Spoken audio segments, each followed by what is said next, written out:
Chapter 11.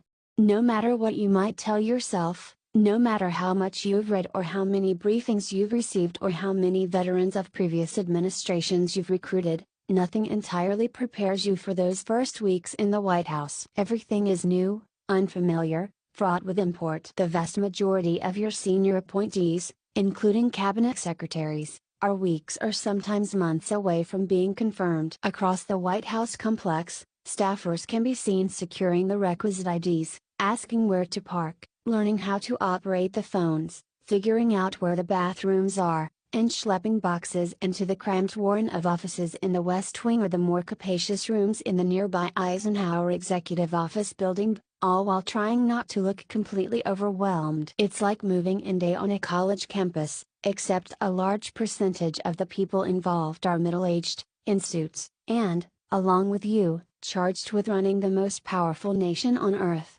I didn't have to worry about moving myself in, but my days were a whirlwind. Having witnessed how stumbles out of the gate had hobbled Bill Clinton throughout his first 2 years in office, Ron was intent on taking advantage of our post-election honeymoon period to get some things done. "Trust me," he said. "The presidency is like a new car. It starts depreciating the minute you drive it off the lot."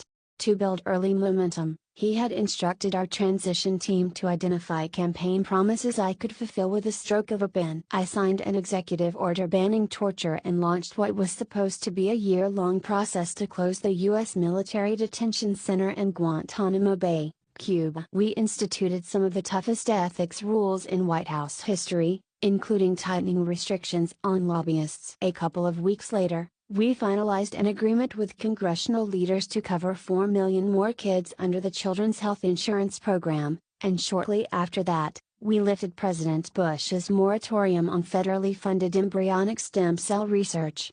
I signed my first bill into law on my 9th day in office, the Lilly Ledbetter Fair Pay Act. The legislation was named after an unassuming Alabaman who, deep into a long career at the Goodyear Tire and Rubber Company, had discovered that she'd routinely been paid less than her male counterparts. As discrimination cases go, it should have been a slam dunk, but in 2007, defying all common sense, the Supreme Court had disallowed the lawsuit. According to Justice Samuel Alito, Title VII of the Civil Rights Act required Ledbetter to have filed her claim within 180 days of when the discrimination first occurred, in other words, 6 months after she received her first paycheck, and many years before she actually discovered the pay disparity. For over a year, Republicans in the Senate had blocked corrective action, with President Bush promising to veto it if it passed. Now, thanks to quick legislative work by our emboldened Democratic majorities, the bill sat on a small ceremonial desk in the East Room.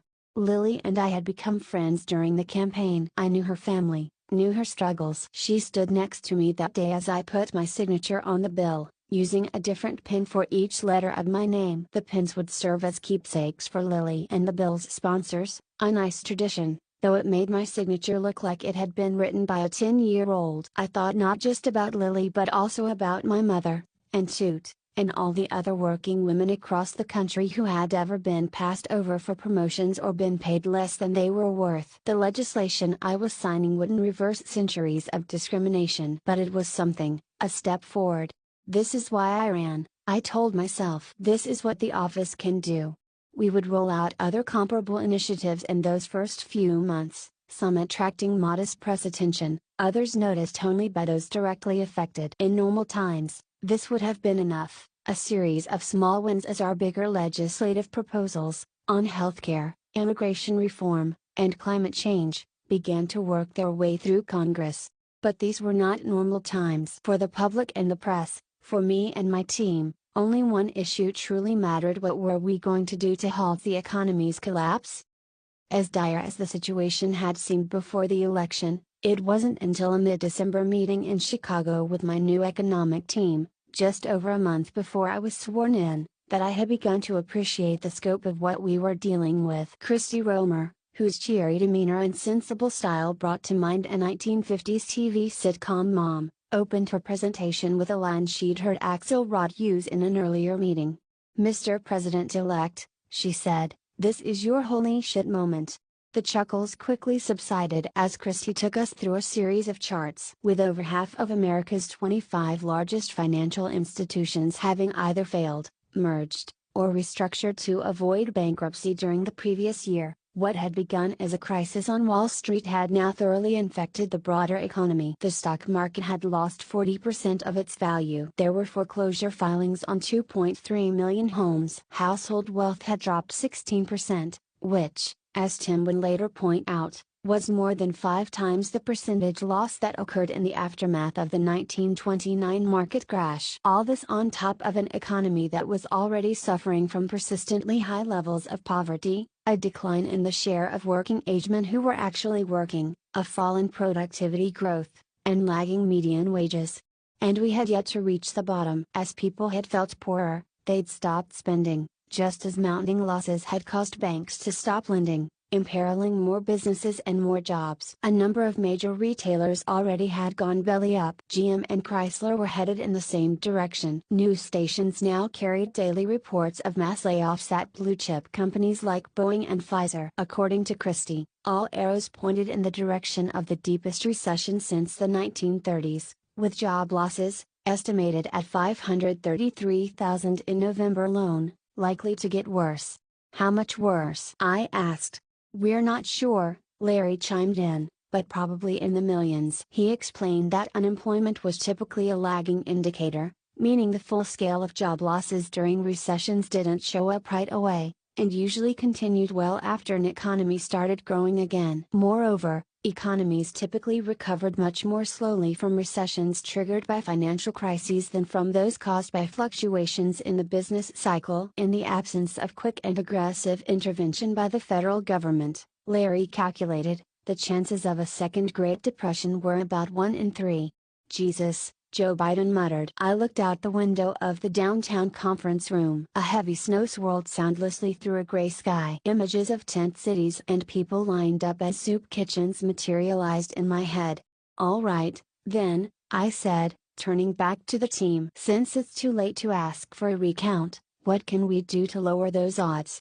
We spent the next 3 hours mapping out a strategy. Job 1 was reversing the cycle of contracting demand. In an ordinary recession, monetary policy would be an option. By lowering interest rates, the Federal Reserve could help make the purchase of everything from homes to cars to appliances significantly cheaper. But while Chairman Ben Bernanke was committed to trying out a range of unorthodox strategies to douse the financial panic, Tim explained, the Fed had used up most of its bullets over the course of the previous year. With interest rates already close to zero, neither businesses nor consumers, already badly overleveraged, showed any inclination to take on more debt.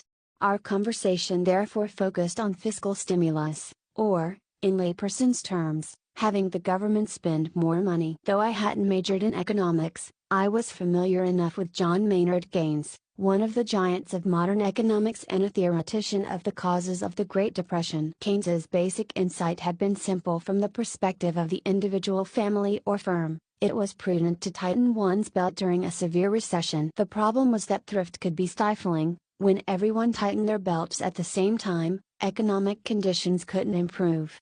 Keynes's answer to the dilemma was just as simple. A government needed to step in as a spender of last resort. The idea was to pump money into the economy until the gears started to turn again, until families grew confident enough to trade in old cars for new ones and innovative companies saw enough demand to start making new products again. Once the economy was kick-started, the government could then turn off the spigot and recoup its money through the resulting boost in tax revenue. In large part, this was the principle behind FDR's New Deal, which took shape after he took office in 1933, at the height of the Great Depression. Whether it was young men in the Civilian Conservation Corps put to work building trails in America's national parks, or farmers receiving government payments for surplus milk, or theater troops performing as part of the Works Progress Administration, the New Deal's programs helped unemployed Americans get desperately needed paychecks and companies sustain themselves with government orders for steel or lumber,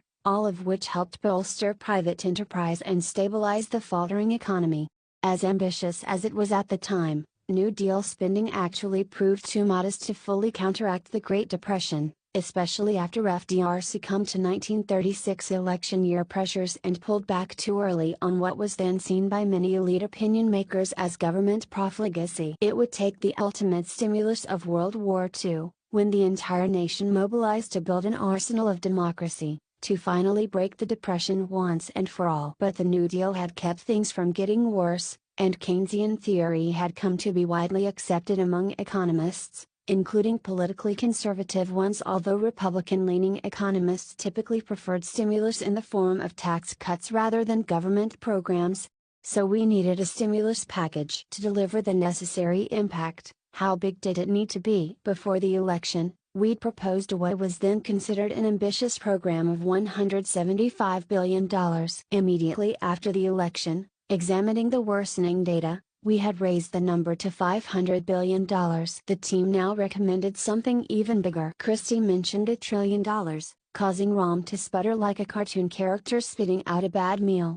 "There's no fucking way," Rom said. Given the public's anger over the hundreds of billions of dollars already spent on the bank bailout, he said, any number that began with a T would be a non-starter with lots of Democrats, not to mention Republicans. I turned to Joe, who nodded in assent. "What can we get past?" I asked. 7, maybe 800 billion, tops, Rom said. And that's a stretch.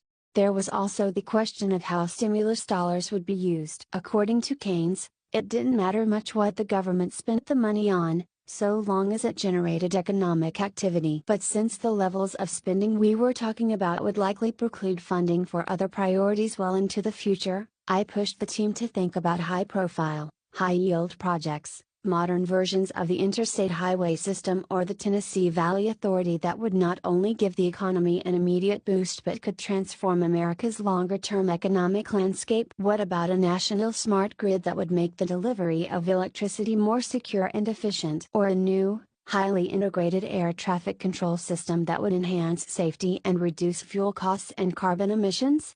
Folks around the table were not encouraging. "We've already started asking federal agencies to identify high-impact projects," Larry said, "but I have to be honest, Mr. President-elect. Those kinds of projects are extremely complicated. They take time to develop, and unfortunately time is not on our side. The most important thing was to get the money into people's pockets as quickly as possible, and that aim was best served by providing food stamps and extended unemployment insurance, as well as middle-class tax cuts and aid to states to help them avoid having to lay off teachers, firefighters, and police officers." Studies had shown that spending on infrastructure provided the biggest bang for the buck, but, Larry suggested, even there we should focus on more prosaic undertakings like road repair and patching up aging sewer systems, projects that local governments could use to put people to work right away.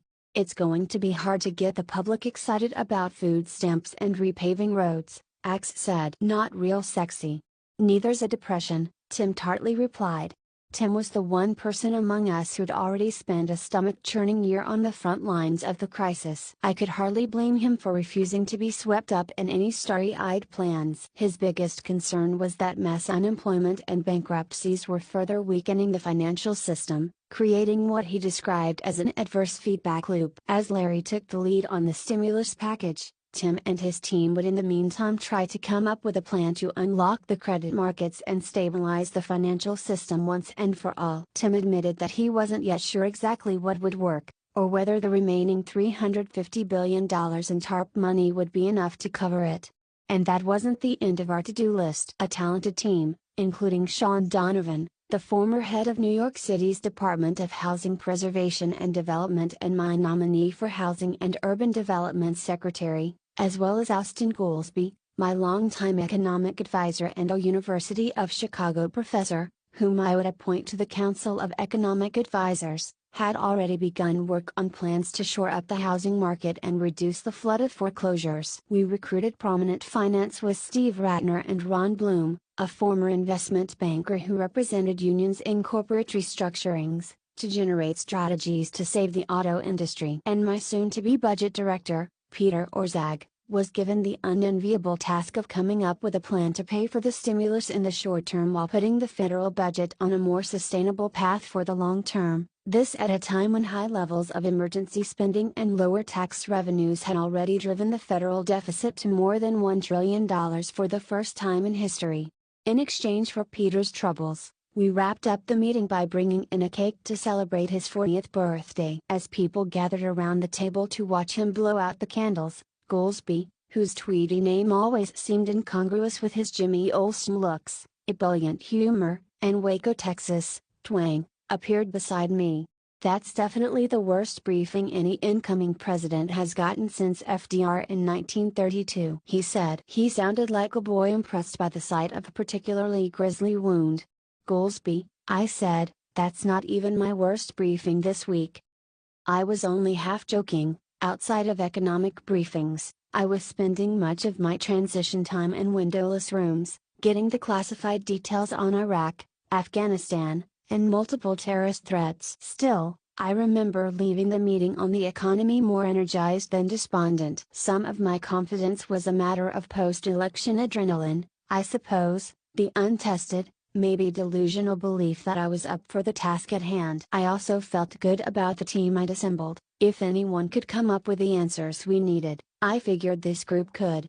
Mostly, though, my attitude was a necessary acknowledgement of how life's fortunes balance out. Given all that had gone my way during the campaign, I could hardly complain now about the bad cards we'd been dealt. As I'd remind my team more than once over the course of the next few years, the American people probably wouldn't have taken a chance on electing me if things hadn't been spinning out of control. Our job now was to get the policy right and do what was best for the country, regardless of how tough the politics might be. That's what I told them, anyway. Privately, I knew that the politics weren't just going to be tough. They were going to be brutal. In the days leading up to the inauguration, I had read several books on FDR's first term and the implementation of the New Deal. The contrast was instructive, though not in a good way for us. By the time Roosevelt was elected in 1932, the Great Depression had been wreaking havoc for more than 3 years. A quarter of the country was unemployed, millions were destitute, and the shanty towns that dotted the American landscape were commonly referred to as Hoovervilles, a fair reflection of what people thought of Republican President Herbert Hoover, the man FDR was about to replace. So widespread was the hardship, so discredited were Republican policies, that when a new bout of bank runs occurred during what was then a 4-month transition between presidencies, FDR made a point of rebuffing Hoover's efforts to enlist his help. He wanted to make sure that in the public's mind, his presidency marked a clean break, untarnished by past blunders. And when, in a stroke of luck, the economy showed signs of life just a month after he took office before his policies had been even put into effect, FDR was happy not to share the credit with the previous administration. We, on the other hand, were not going to have the benefit of such clarity. After all, I had already made the decision to help President Bush with his necessary though wildly unpopular response to the banking crisis, placing my hand on the proverbial bloody knife. To further stabilize the financial system, I knew, I'd likely have to do more of the same. I was already having to twist the arms of some Senate Democrats just to get them to vote for the release of the second, $350 billion tranche of TARP funds. As voters watched the situation get worse, which Larry and Christie said was all but assured, my popularity, along with that of the Democrats who now controlled Congress, was sure to plummet. And despite the turmoil of the previous months, despite the horrific headlines of early 2009, nobody, not the public, not Congress, not the press, and as I'd soon discover not even the experts, really understood just how much worse things were about to get. Government data at the time was showing a severe recession, but not a cataclysmic one. Blue chip analysts predicted that the unemployment rate would top out at 8 or 9%, not even imagining the 10% mark it would eventually reach. When, several weeks after the election, 387 mostly liberal economists had sent a letter to Congress, calling for robust Keynesian stimulus, they'd put the price tag at $300 to $400 billion, about half of what we were about to propose, and a good indicator of where even the most alarmist experts had the economy pegged. As Axelrod described it, we were about to ask the American public to spend close to $1 trillion on sandbags for a once-in-a-generation hurricane that only we knew was coming. And once the money was spent, No matter how effective the sandbags proved to be, a whole lot of folks would be flooded out anyway. When things are bad, Axe said, walking next to me as we left the December meeting, no one cares that things could have been worse. You're right, I agreed. We've got to level set people's expectations, he said. But if we scare them or the markets too much, that will just add to the panic and do more economic damage. Right again, I said. Axe shook his head dolefully. It's going to be one hell of a midterm election, he said. This time I said nothing, admiring his occasional, almost endearing ability to state the obvious. As it was, I didn't have the luxury of thinking that far ahead. I had to focus on a second, more immediate political problem. We had to get the stimulus bill through Congress right away, and Congress didn't work very well. There was a pervasive nostalgia in Washington, both before I was elected and during my presidency, for a bygone era of bipartisan cooperation on Capitol Hill. And the truth is that throughout much of the post-World War II era, the lines separating America's political parties really had been more fluid. By the 1950s, most Republicans had accommodated themselves to New Deal-era health and safety regulations, and the Northeast and the Midwest produced scores of Republicans who were on the liberal end of the spectrum when it came to issues like conservation and civil rights. Southerners, meanwhile, constituted one of the Democratic Party's most powerful blocs, combining a deep-rooted cultural conservatism with an adamant refusal to recognize the rights of African Americans, who made up a big share of their constituency. With America's global economic dominance unchallenged, its foreign policy defined by the unifying threat of communism, and its social policy marked by a bipartisan confidence that women and people of color knew their place, both Democrats and Republicans felt free to cross party lines when required to get a bill passed. They observed customary courtesies when it came time to offer amendments or bring nominations to a vote and kept partisan attacks and hardball tactics within tolerable bounds. The story of how this post-war consensus broke down, starting with LBJ's signing of the Civil Rights Act of 1964 and his prediction that it would lead to the South's wholesale abandonment of the Democratic Party, has been told many times before. The realignment Johnson foresaw ended up taking longer than he had expected. But steadily, year by year, through Vietnam, riots, feminism, and Nixon's Southern strategy, through busing, Roe v. Wade, urban crime, and white flight, through affirmative action, the moral majority, union busting, and Robert Bork, through assault weapons bans and the rise of Newt Gingrich, gay rights and the Clinton impeachment, America's voters and their representatives became more and more polarized.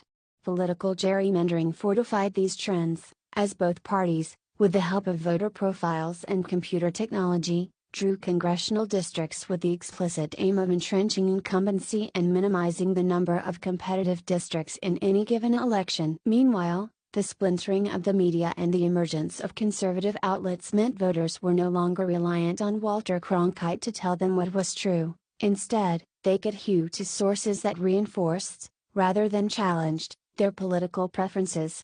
By the time I took office, this big sort between red and blue was close to complete. There were still holdouts in the Senate, a dozen or so moderate to liberal Republicans and conservative Democrats who were open to collaboration, but most of them were hanging on to their seats for dear life. In the House, wave elections in 2006 and 2008 had swept a dozen or so conservative Democrats from traditionally GOP districts into office. But on the whole, House Democrats skewed liberal, especially on social issues, with white Southern Democrats and endangered species. The shift among House Republicans was even more severe. Purged of just about all of the remaining moderates, their caucus leaned further right than any in modern history, with old-school conservatives jockeying for influence with the newly emboldened breed of Gingrich disciples, Rush Limbaugh bomb-throwers, Sarah Palin wannabes, and Ayn Rand acolytes, all of whom brooked no compromise, were skeptical of any government action not involving defense, border security, law enforcement, or the banning of abortion, and appeared sincerely convinced that liberals were bent on destroying America. On paper, at least, none of this would necessarily stop us from getting a stimulus bill passed. After all, Democrats enjoyed a 77-seat majority in the House and a 17-seat majority in the Senate. But even in the best of circumstances, Trying to get the largest emergency spending bill in history through Congress in record time would be a little like getting a python to swallow a cow. I also had to contend with a bit of institutionalized procedural mischief, the Senate filibuster, which in the end would prove to be the most chronic political headache of my presidency. The filibuster isn't mentioned anywhere in the Constitution. Instead, it came into being by happenstance in 1805. Vice President Aaron Burr urged the Senate to eliminate the motion to proceed, a standard parliamentary provision that allows a simple majority of any legislature to end debate on a piece of business and call for a vote. Burr, who seems never to have developed the habit of thinking things through, reportedly considered the rule a waste of time. It didn't take long for senators to figure out that without a formal way to end debate, any one of them could bring Senate business to a halt, and thereby extract all sorts of concessions from frustrated colleagues, simply by talking endlessly and refusing to surrender the floor. In 1917, the Senate curbed the practice by adopting cloture, allowing a vote of 2/3 of senators present to end a filibuster. For the next 50 years the filibuster was used only sparingly, most notably by Southern Democrats attempting to block anti-lynching and fair employment bills or other legislation that threatened to shake up Jim Crow. Gradually, though, the filibuster became more routinized and easier to maintain, making it a more potent weapon, a means for the minority party to get its way. The mere threat of a filibuster was often enough to derail a piece of legislation. By the 1990s, as battle lines between Republicans and Democrats hardened, whichever party was in the minority could, and would, block any bill not to their liking, so long as they remained unified and had at least the 41 votes needed to keep a filibuster from being overridden. Without any constitutional basis, public debate, or even the knowledge of most Americans, passing legislation through Congress had come to effectively require 60 votes in the Senate, or what was often referred to as a supermajority. By the time I was elected president, the filibuster had become so thoroughly integrated into Senate practice, viewed as an essential and time-honored tradition, that nobody much bothered to discuss the possibility of reforming or doing away with it altogether. And that is why, having just won an election by an overwhelming electoral margin and with the support of the largest congressional majority in many years, I still couldn't rename a post office, much less pass our stimulus package, without winning a few Republican votes. How hard could that be? A major White House initiative can take months to prepare. There are scores of meetings involving multiple agencies and perhaps hundreds of staffers. There are extensive consultations with interested stakeholders. The White House communications team is charged with choreographing a tightly managed campaign to sell the idea to the public, and the machinery of the entire executive branch is marshaled to pull in key committee chairs and ranking members. All of this takes place long before actual legislation is drafted and introduced. We had no time for any of that. Instead, before I even took office, my still unofficial and largely unpaid economic team worked nonstop through the holidays to flesh out the key elements of what would become the American Recovery and Reinvestment Act. Apparently, stimulus package wouldn't go over well with the public. We proposed that nearly $800 billion be divided into 3 buckets of roughly equal size. In Bucket 1, emergency payments like supplementary unemployment insurance and direct aid to states to slow further mass layoffs of teachers, police officers, and other public workers. In Bucket 2, tax cuts targeted at the middle class, as well as various business tax breaks that gave companies a big incentive to invest in new plants or equipment now instead of later. Both the emergency payments and the tax cuts had the advantage of being easy to administer. We could quickly get money out the door and into the pockets of consumers and businesses. Tax cuts also had the added benefit of potentially attracting Republican support. The third bucket, on the other hand, contained initiatives that were harder to design and would take longer to implement but might have a bigger long-term impact. Not just traditional infrastructure spending like road construction and sewer repair, but also high-speed rail, solar and wind power installation, broadband lines for underserved rural areas, and incentives for states to reform their education systems, all intended not only to put people to work but to make America more competitive.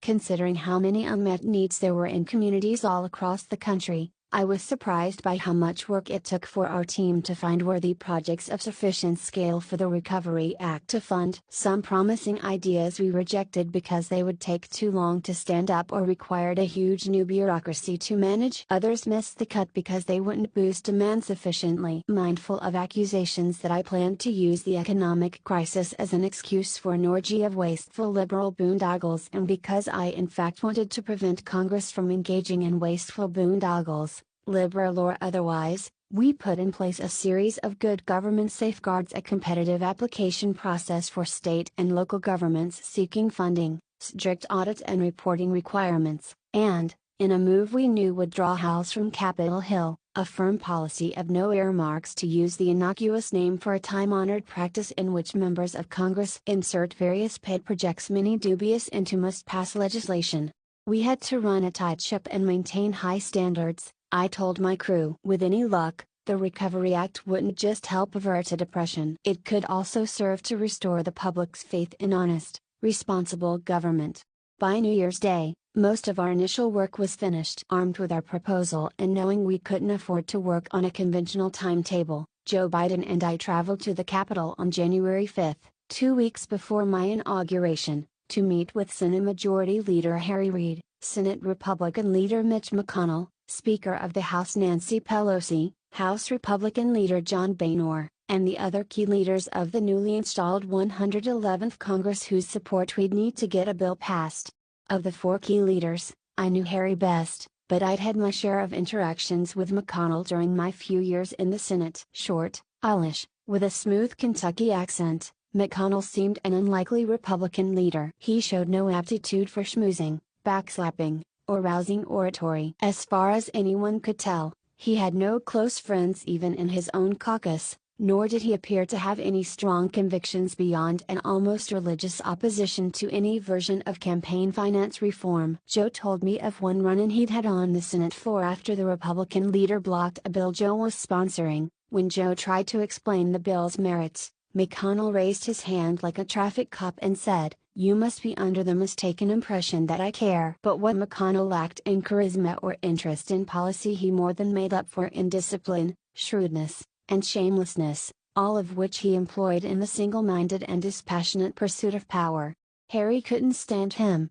Boehner was a different animal, an affable, gravel-voiced son of a bartender from outside Cincinnati. With his chain-smoking and perpetual tan, his love of golf and a good Merlot, he felt familiar to me, cut from the same cloth as many of the Republicans I'd gotten to know as a state legislator in Springfield, regular guys who didn't stray from the party line or the lobbyists who kept them in power but who also didn't consider politics a blood sport and might even work with you if it didn't cost them too much politically. Unfortunately, these same human qualities gave Boehner a tenuous grip on his caucus, and having experienced the humiliation of being stripped of a leadership post as a result of insufficient fealty to Newt Gingrich in the late 1990s, he rarely deviated from whatever talking points his staff had prepared for him, at least not in public. Unlike the relationship between Harry and McConnell, however, there was no real enmity between Speaker Nancy Pelosi and Boehner, just mutual frustration, on Nancy's part because of Boehner's unreliability as a negotiating partner and his frequent inability to deliver votes, on Boehner's part because Nancy generally outmaneuvered him. Boehner wasn't the first to be outflanked by the Speaker. On the surface, Nancy, in her designer suits, matching shoes, and perfectly coiffed hair, looked every bit the wealthy San Francisco liberal she was. Though she could talk a mile a minute, she wasn't particularly good on TV at the time, with a tendency to deliver Democratic nostrums with a practiced earnestness that called to mind an after-dinner speech at a charity gala. But politicians, usually men, underestimated Nancy at their own peril, for her ascent to power had been no fluke. She'd grown up in the East, the Italian-American daughter of Baltimore's mayor, tutored from an early age in the ways of ethnic ward bosses and longshoremen, unafraid to play hardball politics in the name of getting things done. After moving to the West Coast with her husband, Paul, and staying home to raise their 5 kids while he built a successful business, Nancy eventually put her early political education to good use, rising steadily through the ranks of the California Democratic Party and Congress to become the first female speaker in American history. She didn't care that Republicans made her their favorite foil, nor was she fazed by the occasional grousing of her Democratic colleagues. The fact was, nobody was tougher or a more skilled legislative strategist, and she kept her caucus in line with a combination of attentiveness, fundraising prowess, and a willingness to cut off at the knees anyone who failed to deliver on commitments they'd made. Harry, Mitch, Nancy, and John, the Four Tops, we sometimes called them. For most of the next 8 years, the dynamics among these individuals would play a key role in shaping my presidency. I became accustomed to the ritualistic quality of our joint meetings, the way they'd file into the room one at a time, each offering a handshake and a muted acknowledgement. "Mr. President, Mr. Vice President, how?" Once we were all seated, Joe and I and sometimes Nancy would attempt some light-hearted banter, considering ourselves lucky if we got a tepid smile from the other three, while my staff brought in the press pool for the obligatory photo op. "How?" Once the press had been ushered out and we got down to business, the four of them would take care not to show their cards or make firm commitments, their comments often sprinkled with thinly veiled recrimination directed at their counterparts, all of them unified only in their common desire to be somewhere else. Perhaps because it was our first meeting since the election, perhaps because we were joined by their respective whips and deputies, and perhaps because of the gravity of what lay before us, the Four Tops were all on their best behavior when we gathered that day in early January in the opulent LBJ room, just off the Senate chamber, along with other congressional leaders. They listened with studied attentiveness as I made the case for the Recovery Act. I mentioned that my team had already reached out to their staffs for input on actual legislation and that we welcomed any suggestions to make the stimulus package more effective. I noted that I also hoped to visit with each of their caucuses immediately after the inauguration to answer further questions. But given the rapidly worsening situation, I said, speed was of the essence. We needed a bill on my desk not in 100 days but in 30. I closed by telling those gathered that history would judge all of us by what we did in this moment and that I hoped we could muster the kind of bipartisan cooperation that would restore the confidence of an anxious and vulnerable public. Considering what I was asking congressional leaders to do, to compress what might normally be a year-long legislative process into 1 month, the reaction around the room was relatively subdued. My longtime friend Dick Durbin, the Senate whip, asked about increasing the portion of stimulus dollars dedicated to infrastructure. Jim Clyburn, the House Majority Whip, offered a pointed history lesson on all the ways the New Deal had bypassed Black communities, asking how we were going to prevent the same thing from happening in places like his home state of South Carolina. Virginian Eric Cantor, the second-ranking Republican in the House and one of the conservative Young Turks known to be gunning for Boehner's job, praised some of the tax cut proposals we had included in the package but asked whether a bigger, permanent tax cut wouldn't work better than spending on what he considered failed liberal programs like food stamps. It was, however, the comments from Harry, Mitch, Nancy, and John, delivered with teeth-clenching civility and requiring a bit of deciphering, that gave me and Joe our best sense of the real state of play. "Well, Mr. President-elect," said Nancy, "I think the American people are pretty clear that you inherited a terrible mess. Just terrible. And of course our caucus is prepared to do the responsible thing to clean up this mess that you inherited. But I just hope our friends on the other side of the aisle remember how it was the Democrats, including you, Mr. President-elect, who stepped up to the plate, despite what we all know was bad politics. It was Democrats who were willing to help President Bush with TARP. I hope our Republican friends take the same responsible approach in what, as you said, is a very critical moment." Translation: Don't think for a minute that we won't be reminding the American people every single chance we get that Republicans caused the financial crisis. "Our caucus won't like it," Harry said, "but we don't have much choice, so we'll just have to get it done, okay?" Translation: Don't expect Mitch McConnell to lift a finger to help. "Well, we're happy to listen, but with all due respect, I don't think the American people are looking for more big spending and bailouts," Boehner said. "They're tightening their belts, and they expect us to do the same." Translation: My caucus will crucify me if I say anything that sounds cooperative.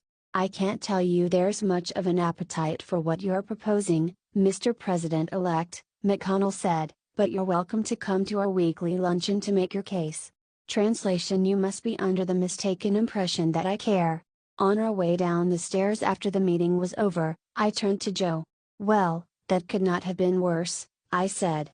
"Yeah," Joe said. "No fistfights broke out." I laughed. "See there? That's progress." Given how hectic everything was in the first few weeks after I took office, I barely had time to dwell on the pervasive, routine weirdness of my new circumstances. But make no mistake, it was weird. There was the way everyone now stood up anytime I walked into a room. "Sit down," I'd growl, telling my team that those kinds of formalities weren't my style. They'd smile and nod, and then do the exact same thing the next time we met. There was the way my first name all but disappeared, used by nobody but Michelle, our families, and a few close friends, like Marty. Otherwise, it was yes, Mr. President, and no, Mr. President, although over time my staff at least adopted the more colloquial POTUS President of the United States when talking to or about me inside the White House. There was the way my daily schedule had suddenly become a behind-the-scenes tug-of-war between various staffers, agencies, and constituencies, each one wanting their causes highlighted or their issues addressed, outcomes spit out through a hidden machinery that I never fully understood. Meanwhile, I discovered that whenever the Secret Service agents whispered into their wrist microphones, they were broadcasting my movements over a staff-monitored radio channel. Renegade heading to residence, or renegade to situation room, or renegade to secondary hold, which was their discreet way of saying I was going to the bathroom.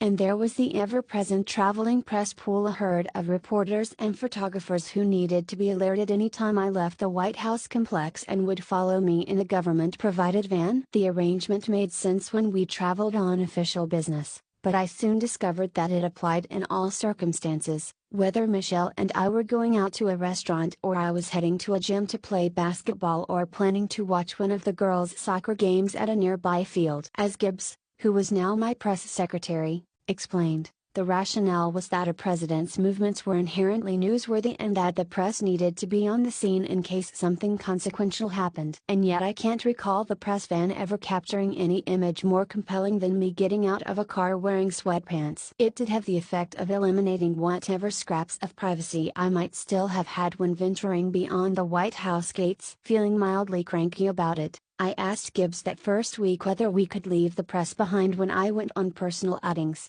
"Bad idea," Gibbs said. "Why?" "The reporters crammed in that van must know it's a waste of time." "Yeah, but their bosses don't," Gibbs said. "And remember, you promised to run the most open administration in history. You do this, the press will have a fit." "I'm not talking about public business," I objected. "I'm talking about taking my wife on a date, or getting some fresh air." I'd read enough about previous presidents to know that Teddy Roosevelt once spent 2 weeks camping in Yellowstone, traveling by horse. I knew that during the Great Depression, FDR had passed weeks at a time sailing up the East Coast to an island near Nova Scotia. I reminded Gibbs that Harry Truman had gone for long morning walks through the streets of Washington during his presidency. "Times have changed, Mr. President," Gibbs said patiently. "Look, it's your decision. But I'm telling you, getting rid of the press pool will create a shitstorm that we don't need right now. It'll also make it harder for me to get cooperation from them when it comes to the girls." I started to answer, then shut my mouth. Michelle and I had already told Gibbs that our highest priority was making sure the press left our daughters alone when they were out and about. Gibbs knew I wasn't going to do anything to jeopardize that. Having successfully repulsed my rebellion, he was wise enough not to gloat. Instead, he just patted me on the back and headed to his office, leaving me to mutter under my breath. To their credit, members of the press would place Malia and Sasha off limits for the duration of my presidency, an act of basic decency that I deeply appreciated. My team did throw me one bone when it came to freedom. I was able to keep my BlackBerry, or, rather, I was given a new, specially modified device, approved only after several weeks of negotiations with various cybersecurity personnel. With it, I could send and receive emails, though only from a vetted list of 20 or so contacts, and the internal microphone and headphone jack had been removed, so that the phone function didn't work. Michelle joked that my BlackBerry was like one of those play phones you give toddlers, where they get to press buttons and it makes noises and things light up but nothing actually happens. Given these limitations, most of my contact with the outside world depended on 3 young aides who sat in the outer oval. Reggie, who had agreed to stay on as my body man, Brian Mostiller, a fastidious Ohioan who organized all my daily events within the complex, and Katie Johnson, Plouffe's no-nonsense assistant from the campaign who now performed the same function for me. Together they served as my unofficial gatekeepers and personal life support system, batching through my phone calls, scheduling my haircuts, providing briefing materials, keeping me on time, alerting me to upcoming staff birthdays and purchasing cards for me to sign, telling me when I'd spilled soup on my tie, enduring my rants and bad jokes, and generally keeping me functioning throughout the course of 12 to 16-hour days. The lone denizen of the outer oval past his mid-30s was Pete Souza, our White House photographer. Middle-aged, compactly built, and with a swarthy complexion that reflected his Portuguese roots, Pete was on his second tour at the White House, having served as an official photographer for the Reagan administration. After various teaching stints and freelance assignments, Pete had landed at the Chicago Tribune, where he'd covered the early stages of the Afghan War as well as my start in the U.S. Senate. I had liked him right away. In addition to having a photojournalist's gift for capturing complex stories in a single image, Pete was smart, unpretentious, a bit curmudgeonly, but never cynical. After we won, he agreed to join the team on the condition that I allow him unfettered access. It was a measure of my confidence in him that I gave the okay, and for the next 8 years Pete became a constant presence, skirting the edges of every meeting, witnessing every victory and defeat, occasionally lowering himself onto a creaky knee to get the angle he wanted, never making a sound other than the constant whir of the camera's shutter. He also became a good friend. In this new, curiously sealed habitat of mine, the fondness and trust I felt toward those I worked with and the kindness and support they showed me and my family were a saving grace. This was true for Ray Rogers and Quincy Jackson, the two young Navy valets assigned to the Oval Office, who served refreshments to visitors and whipped up a solid lunch for me every day in the tiny kitchenette wedged next to the dining space. Or the White House Communications Agency staffers, among them two brothers named Nate and Luke Emery, who set up lecterns, prompters, and video shoots at a moment's notice. Or Barbara Swan, who brought the mail each day and appeared incapable of anything other than a smile and sweet word for everyone. And it was true of the residence staff. My family's new living quarters seemed less a home than an extended series of suites in a boutique hotel, complete with a gym, pool, tennis court, movie theater, salon, bowling alley, and medical office. The staff was organized under the direction of Chief Usher Steve Rochin, a former Coast Guard Rear Admiral who was hired by the Bushes in 2007, becoming the first African American to hold the post. A cleaning crew came through each day, keeping the place spotless. A rotating team of chefs prepared meals for our family or, as sometimes happened, for a few hundred guests. Butlers were on hand to serve those meals or anything else you might want. Switchboard operators sat ready to put through calls at all hours and to make sure we woke up in the morning. Ushers waited in the small elevator every morning to take me down to work and were there to greet me again upon my evening return. Building engineers were on site to fix what was broken, and in-house florists kept every room filled with magnificent, ever-varying, freshly cut flowers. It's worth pointing out here, only because people were often surprised to hear it, that a first family pays out of pocket for any new furniture, just as it does for everything else it consumes, from groceries to toilet paper to extra staff for a president's private dinner party. The White House budget does set aside funds for a new president to redo the Oval Office, but despite some worn upholstery on the chairs and sofas, I decided that a historic recession wasn't the best time to be going through fabric swatches. And for the president, at least, there was a trio of Navy valets, first among them a soft-spoken bear of a man named Sam Sutton. On our first full day in the White House, I walked through the hallway closet that connected our bedroom to my bathroom only to find every shirt, suit, and pair of pants I own perfectly pressed and hung in orderly rows, my shoes shined to a high gloss, every pair of socks or shorts folded and sorted as if in a department store display. When in the evening I returned from the Oval Office and hung my only lightly mussed suit in the closet, a significant improvement over my normal practice of draping it on the nearest doorknob, one of Michelle's pet peeves, Sam came up beside me and gently but firmly explained that it would be better if from now on I just left the care of my clothes up to him, a switch that not only improved my general appearance but no doubt helped my marriage. None of this was a hardship, of course. Still, it was a little disconcerting. During the campaign, Michelle and I had become accustomed to always having people around, but they hadn't occupied our house, and we definitely weren't used to having butlers and maids. In this new, rarefied air, we worried that the girls would get too coddled and slide into bad habits, and we instituted a rule enforced with only average success that they had to clean their rooms and make their beds before school each morning. My mother-in-law, loath to have anyone waiting on her, asked the staff for a lesson on using the washers and dryers so she could do her own laundry. Feeling a little embarrassed myself, I tried to keep the treaty room, which served as my personal office in the residence, free of the stacks of books, papers, and assorted junk that had characterized all my previous holes. Gradually, thanks to the steady generosity and professionalism of the residence staff, we found ourselves settling in. We became especially close to our regular crew of chefs and butlers, with whom we had daily contact. As with my valets, all of them were Black, Latino, or Asian American, and all but one woman, Christita Comerford, a Filipina American, had been recently appointed as the White House's executive chef, the first woman to hold the job. And while they were uniformly glad to have well-paying, secure jobs with good benefits, it was hard to miss in their racial makeup the vestiges of an earlier time, when social rank had clear demarcations and those who occupied the office of president felt most comfortable in their privacy when served by those they assumed were not their equals, and, therefore, could not judge them.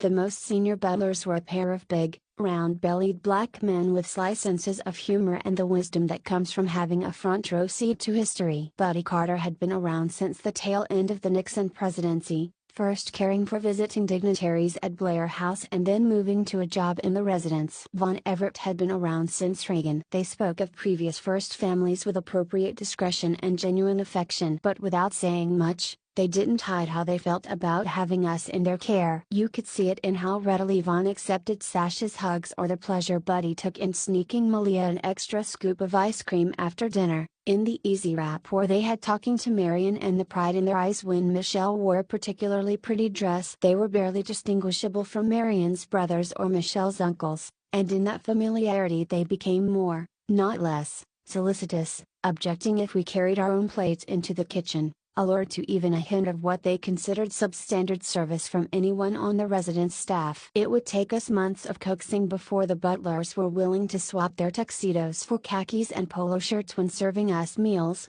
"We just want to make sure you're treated like every other president," Von explained. "That's right," Buddy said. "See, you and the First Lady don't really know what this means to us, Mr. President. Having you here." He shook his head. "You just don't know." With support from Speaker Pelosi and Democratic House Appropriations Committee Chair Dave Obey, as well as heroic efforts from our still skeletal staff, we were able to get the Recovery Act legislation drafted, introduced in the House, passed out of committee, and scheduled for a full vote of the House, all by the end of my first week in office. We considered it a minor miracle.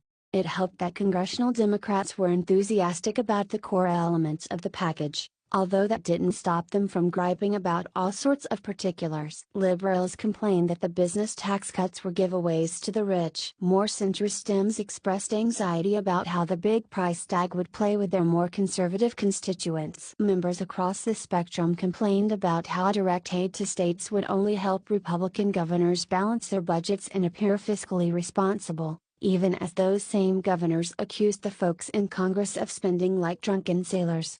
This kind of low-grade grumbling was par for the course with any major legislative initiative, regardless of who was in the White House. It was especially common among Democrats, who for a variety of reasons and more diverse makeup, a greater aversion to authority seemed to take an almost perverse pride in their lack of message discipline. When some of these complaints spilled into the press, with reporters hyping a handful of stray comments as a possible sign of dissension in the ranks, Ron or I made sure to lobby call it the worst transgressors so we could explain, in plain and sometimes unprintable terms, just why it was that headlines like "Key Democrats Blast Obama Stimulus Plan" or "Democrats Make Clear They Will Guard Turf" were not exactly helpful to the cause.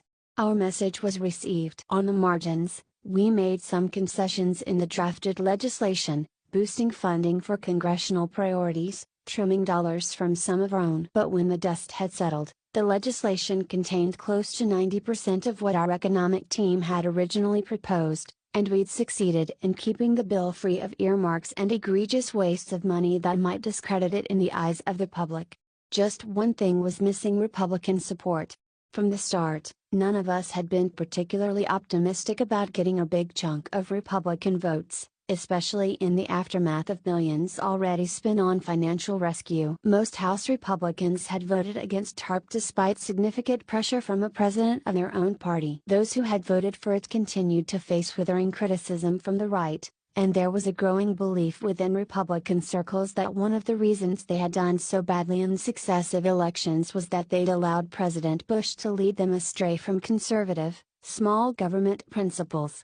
Nevertheless, coming out of our early January meeting with congressional leaders, I had told my team to ramp up our Republican outreach. Not just for show, I said, make a serious effort.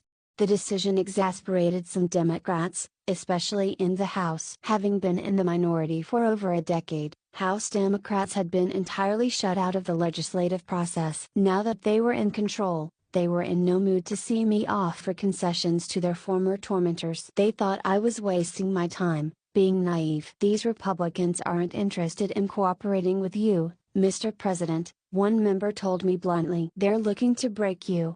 I figured they might be right. But for a variety of reasons, I felt it was important to at least test the proposition. Getting the 2 Republican votes we needed for a filibuster-proof majority in the Senate would be a lot easier, I knew, if we first secured a decent Republican vote count in the House. Safety in numbers being a maxim by which almost every politician in Washington lived. Republican votes would also provide useful political cover for Democrats representing conservative-leaning parts of the country, who were already looking ahead to tough re-election races. And truthfully, just the act of negotiating with Republicans served as a handy excuse to deflect some of the less orthodox ideas that occasionally surfaced from our side of the aisle. I'm sorry, Congressman, but legalizing marijuana isn't the kind of stimulus we're talking about here. But for me, reaching out to Republican members wasn't just tactical. Since my convention speech in Boston and through the closing days of my campaign, I had argued that people across the country weren't as divided as our politics suggested, and that to do big things we needed to move past partisan bickering. And what better way to make an honest effort to reach across the aisle than from a position of strength? At a time when I didn't necessarily need support from House Republicans to get my agenda passed. I thought that maybe, with an open mind and a bit of humility, I might catch GOP leaders by surprise and ease their suspicions, helping to build working relationships that could carry over to other issues. And if, as was more likely, the gambit didn't work and Republicans rejected my overtures, then at least voters would know who was to blame for Washington's dysfunction. To lead our Legislative Affairs Office, we had recruited a savvy former senior House Democratic staffer named Phil Slero. He was tall and balding, with a high-pitched laugh that masked a quiet intensity, and from Congress's first day in session Phil set out in search of negotiating partners, calling in me or Rahm or Joe Biden to help court individual members where necessary. When some Republicans expressed interest in more infrastructure, we told them to give us a list of their priorities. When others said they couldn't vote for a bill that included contraception funding dressed up as stimulus, we urged Democrats to strike the provision. When Eric Cantor suggested a reasonable modification to one of our tax provisions, despite the fact there was no chance he'd be voting for the bill, I told my staff to make the change, wanting to send a signal that we were serious about giving Republicans a seat at the table. Yet with each passing day, the prospect of Republican cooperation appeared more and more like a distant mirage. Those who'd initially expressed interest in working with us stopped returning our phone calls. GOP members of the House Appropriations Committee boycotted hearings on the Recovery Act, claiming that they weren't being seriously consulted. Republican attacks on the bill in the press became less restrained. Joe reported that Mitch McConnell had been cracking the whip, preventing members of his caucus from even talking to the White House about the stimulus package, and Democratic House members said they'd heard the same thing from their GOP counterparts. "We can't play," was how one Republican apparently put it. Bleak as things looked, I thought I still might have a chance to sway a few members during my visits to the House and Senate Republican caucuses, both of which were scheduled on January 27, the eve of the House vote. I took extra time to prepare my presentation, making sure I had all the facts and figures at my fingertips. The morning before the meetings, Rom and Phil joined me in the Oval Office to review the arguments we thought Republicans might find most persuasive. We were about to load my motorcade for the drive to Capitol Hill when Gibbs and Axe walked into the Oval Office and showed me an AP Wire story that had just come in, right after Boehner's meeting with his caucus. House Republicans urged to oppose stimulus bill. When did this happen? I asked, scanning the article. About 5 minutes ago, Gibbs said. Did Boehner call to give us a heads up? I asked. No, Rom said. Am I correct to assume, then, that this shit's not on the level? I said, as the group of us started heading outside toward the beast. That would be correct, Mr. President, Rom said. The caucus meetings themselves weren't overtly hostile. Boehner, Cantor, and House Republican Conference Chair Mike Pence were already at the lectern when I arrived, deftly avoiding a private conversation about the stunt they'd just pulled, and after Boehner's brief introduction and some polite applause, I stepped up to speak. It was my first time at a House Republicans gathering, and it was hard not to be struck by the room's uniformity. Row after row of mostly middle-aged white men, with a dozen or so women and maybe 2 or 3 Hispanics and Asians. Most sat stone-faced as I briefly made the case for stimulus, citing the latest data on the economy's meltdown, the need for quick action, the fact that our package contained tax cuts Republicans had long promoted, and our commitment to long-term deficit reduction once the crisis had passed. The audience did perk up when I opened the floor for a series of questions, or, more accurately, talking points pretending to be questions, all of which I cheerfully responded to as if my answers mattered. Mr. President, why doesn't this bill do anything about all those Democratic-sponsored laws that forced banks to give mortgages to unqualified borrowers and were the real cause of the financial crisis? Applause. Mr. President, I've got a book here for you that shows the New Deal didn't end the Depression but actually made things worse. Do you agree that the Democrats' so-called stimulus is just repeating those mistakes and will leave a sea of red ink for future generations to clean up? Applause.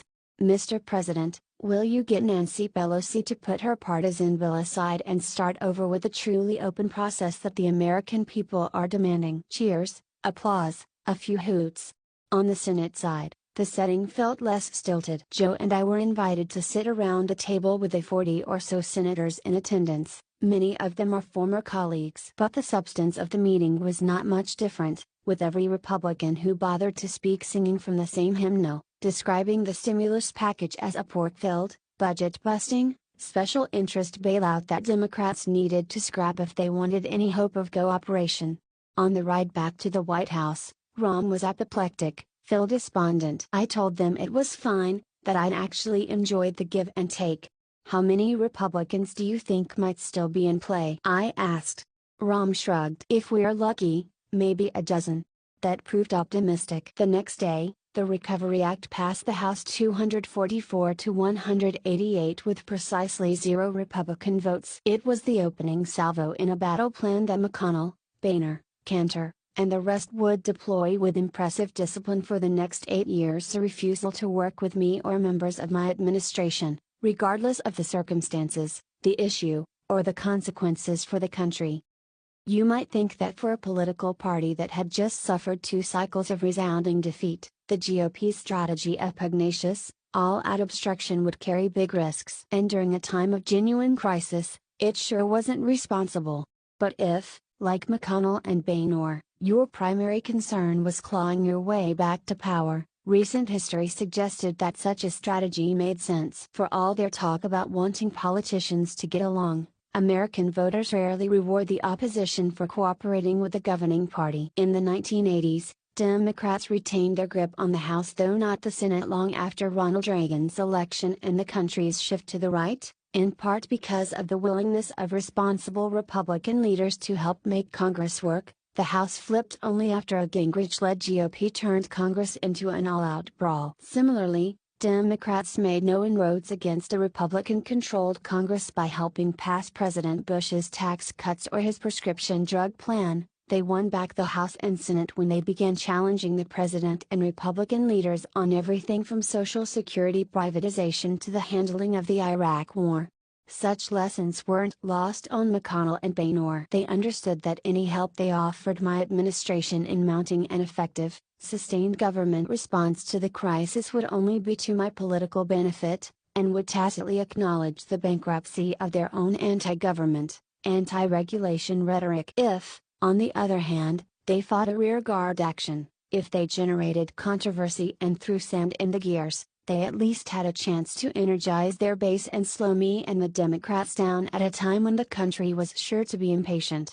In executing their strategy, Republican leaders had a couple of things going for them, starting with the nature of modern news coverage. From my time in the Senate and on the campaign trail, I'd gotten to know most of the national political reporters, and on the whole, I found them to be smart, hardworking, ethical, and committed to getting their facts straight. At the same time, conservatives were drawn to think that in their personal attitudes the majority of news reporters probably fell at the more liberal end of the political spectrum.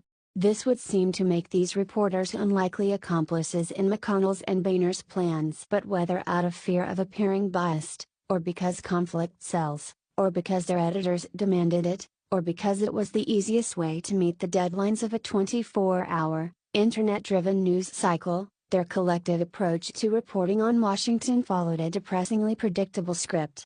Report what one side says, quick soundbite included. Report what the other side says, opposing soundbite, the more insulting the better. Leave it to an opinion poll to sort out who's right. Over time, my staff and I became so resigned to this style of he said coverage that we could joke about it. In dueling press conferences today, the debate over the shape of planet Earth heated up, with President Obama, who claims the Earth is round, coming under withering attack from Republicans who insist that the White House has covered up documents proving the Earth is flat. In those first few weeks, though, with our White House communications team barely in place, we could still be surprised not just by the GOP's willingness to peddle half-truths or outright lies about the contents of the Recovery Act, the claim that we were planning to spend millions on a mob museum in Las Vegas, for example, or that Nancy Pelosi had included $30 million to save an endangered mouse, but by the willingness of the press to broadcast or publish these whoppers as straight news. With enough badgering from us, an outlet might eventually run a story that fact-checked Republican claims. Rarely, though, did the truth catch up to the initial headlines. Most Americans, already trained to believe that the government wasted money, didn't have the time or inclination to keep up with the details of the legislative process or who was or wasn't being reasonable in negotiations. All they heard was what the Washington press corps told them, that Democrats and Republicans were fighting again, politicians were splurging, and the new guy in the White House was doing nothing to change it. Of course, efforts to discredit the Recovery Act still depended on the ability of GOP leaders to keep their members in line. At a minimum, they needed to make sure the stimulus package didn't get enough support from stray Republicans to be deemed bipartisan, since, as McConnell would later explain, when you hang the bipartisan tag on something, the perception is that differences have been worked out. Their task was made easier now that the majority of GOP members hailed from districts or states that were solidly Republican. Their base of voters, fed a steady diet of Fox News, talk radio, and Sarah Palin speeches, was in no mood for compromise. In fact, the biggest threat to these representatives' re-election prospects came from primary challengers who might accuse them of being closet liberals. Rush Limbaugh had already castigated Republicans like McCain for saying that with the election over, they now hoped for my success. "I hope Obama fails," the talk radio show host had thundered. Back in early 2009, most Republican elected officials didn't consider it wise to be quite that blunt in public. It was a different story in private, as we would later learn. But even those politicians who didn't share Limbaugh's sentiments knew that with that single statement, he was effectively channeling, and shaping, the views of a sizable chunk of their voters. Big conservative donors weighed in as well. Panicked by the cratering economy and the impact it was already having on their members' bottom lines, traditional business organizations like the Chamber of Commerce eventually came out in favor of the Recovery Act. But their influence over the Republican Party had by then been supplanted by billionaire ideologues like David and Charles Koch, who had spent decades and hundreds of millions of dollars systematically building a network of think tanks, advocacy organizations, media operations, and political operatives, all with the express goal of rolling back every last vestige of the modern welfare state. For them, all taxes were confiscatory, paving the road to socialism. All regulations were a betrayal of free market principles and the American way of life. They saw my victory as a mortal threat, which is why, shortly after my inauguration, they pulled together a conclave of some of America's wealthiest conservatives in a smartly manicured resort in Indian Wells, California, to map out a strategy to fight back. They didn't want compromise and consensus. They wanted war. And they let it be known that Republican politicians without the stomach to resist my policies at every turn would not only find donations drying up but also might find themselves the target of a well-financed primary challenge. As for those Republicans who were still tempted to cooperate with me despite lobbying from constituents, donors, and conservative media outlets, good old-fashioned peer pressure usually did the trick. During the transition, I had met with Judd Gregg, a capable, decent GOP senator from New Hampshire, and offered to make him Commerce Secretary, part of my effort to deliver on my promise of bipartisan governance. He'd readily accepted, and in early February, we announced his nomination. With Republican opposition to the Recovery Act growing more boisterous by the day, though, as McConnell and the rest of leadership worked him over in caucus meetings and on the Senate floor, and former First Lady Barbara Bush reportedly stepped in to dissuade him from joining my administration, Judd Gregg lost his nerve. A week after we'd announced his nomination, he called to withdraw.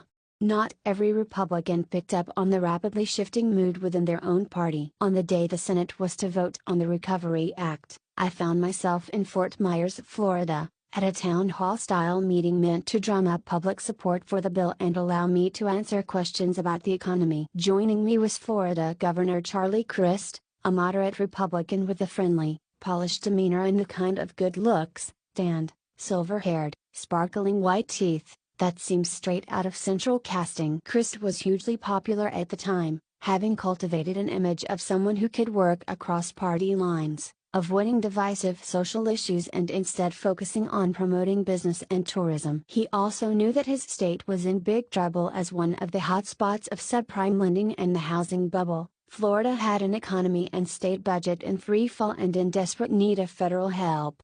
It was out of both temperament and necessity, then, that Crist agreed to introduce me at the town hall and publicly endorse the stimulus bill. Despite the fact that home values in Fort Myers had dropped about 67% with a full 12% of houses in foreclosure, the crowd was raucous and energized that day, mostly Democratic and still swept up in what Sarah Palin would later call the Hopi, changey stuff. After Crist offered up a reasonable, somewhat cautious explanation of why he supported the Recovery Act, pointing out its benefits for Florida and the need for elected officials to put people before party politics, I gave the governor what was my standard bro hug: a handshake, an arm around the back for a pat, an appreciative look in the eye, a thank you in the ear.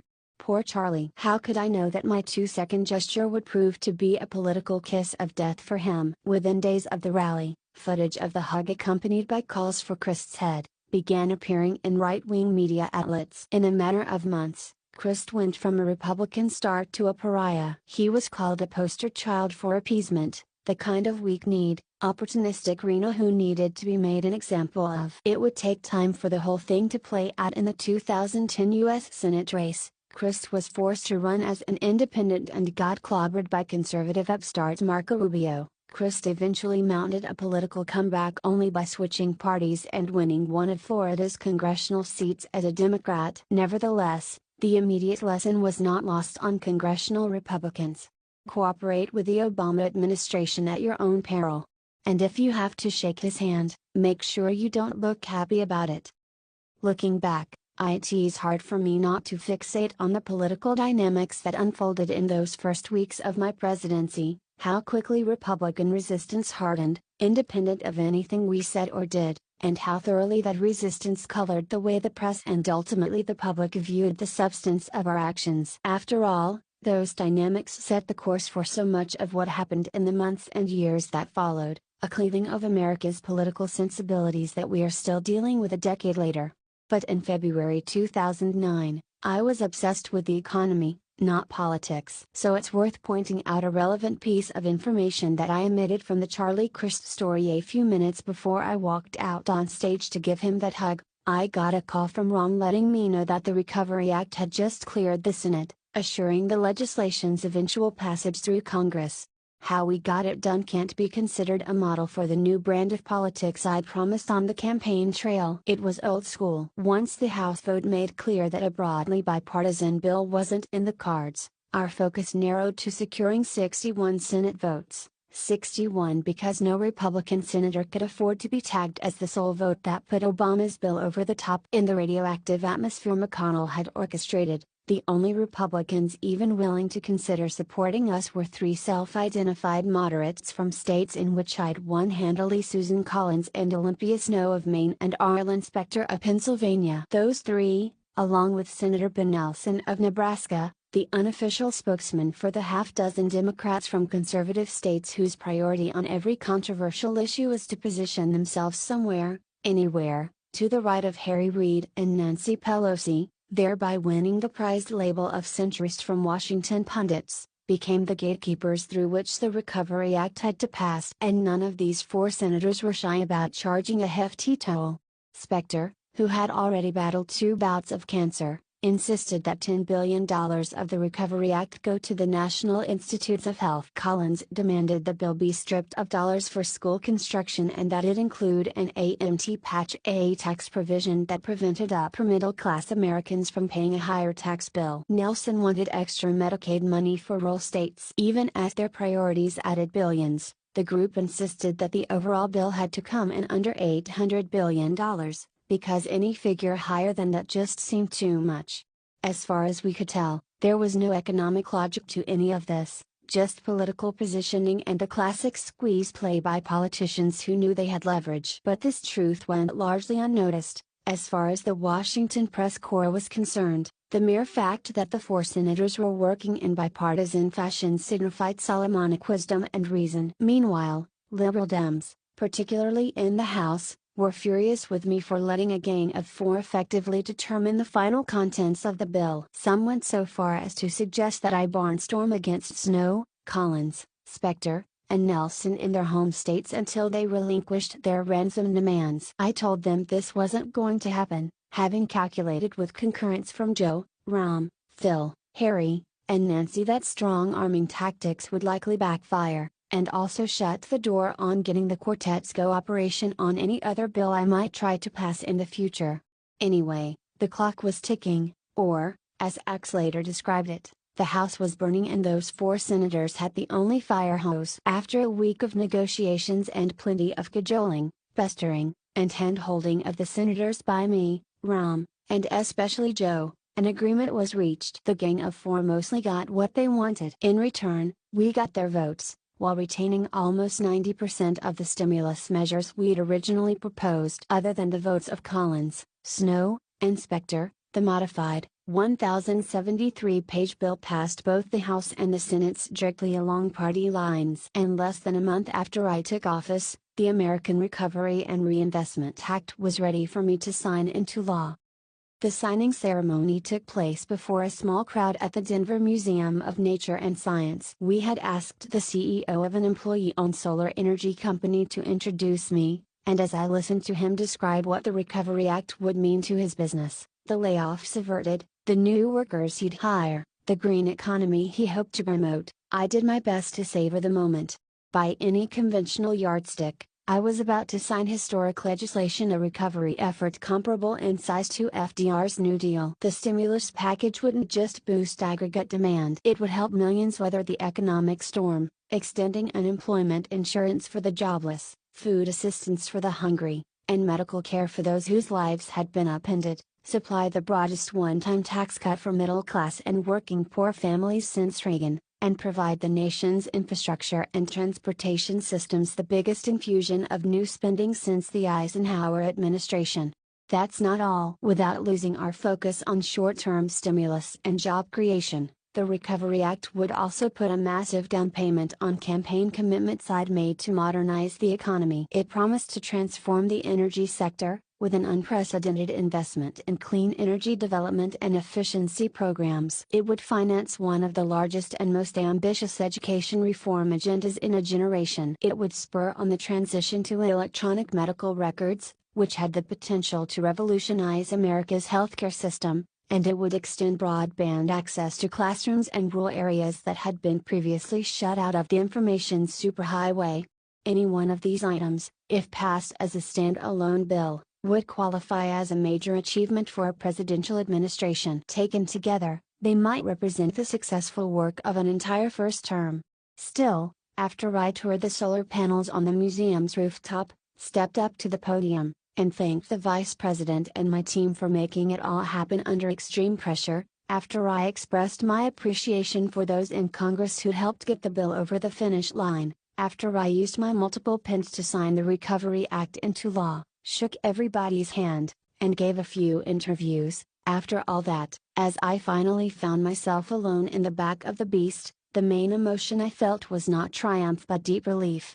Or, more accurately, relief with a heavy dose of foreboding.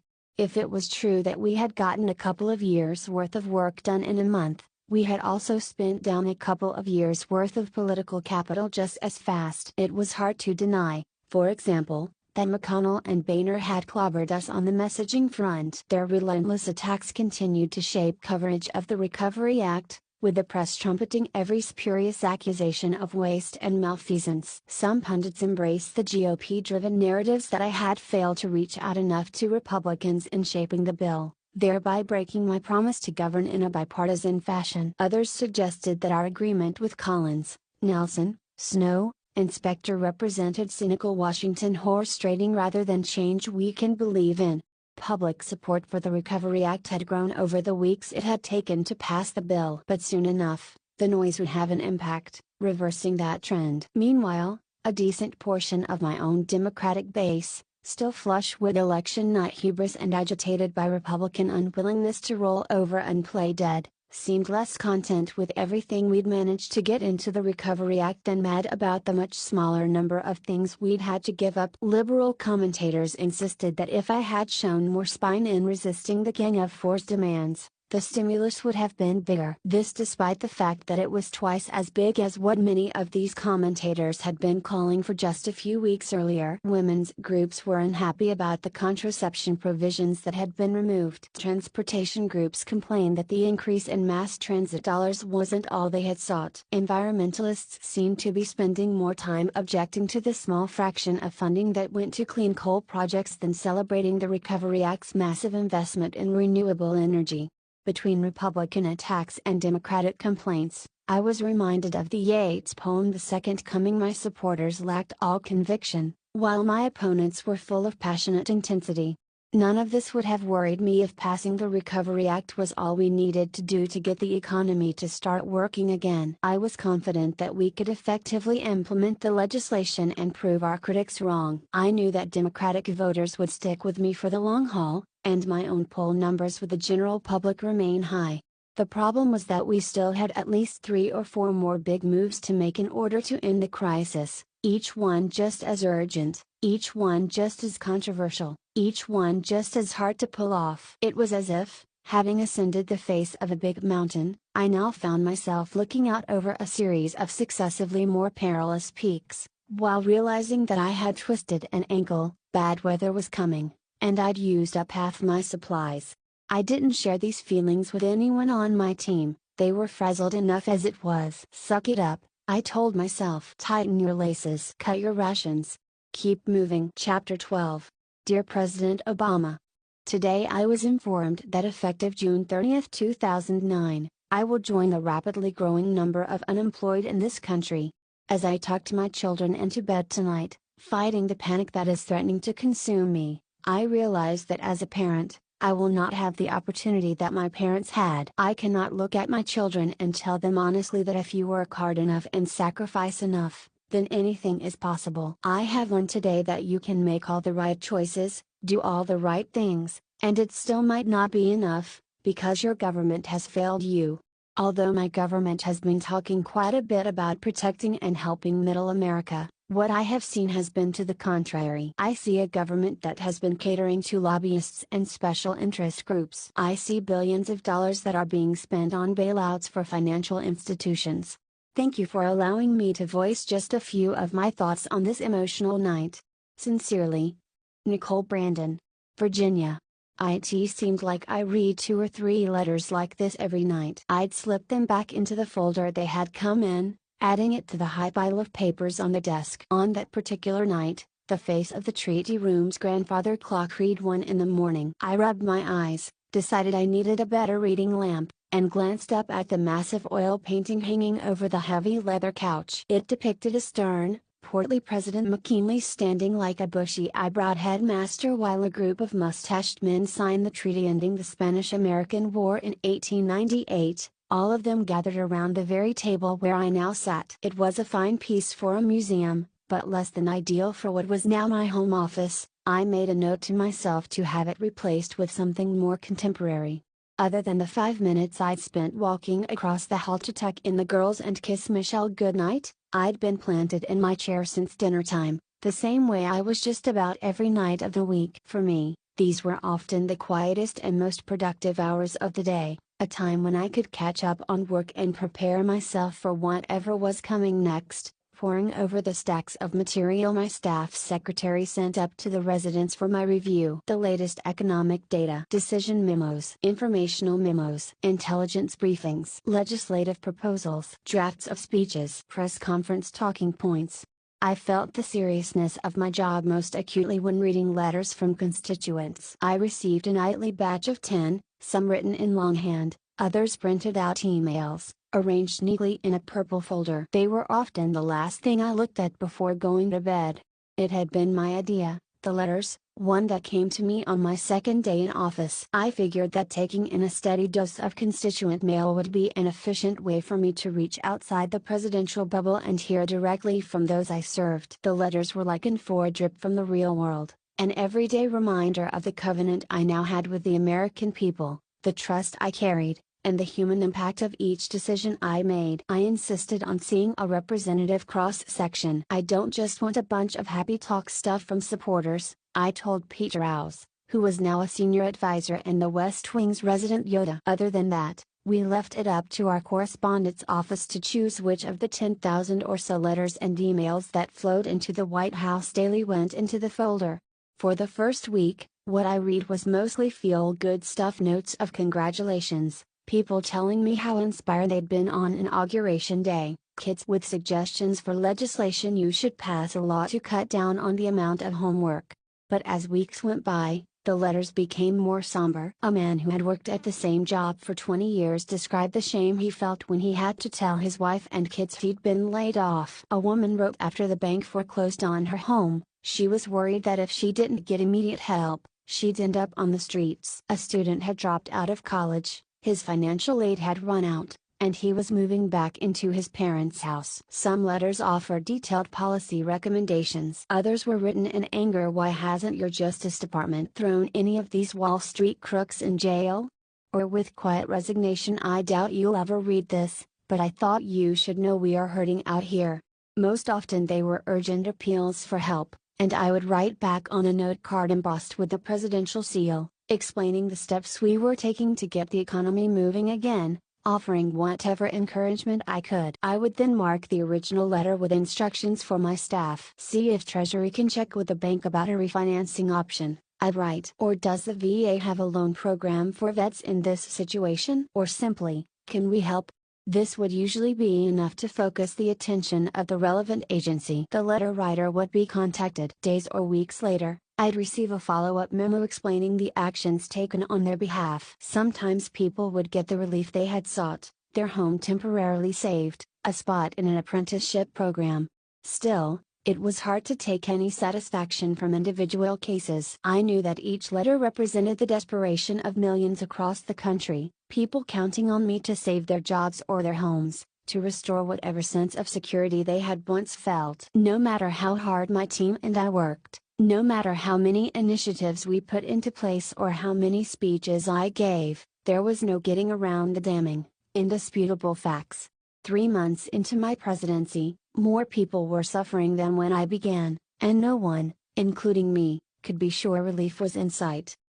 On February 18, the day after I signed the Recovery Act, I flew to Mesa, Arizona, to announce our plan to deal with the collapsing housing market. Other than job loss, no aspect of the economic crisis had a more direct impact on ordinary people. With more than 3 million homes having gone into some stage of foreclosure in 2008, another 8 million were now at risk. Over the final 3 months of the year, home prices fell almost 20%, meaning that even families who could manage their payments suddenly found themselves underwater, their house worth less than they owed, their primary investment and nest egg now a millstone of debt around their necks.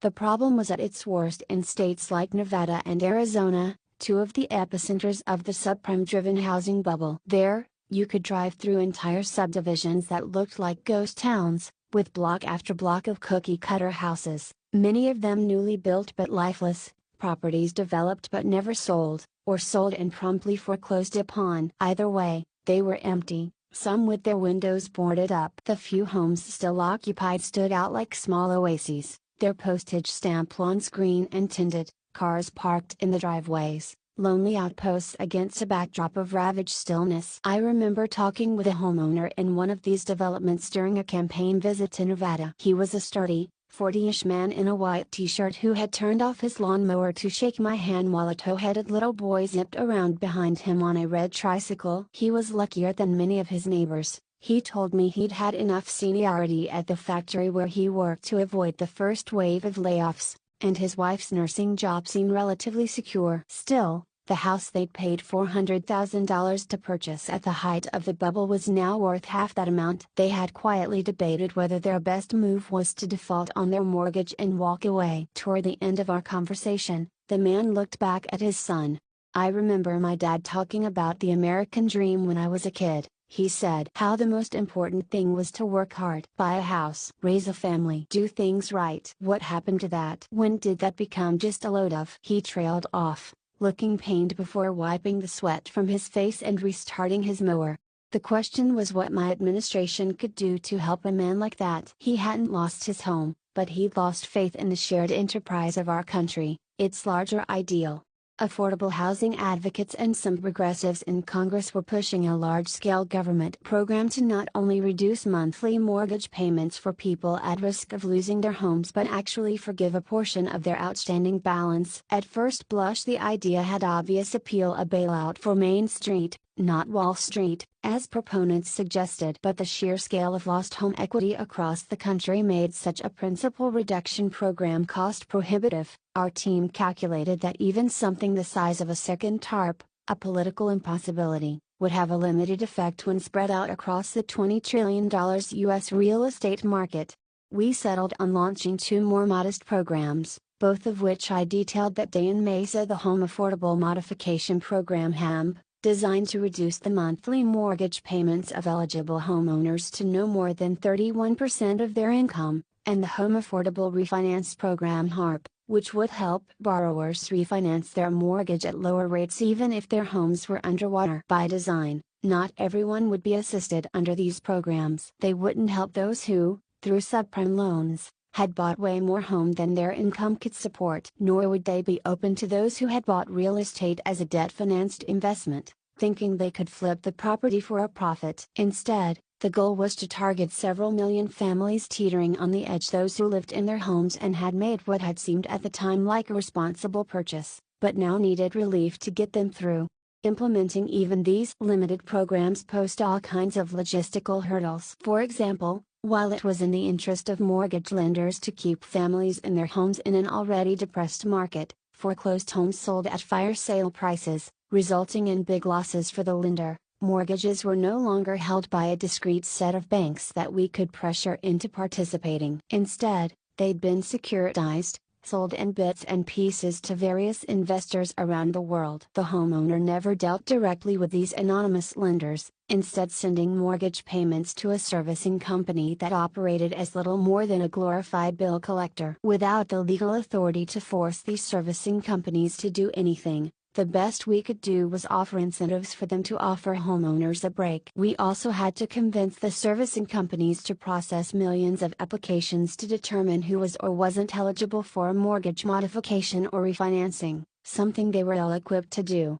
And just who, exactly, was deserving of government assistance? This question would insinuate itself into just about every policy debate we had throughout the economic crisis. After all, as bad as things were in 2009, the vast majority of American homeowners were still figuring out a way, by hook or by crook, to stay current on their mortgages. To do so, many had cut back on eating out, canceled their cable TV, or spent down savings intended for their retirement or for their children's college expenses. Was it fair to devote the hard-earned tax dollars of those Americans to reducing the mortgage payments of a neighbor who'd fallen behind? What if the neighbor had bought a bigger house than they could really afford? What if they had opted for a cheaper but riskier type of mortgage? Did it matter if the neighbor had been duped by a mortgage broker into thinking they were doing the right thing? What if the neighbor had taken their kids to Disneyland the year before rather than putting that money into a rainy day fund? Did that make them less worthy of help? Or what if they had fallen behind on their payments not because they'd put in a new swimming pool or taken a vacation but because they'd lost their job, or because a family member had gotten sick and their employer didn't offer health insurance, or because they just happened to live in the wrong state? How did that change the moral calculus? For policymakers trying to halt a crisis, none of these questions mattered, at least not in the short term. If your next door neighbor's house is on fire, you don't want the fire department dispatcher asking whether it was caused by lightning or by someone smoking in bed before agreeing to send a fire truck. You just want the fire put out before it reaches your house. Mass foreclosures were the equivalent of a 5-alarm fire that was destroying everyone's home values and taking the economy down with it. And from our perspective, at least, we were the fire department. Still, questions of fairness were very much on the minds of the public. I wasn't surprised when experts reacted critically to our housing package, suggesting that the $75 billion price tag was too small to address the scale of the problem, or when housing advocates splashed at us in the press for not including a means to reduce the overall principal. What my team and I didn't anticipate was the critique that ended up getting the most attention that day in Mesa, maybe because it came from such an unlikely source. The day after the rally, Gibbs mentioned that a CNBC business commentator named Rick Santelli had launched a lengthy on-air rant about our housing plan. Gibbs, whose radar on these things was rarely off, seemed concerned. "It's getting a lot of play," he said. "And the press pool's asking me about it. You might want to check it out." That night I watched the video clip on my laptop. I was familiar with Santelli. He seemed no different from most of the talking heads populating the cable business shows, delivering a mix of market gossip and yesterday's news with the glib conviction of a late-night infomercial host. In this instance, he'd been broadcasting live from the floor of the Chicago Mercantile Exchange, charged up with theatrical outrage and surrounded by traders who were smugly cheering from their desks as he regurgitated a bunch of standard Republican talking points, including the incorrect claim that we'd be paying off the mortgages of irresponsible spendthrifts and deadbeats, losers, Santelli called them, who had gotten in over their heads. "The government is promoting bad behavior," he shouted. "How many of you people want to pay for your neighbor's mortgage that has an extra bathroom and can't pay their bills?" Santelli went on to declare that our founding fathers, people like Benjamin Franklin and Jefferson, what we're doing in this country now is making them roll over in their graves. Somewhere in mid-monologue, he suggested a Chicago Tea Party in July to put a stop to big government giveaways. It was hard for me not to dismiss the whole thing for what it was: a mildly entertaining shtick intended not to inform but to fill airtime, sell ads, and make the viewers of Squawk Box feel like they were real insiders, not one of the losers. Who, after all, was going to take such half-baked populism seriously? How many Americans considered the traders at the Chicago Merc representative of the country, traders who still had jobs precisely because the government had stepped in to keep the financial system afloat?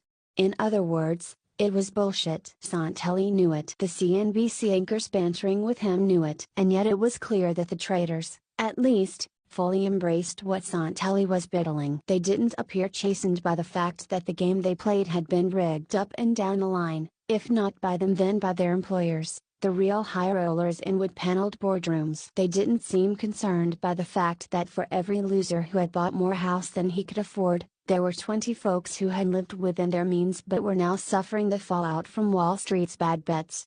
No, these traders were genuinely aggrieved, convinced that they were about to get screwed at the hands of the government. They thought they were the victims. One had even leaned into Santelli's mic and declared our housing program a moral hazard, deploying an economic term that had entered the popular lexicon, used to explain how policies that shielded banks from their mounting losses might end up encouraging even more financial recklessness in the future. Only now the same term was being wielded to argue against help for families who, through no fault of their own, were about to lose their homes.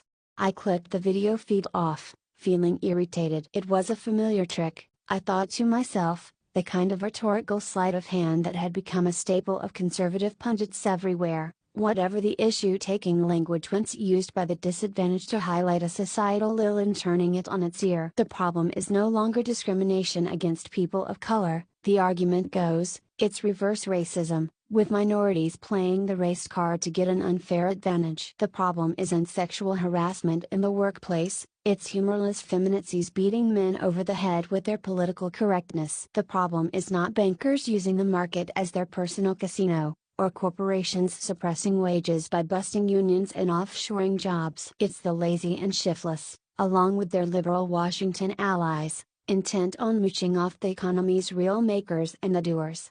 Such arguments had nothing to do with facts. They were impervious to analysis. They went deeper, into the realm of myth, redefining what was fair, reassigning victimhood, conferring on people like those traders in Chicago that most precious of gifts, the conviction of innocence, as well as the righteous indignation that comes with it. I would often think back to that Santelli clip, which foreshadowed so many of the political battles I faced during my presidency. For there was at least one sideways truth in what he'd said. Our demands on the government had changed over the past 2 centuries, since the time the founders had charted it. Beyond the fundamentals of repelling enemies and conquering territory, enforcing property rights and policing issues that property-holding white men deemed necessary to maintain order, our early democracy had largely left each of us to our own devices. Then a bloody war was fought to decide whether property rights extended to treating blacks as chattel. Movements were launched by workers, farmers, and women who had experienced firsthand how one man's liberty too often involved their own subjugation. A depression came, and people learned that being left to your own devices could mean penury and shame. Which is how the United States and other advanced democracies came to create the modern social contract. As our society grew more complex, more and more of the government's function took the form of social insurance, with each of us chipping in through our tax dollars to protect ourselves collectively, for disaster relief if our house was destroyed in a hurricane, unemployment insurance if we lost a job, Social Security and Medicare to lessen the indignities of old age, reliable electricity and phone service for those who lived in rural areas where utility companies wouldn't otherwise make a profit, public schools and universities to make education more egalitarian.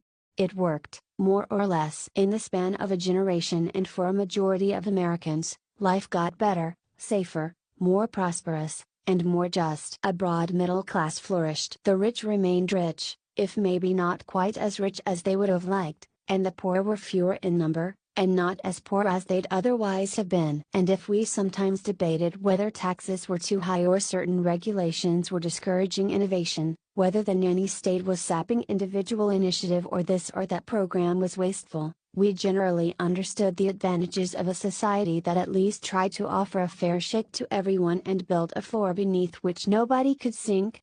Maintaining this social compact, though, required trust. It required that we see ourselves as bound together, if not as a family then at least as a community, each member worthy of concern and able to make claims on the whole. It required us to believe that whatever actions the government might take to help those in need were available to you and people like you, that nobody was gaming the system, and that the misfortunes or stumbles or circumstances that caused others to suffer were ones to which you at some point in your life might fall prey.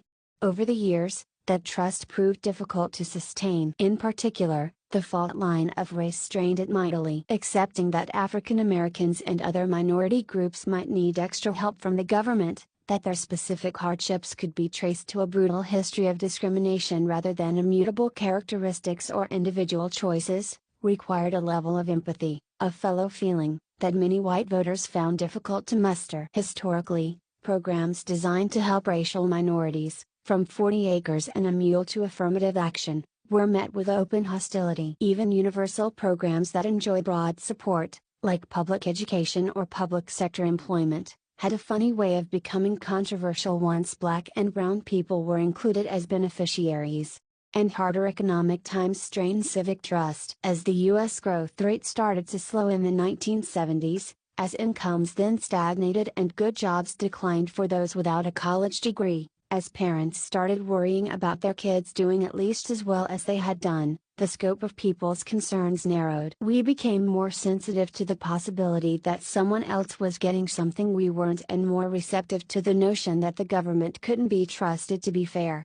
Promoting that story, a story that fed not trust but resentment, had come to define the modern Republican Party. With varying degrees of subtlety and varying degrees of success, GOP candidates adopted it as their central theme, whether they were running for president or trying to get elected to the local school board. It became the template for Fox News and conservative radio, the foundational text for every think tank and PAC the Koch brothers financed. The government was taking money, jobs, college slots, and status away from hard-working, deserving people like us and handing it all to people like them, those who didn't share our values, who didn't work as hard as we did, the kind of people whose problems were of their own making. The intensity of these convictions put Democrats on the defensive, making leaders less bold about proposing new initiatives, limiting the boundaries of political debate. A deep and suffocating cynicism took hold. Indeed, it became axiomatic among political consultants of both parties that restoring trust in the government or in any of our major institutions was a lost cause, and that the battle between Democrats and Republicans each election cycle now came down to whether America's squeezed middle class was more likely to identify the wealthy and powerful or the poor and minorities as the reason they weren't doing better.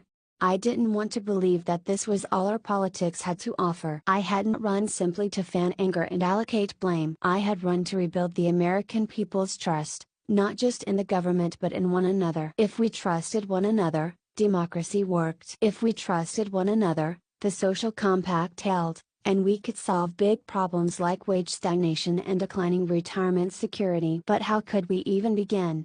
The economic crisis had tipped recent elections in the Democrats' favor. But far from restoring any sense of common purpose or faith in the government's capacity to do good, the crisis had also made people more angry, more fearful, more convinced that the fix was in. What Santelli understood, what McConnell and Boehner understood, was how easily that anger could be channeled, how useful fear could be in advancing their cause.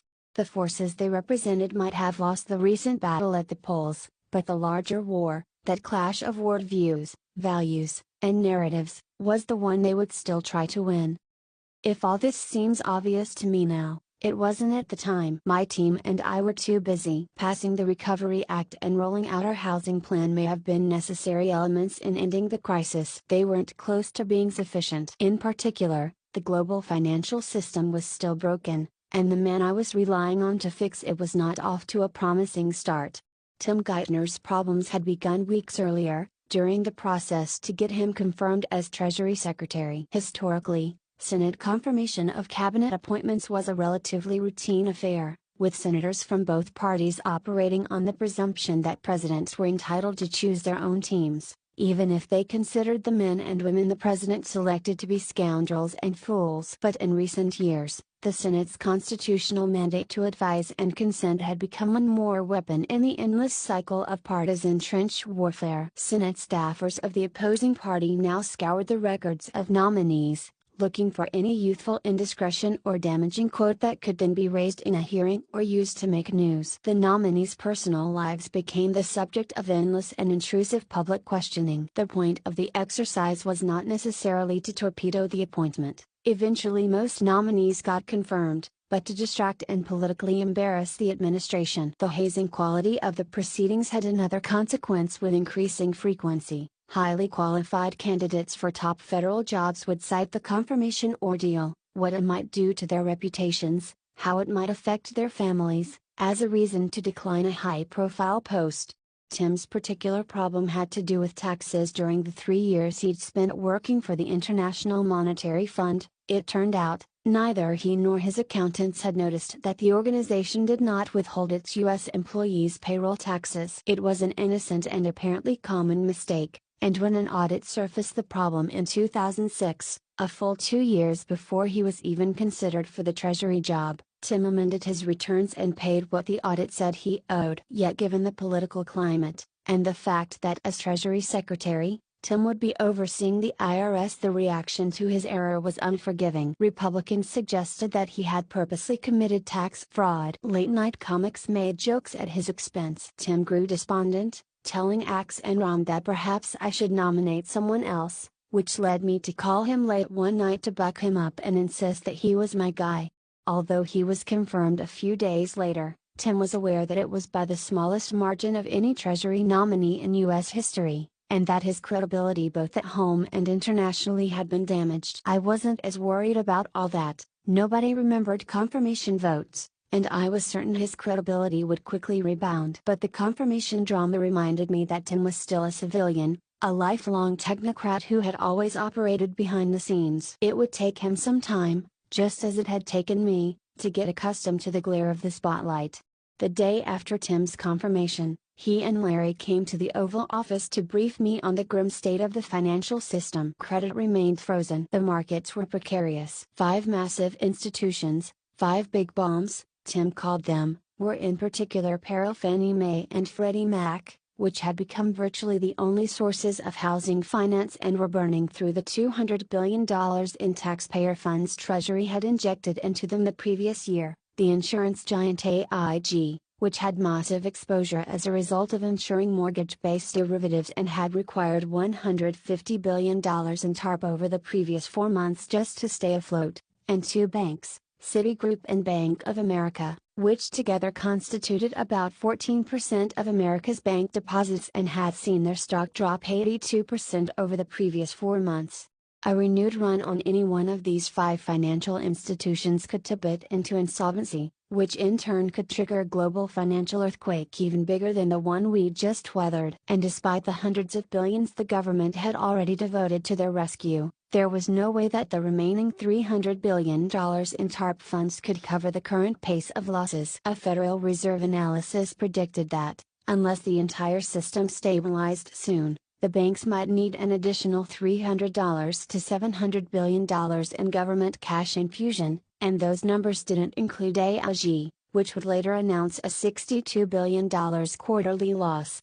Rather than pouring more taxpayer dollars into a leaky bucket, we had to find a way to patch its holes. First and foremost, we needed to restore some semblance of market confidence so that investors who'd fled to safety, pulling trillions of dollars in private capital out of the financial sector, would return from the sidelines and reinvest. When it came to Fannie and Freddie, Tim explained, we had the authority to put more money into them without congressional approval, in part because they'd already been placed in government conservatorship. Right away, we agreed to a new $200 billion capital commitment. This wasn't a comfortable choice, but the alternative was to let the entire U.S. mortgage market effectively vanish.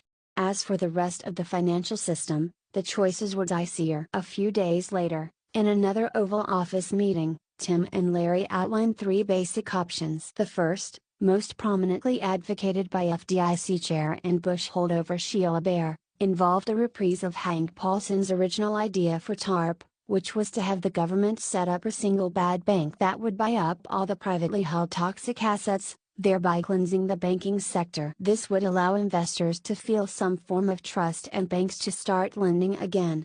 Not surprisingly, the markets liked this approach, since it effectively dumped future losses in the lap of taxpayers. The problem with the bad bank idea, though, as both Tim and Larry pointed out, was that no one knew how to fairly price all the toxic assets currently on the bank's books. If the government paid too much, it would amount to yet another massive taxpayer bailout with few strings attached. If, on the other hand, the government paid too little, and with an estimated $1 trillion in toxic assets still out there, fire sale prices would be all the government could afford, the banks would have to swallow massive losses right away and would almost certainly go belly up anyway. In fact, it was precisely because of these pricing complications that Hank Paulson had abandoned the idea back at the start of the crisis. We had a second possibility, one that on the surface seemed cleaner: to temporarily nationalize those systemically significant financial institutions that, based on the current market price of their assets and liabilities, were insolvent, and then force them to go through a restructuring similar to a bankruptcy proceeding, including making shareholders and bondholders take haircuts on their holdings and potentially replacing both management and boards. This option fulfilled my desire to tear the band-aid off and fix the system once and for all, rather than letting the banks limp along in what was sometimes referred to as a zombie state, technically still in existence but without enough capital or credibility to function. It also had the benefit of satisfying what Tim likes to refer to as Old Testament justice, the public's understandable desire to see those who done wrong punished and shamed. As usual, though, what looked like the simplest solution wasn't so simple. Once the government nationalized one bank, stakeholders at every other bank would almost certainly dump their holdings as fast as they could, fearing that their institution would be next. Such runs would likely trigger the need to nationalize the next weakest bank, and the one after that, and the one after that, in what would become a cascading government takeover of America's financial sector. Not only would that cost a whole lot of money, it also would require the U.S. government to manage these institutions for as long as it took to eventually sell them off. And while we were busy contending with a million inevitable lawsuits filed not just by Wall Street types but also by pension funds and small investors angry over the forced haircut, the question would be, who would we put in charge of these banks, especially given that almost everyone with the requisite experience was likely to be tainted by some involvement with subprime lending. Who would set their salaries and bonuses? How would the public feel if these nationalized banks just kept bleeding money? And to whom could the government ultimately sell these banks, other than to other banks that might have been similarly complicit in creating the mess in the first place? In part because there were no good answers to these questions, Tim had cooked up a third option. His theory was this: although nobody doubted that banks were in bad shape and had a whole bunch of bad assets on their books, the market panic had so deeply depressed all asset prices that their condition might look worse than it really was. After all, the overwhelming majority of mortgages wouldn't end up in default. Not every mortgage-backed security was worthless, and not every bank was awash in bad bets. And yet, as long as the market had trouble discerning genuine insolvency from temporary illiquidity, most investors would simply avoid anything related to the financial sector. Tim's proposed solution would come to be known as a stress test. The Federal Reserve would set a benchmark for how much capital each of the 19 systemically significant banks needed to survive a worst-case scenario. The Fed would then dispatch regulators to pore over each bank's books, rigorously assessing whether or not it had enough of a financial cushion to make it through a depression. If not, the bank would be given 6 months to raise that amount of capital from private sources. If it still fell short, the government would then step in to provide enough capital to meet the benchmark, with nationalization coming into play only if the government's infusion exceeded 50%. Either way, the markets would finally have a clear picture of each bank's condition. Shareholders would see their shares in a bank diluted, but only in proportion to the amount of capital needed for the bank to get well. And taxpayers would be on the hook only as a last resort. Tim presented this third option more as a framework than a detailed plan, and Larry voiced some skepticism, believing that the banks were irredeemable, that the markets would never believe in the rigors of a government-managed audit, and that the exercise would do little more than delay the inevitable. Tim acknowledged those risks. He added that any stress test would require about 3 months to complete, during which time the public pressure for us to take more decisive action would only build. In the meantime, any number of events could send the markets into an even sharper tailspin. Larry and Tim stopped talking and waited for my reaction. I sat back in my chair. "Anything else on the menu?" I asked. "Not right now, Mr. President." "Not very appetizing." "No, Mr. President." I nodded, pondered the probabilities, and after a few more questions decided that Tim's stress test approach was our best way forward. Not because it was great, not even because it was good, but because the other approaches were worse. Larry compared it to having a doctor administer a less invasive treatment before opting for radical surgery. If the stress test worked, We could fix the system faster and with less taxpayer money. If it didn't, we'd probably be no worse off and would at least have a better sense of what more radical surgery would entail. Assuming, of course, that the patient didn't die in the meantime. A couple of weeks later, on February 10, Tim addressed the public for the first time as Treasury Secretary, speaking in a grand hall inside the Treasury building called the Cash Room, which for more than a century following the Civil War had operated as a bank, dispensing currency directly from government vaults. The idea was that Tim would unveil the framework for the stress test and outline other measures we were taking to stabilize the floundering banks, sending a signal that despite the uncertainty of the times, we were calm and had a credible plan. Confidence, of course, is hard to convey if you don't fully feel it. Still bruised by the confirmation hearings, having spent his first few weeks on the job working with only a skeleton staff, and still sorting out the details of how the stress test would work, Tim stepped before a bank of TV cameras and financial journalists that day and promptly tanked. By every estimation, including his own, the speech was a disaster. He looked nervous, was awkwardly using a teleprompter for the first time, and spoke in only vague terms about the overall plan. The White House communications team had been pressing him to emphasize our intent to get tough on the banks, even as our economic team emphasized the need to reassure the financial markets that there was no need for panic. Meanwhile, the alphabet soup of independent agencies responsible for regulating the financial system had not coalesced around Tim's proposal, and several agency heads, like Sheila Bair, kept pushing their own pet ideas. The result was a classic speech by committee, full of hedge bets and mixed messages, reflecting all the contradictory pressures. And in the rush to get it finished, Tim, who was running on fumes at this point, had devoted almost no time to practicing his delivery. As he was speaking, the stock market dropped by more than 3%. By day's end, it was down almost 5%. With financial stocks falling a full 11%. Tim's speech was all over the news, being parsed every which way. As Larry had predicted, many analysts viewed the stress test as nothing more than an elaborate whitewash, a new string of bailouts. Commentators across the political spectrum were now openly wondering whether Tim's tenure, my presidency, and the global financial system were headed for the dumpster. As much as Tim blamed himself during the next morning's post-mortem, I recognized it as a systems failure, and a failure on my part to put those who worked under me in a position to succeed. A day earlier, speaking at a press conference of my own, I'd unthinkingly and unfairly put a good deal of advance hype on Tim's speech, telling reporters that he'd be announcing clear and specific plans and was set to have his moment in the sun. The lessons all around were painful but useful. In the months that followed, I'd drive our team to run a tighter process, with better communications between relevant parts of the administration, to anticipate problems and resolve disputes before we took any plans public, allowing our ideas appropriate time and space to germinate regardless of external pressure, to pay careful attention to how big projects were staffed, and to sweat the details not just of substance but of stagecraft as well.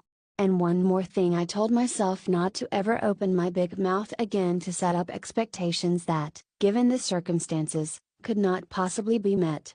Still, the damage was done. The world's first impression of my hard-working, all-star economic team was that of a gang that couldn't shoot straight. Republicans crowed. Rahm fielded calls from nervous Democrats. About the only positive thing I could draw from the fiasco was Tim's reaction to it. His spirit could not have been crushed, but it wasn't. Instead, he had the resigned air of someone who would take his punishment for the poor speech performance but at the same time was confident that on the bigger stuff, he was right. I liked that in him. He was still my guy. The best we could do now was hunker down, execute, and hope that our damn plan actually worked. Madam Speaker, the President of the United States. For reasons that still aren't entirely clear to me, a newly elected president's first speech before a joint session of Congress isn't technically considered a State of the Union address, but for all intents and purposes, that's exactly what it is, the first of that annual ritual in which a president has the chance to speak directly to tens of millions of fellow Americans.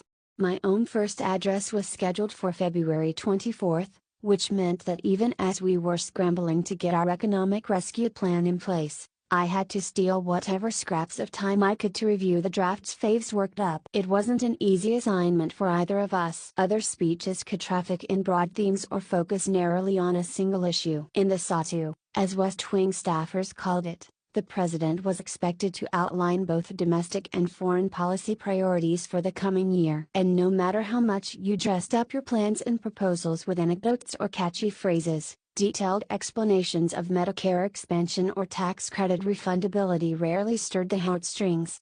Having been a senator, I was well versed in the politics of standing ovations at the sawtooth, the ritualized spectacle in which members of the president's party leapt to their feet and cheered to the rafters at practically every third line, while the opposition party refused to applaud even the most heartwarming story for fear that the cameras might catch them consorting with the enemy. The sole exception to this rule was any mention of troops overseas. Not only did this absurd bit of theater highlight the country's divisions at a time when we needed unity, the constant interruptions added at least 15 minutes to an already long speech. I had considered beginning my address by asking all those in attendance to hold their applause, but unsurprisingly, Gibbs and the comms team had nixed the idea, insisting that a silent chamber would not play well on TV.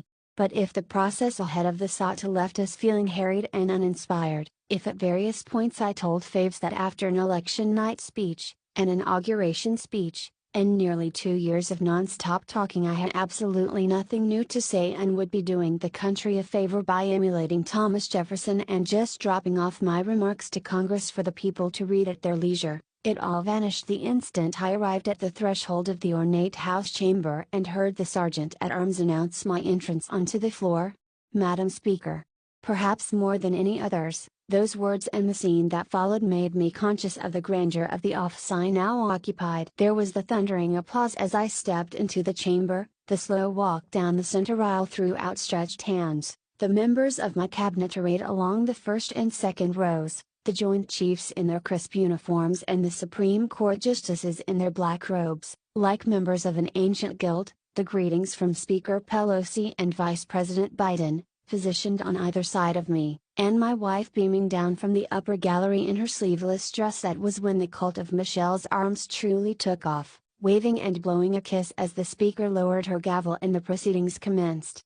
Although I spoke about my plans to end the war in Iraq, fortify U.S. efforts in Afghanistan, and prosecute the fight against terrorist organizations, the bulk of my address was devoted to the economic crisis. I went over the Recovery Act, our housing plan, the rationale behind the stress test. But there was also a bigger point I wanted to make, that we needed to keep reaching for more. I didn't just want to solve the emergencies of the day, I felt we needed to make a bid for lasting change. Once we'd restored growth to the economy, we couldn't be satisfied with simply returning to business as usual. I made clear that night that I intended to move forward with structural reforms, in education, energy, and climate policy, in healthcare and financial regulation, that would lay the foundation for long-term and broad-based prosperity in America.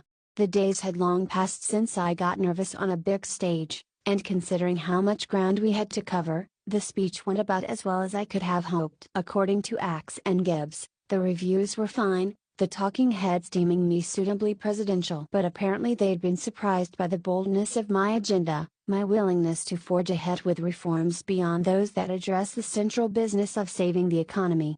It was as if nobody had been listening to the campaign promises I'd made, or as if they assumed that I hadn't actually meant what I'd said. The response to my speech gave me an early preview of what would become a running criticism during my first 2 years in office, that I was trying to do too much, that to aspire to anything more than a return to the pre-crisis status quo, to treat change as more than a slogan, was naive and irresponsible at best, and at worst a threat to America. As all-consuming as the economic crisis was, my fledgling administration didn't have the luxury of putting everything else on hold, for the machinery of the federal government stretched across the globe, churning every minute of every day, indifferent to overstuffed inboxes and human sleep cycles. Many of its functions generating social security checks, keeping weather satellites aloft, processing agricultural loans, issuing passports required no specific instructions from the White House, operating much like a human body breathes or sweats. outside the brain's conscious control. But this still left countless agencies and buildings full of people in need of our daily attention, looking for policy guidance or help with staffing, seeking advice because some internal breakdown or external event had thrown the system for a loop. After our first weekly Oval Office meeting, I asked Bob Gates, who'd served under 7 previous presidents, for any advice he might have in managing the executive branch. He gave me one of his wry, crinkly smiles. "There's only one thing you can count on, Mr. President," he said. "On any given moment and any given day, somebody somewhere is screwing up." We went to work trying to minimize screw-ups. In addition to my regular meetings with the Treasury, State, and Defense Secretaries and the daily briefings I got from my national security and economic teams, I made a point of sitting down with each member of my cabinet to go over strategic plans for their departments, pushing them to identify roadblocks and set priorities. I visited their respective agencies, often using the occasion to announce a new policy or government practice, and spoke to large gatherings of career government staffers, thanking them for their service and reminding them of the importance of their missions. There was an endless flow of meetings with various constituency groups, the Business Roundtable, the AFL-CIO, the U.S. Conference of Mayors, Veterans Services Organizations, to address their concerns and solicit their support. There were big set pieces that absorbed enormous amounts of time, like the presentation of our first federal budget proposal and innovative public events designed to increase government transparency, like our first ever live stream town hall. Each week I delivered a video address. I sat down for interviews with various print reporters and TV anchors, both national and local. I gave remarks at the National Prayer Breakfast and threw a Super Bowl party for members of Congress. By the first week of March, I'd also held 2 summits with foreign leaders, one in D.C. with British Prime Minister Gordon Brown, the other in Ottawa with Canadian Prime Minister Stephen Harper, each involving its own policy objectives and diplomatic protocols.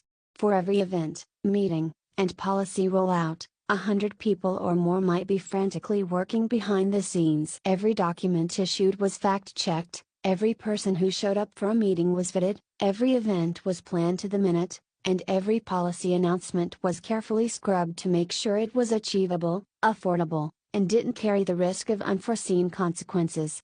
This kind of focused industriousness extended to the East Wing, where the First Lady had a small suite of offices and a busy schedule of her own. From the moment we'd arrived at the White House, Michelle had thrown herself into her new job while also making a home for our family. Thanks to her, Malia and Sasha seemed to be taking the transition to our strange new life completely in stride. They tossed balls in the long hallway that ran the length of the residence and made cookies with the White House chefs. Their weekends were filled with playdates and birthday parties with new friends, rec basketball, soccer leagues, tennis lessons for Malia, dance classes and taekwondo for Sasha. Much like her mother, Sasha was not to be messed with. Out in public, Michelle sparkled with charm, her fashion choices attracting favorable notice. Tasked with hosting the annual Governor's Ball, Michelle had shaken up tradition by arranging to have Earth, Wind and Fire provide the entertainment, their horn-blasting R&B funk-generating moves on the dance floor that I'd never thought I'd see out of a bipartisan gathering of middle-aged public officials. Look beautiful. Care for your family. Be gracious. Support your man. For most of American history, the First Lady's job had been defined by these tenets, and Michelle was hitting all the marks. What she hid from the outside world, though, was the way her new role initially chafed, how fraught with uncertainty it felt. Not all her frustrations were new. For as long as we'd been together, I watched my wife struggle the way many women did, trying to reconcile her identity as an independent, ambitious professional with a desire to mother our girls with the same level of care and attentiveness that Marion had given her. I had always tried to encourage Michelle in her career, never presuming that household duties were her province alone. And we'd been lucky that our joint income and a strong network of close-by relatives and friends had given us advantages that many families didn't have. Still, this wasn't enough to insulate Michelle from the wildly unrealistic and often contradictory social pressures that women with children absorbed from the media, their peers, their employers, and, of course, the men in their lives.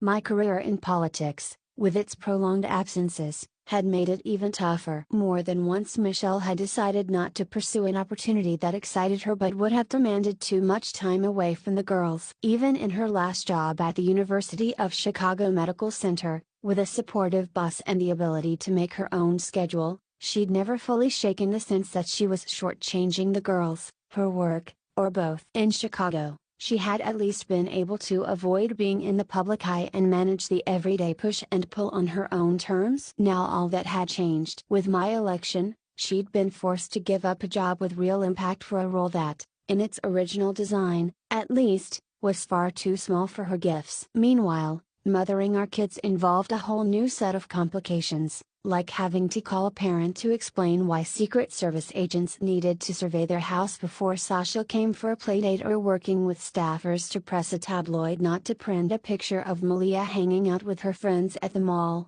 On top of these things, Michelle suddenly found herself drafted as a symbol in America's ongoing gender wars. Each choice she made, each word she uttered, was feverishly interpreted and judged. When she lightheartedly referred to herself as a mom-in-chief, some commentators expressed disappointment that she wasn't using her platform to break down stereotypes about a woman's proper place. At the same time, efforts to stretch the boundaries of what a first lady should or should not do carried their own peril. Michelle still smarted from the viciousness of some of the attacks leveled at her during the campaign, and one had only to look at Hillary Clinton's experience to know how quickly people could turn on a first lady who engaged in anything resembling policymaking.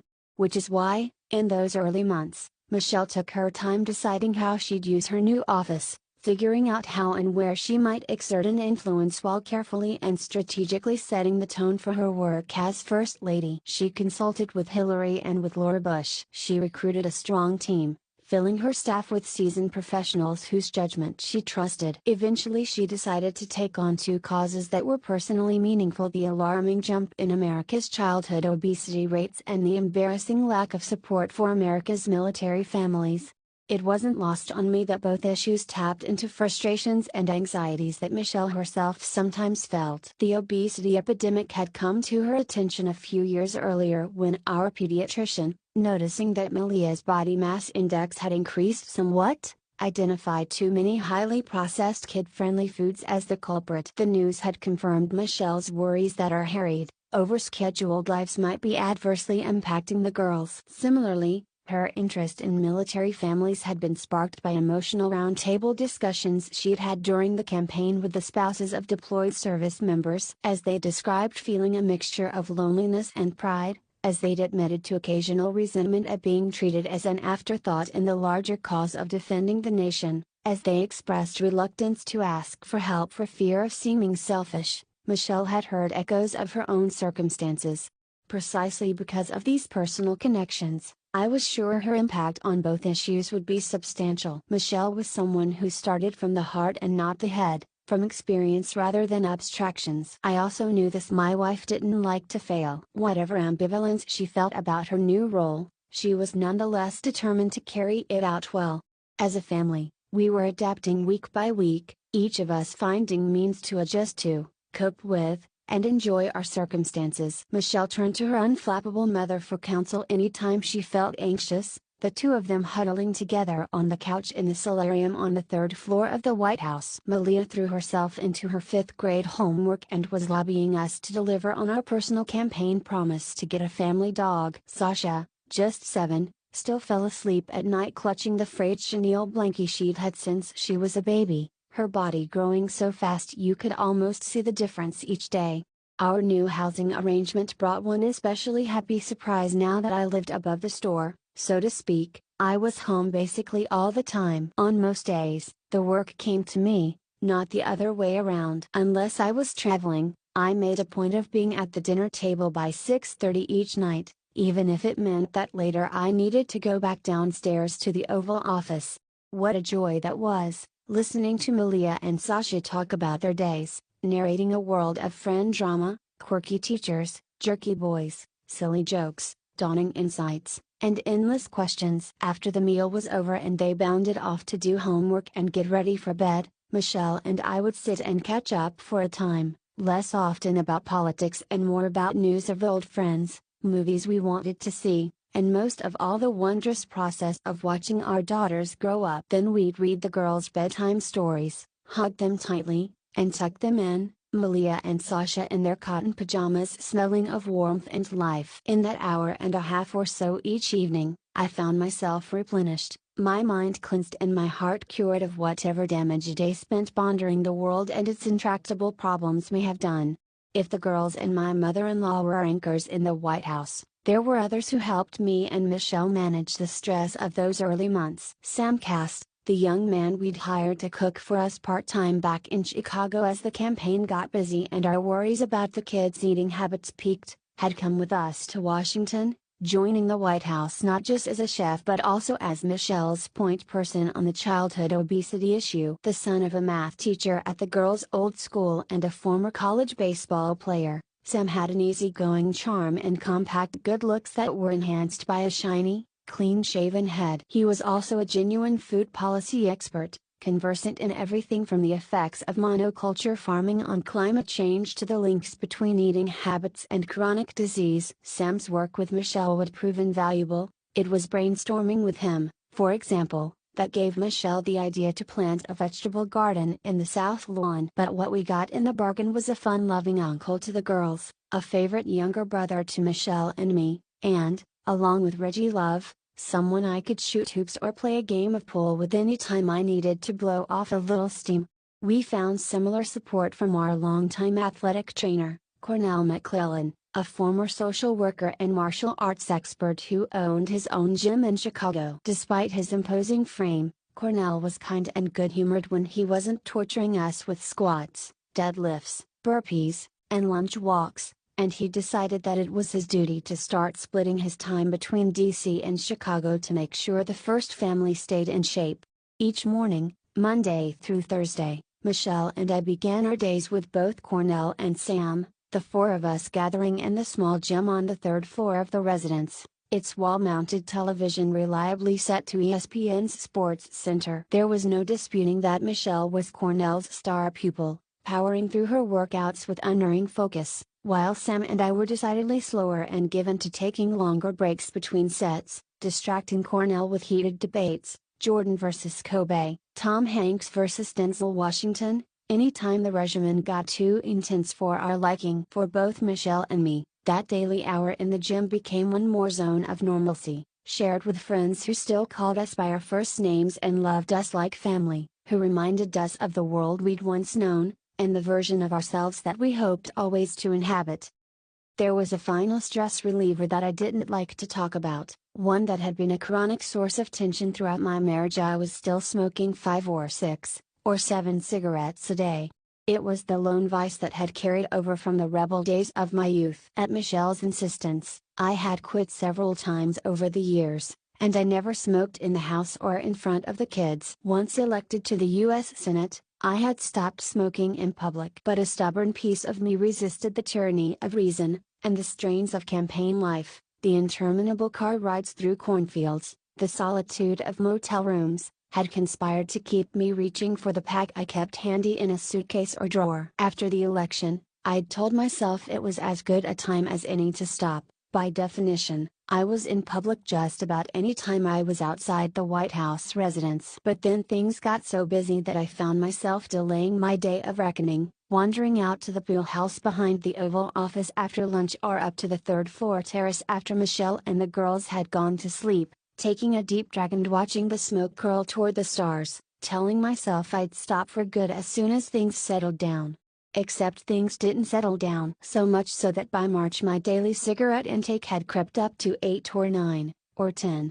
That month, another estimated 663,000 Americans would lose their jobs, with the unemployment rate shooting up to 8.5%. Foreclosures showed no signs of abating, and credit remained frozen. The stock market hit what would be its lowest point of the recession, down 57% from its peak, with shares of Citigroup and Bank of America approaching penny stock status. AIG, meanwhile, was like a bottomless maw, its only apparent function being to gobble up as much TARP money as possible.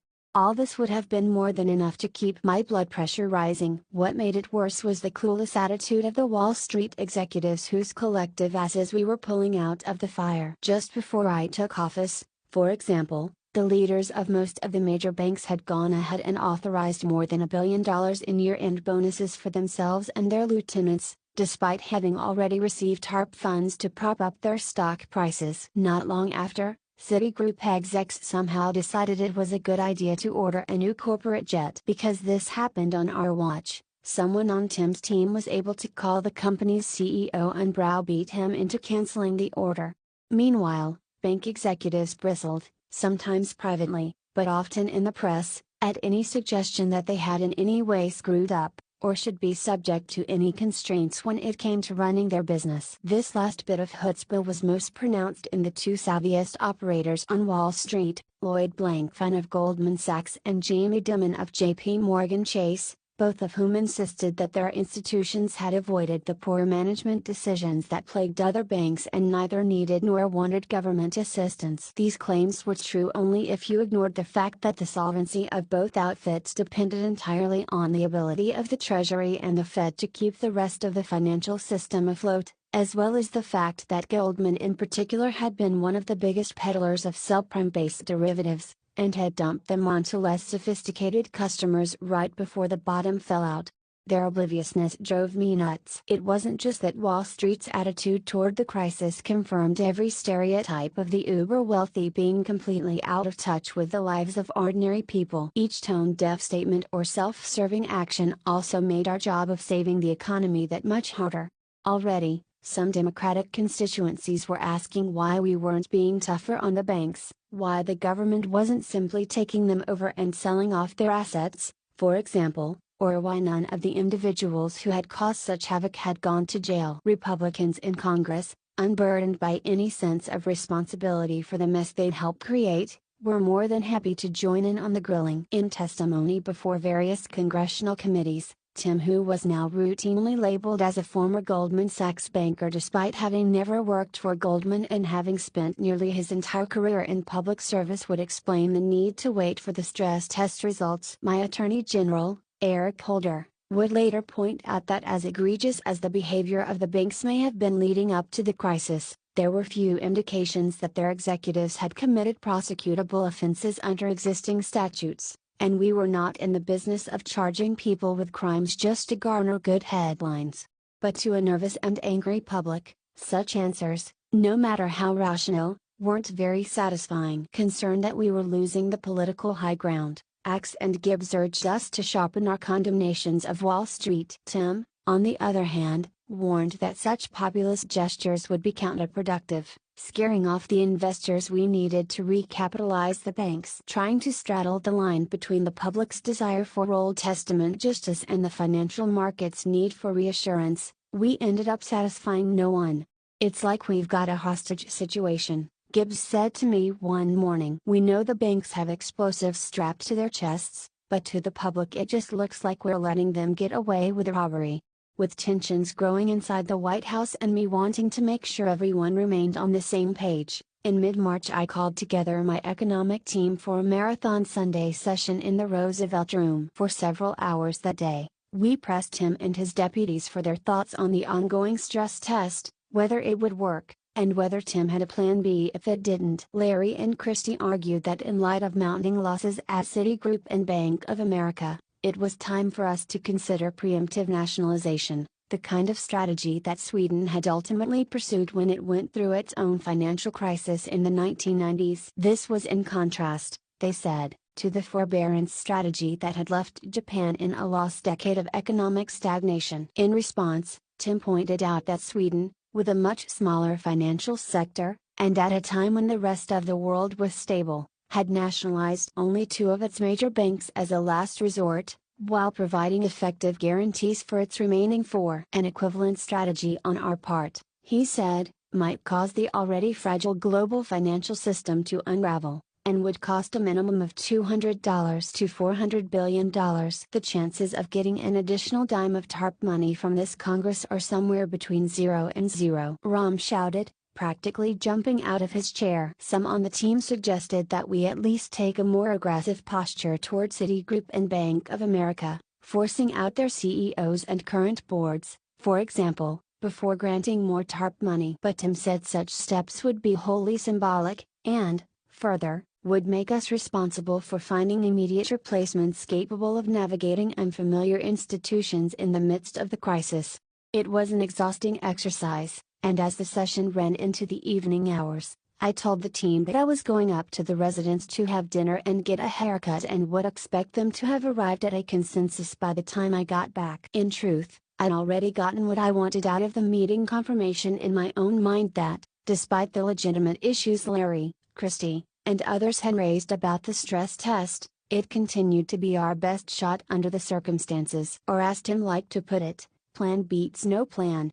Just as important, I felt assured that we'd run a good process, that our team had looked at the problem from every conceivable angle, that no potential solution had been discarded out of hand, and that everyone involved, from the highest ranking cabinet member to the most junior staffer in the room, had been given the chance to weigh in. For these same reasons, I would later invite two groups of outside economists, one left-leaning, the other conservative, who'd publicly questioned our handling of the crisis, to meet me in the Oval, just to see if they had any ideas that we hadn't already considered. They didn't.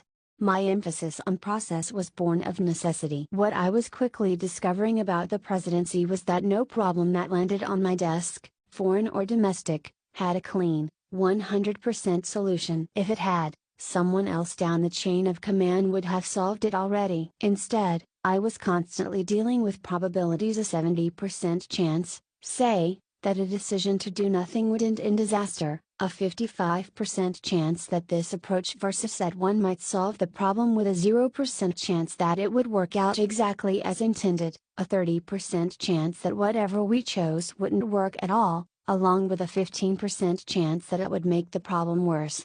In such circumstances, chasing after the perfect solution led to paralysis. On the other hand, going with your gut too often meant letting preconceived notions or the path of least political resistance guide a decision, with cherry-picked facts used to justify it. But with a sound process, one in which I was able to empty out my ego and really listen, following the facts and logic as best I could and considering them alongside my goals and my principles, I realized I could make tough decisions and still sleep easy at night, knowing at a minimum that no one in my position, given the same information, could have made the decision any better. A good process also meant I could allow each member of the team to feel ownership over the decision, which meant better execution and less litigation of White House decisions through leaks to the New York Times or the Washington Post. Returning from my haircut and dinner that night, I sensed that things had played out the way I had hoped. Larry and Christy agreed that it made sense for us to wait and see how the stress test went before taking more drastic action. Tim accepted some useful suggestions about how to better prepare for possibly bad results. Axe and Gibbs offered ideas about improving our communication strategy. All in all, I was feeling pretty good about the day's work. Until, that is, someone brought up the issue of the AIG bonuses.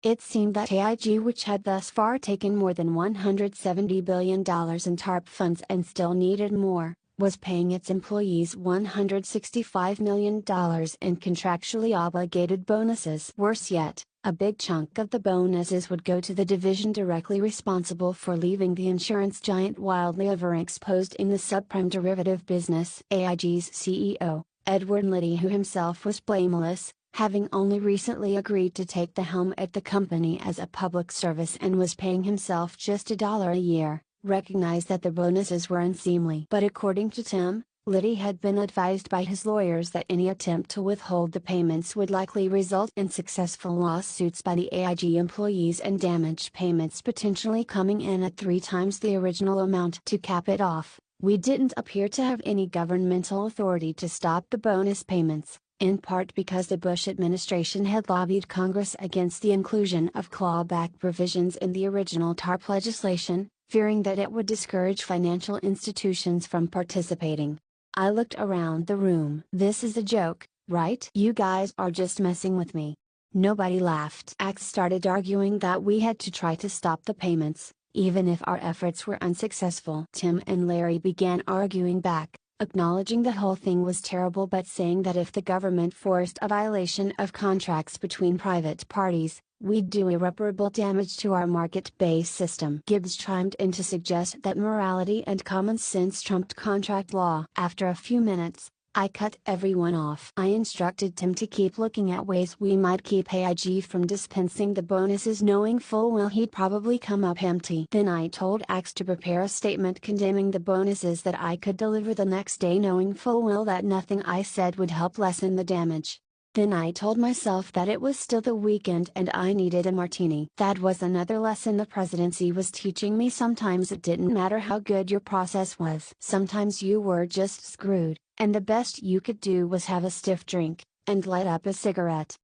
The news of the AIG bonuses brought the pent-up anger of several months to an uncontrolled boil. Newspaper editorials were scathing. The House quickly passed a bill to tax Wall Street bonuses at 90% for people making over $250,000, only to watch it die in the Senate. In the White House briefing room, it seemed like Gibbs fielded questions on no other topic. Code Pink, a quirky anti-war group whose members, mostly women dressed in pink t-shirts, pink hats, and the occasional pink boa, ramped up protests outside various government buildings and surfaced at hearings where Tim was appearing, hoisting signs with slogans like "Give US our dollar back," clearly unimpressed by any argument about the sanctity of contracts. The following week, I decided to convene a White House meeting with the CEOs of the top banks and financial institutions, hoping to avoid any further surprises. 15 of them showed up, all men, all looking dapper and polished, and they all listened with placid expressions as I explained that the public had run out of patience, and that given the pain the financial crisis was causing across the country, not to mention the extraordinary measures the government had taken to support their institutions, the least they could do was show some restraint, maybe even sacrifice. When it was the executives' turn to respond, each one offered some version of the following: A. The problems with the financial system really weren't of their making. B. They had made significant sacrifices, including slashing their workforces and reducing their own compensation packages. And C. They hoped that I would stop fanning the flames of populist anger, which they said was hurting their stock prices and damaging industry morale. As proof of this last point, several mentioned a recent interview in which I'd said that my administration was shoring up the financial system only to prevent a depression, not to help a bunch of fat cat bankers. When they spoke, it sounded like their feelings were hurt. What the American people are looking for in this time of crisis, one banker said, is for you to remind them that we're all in this together.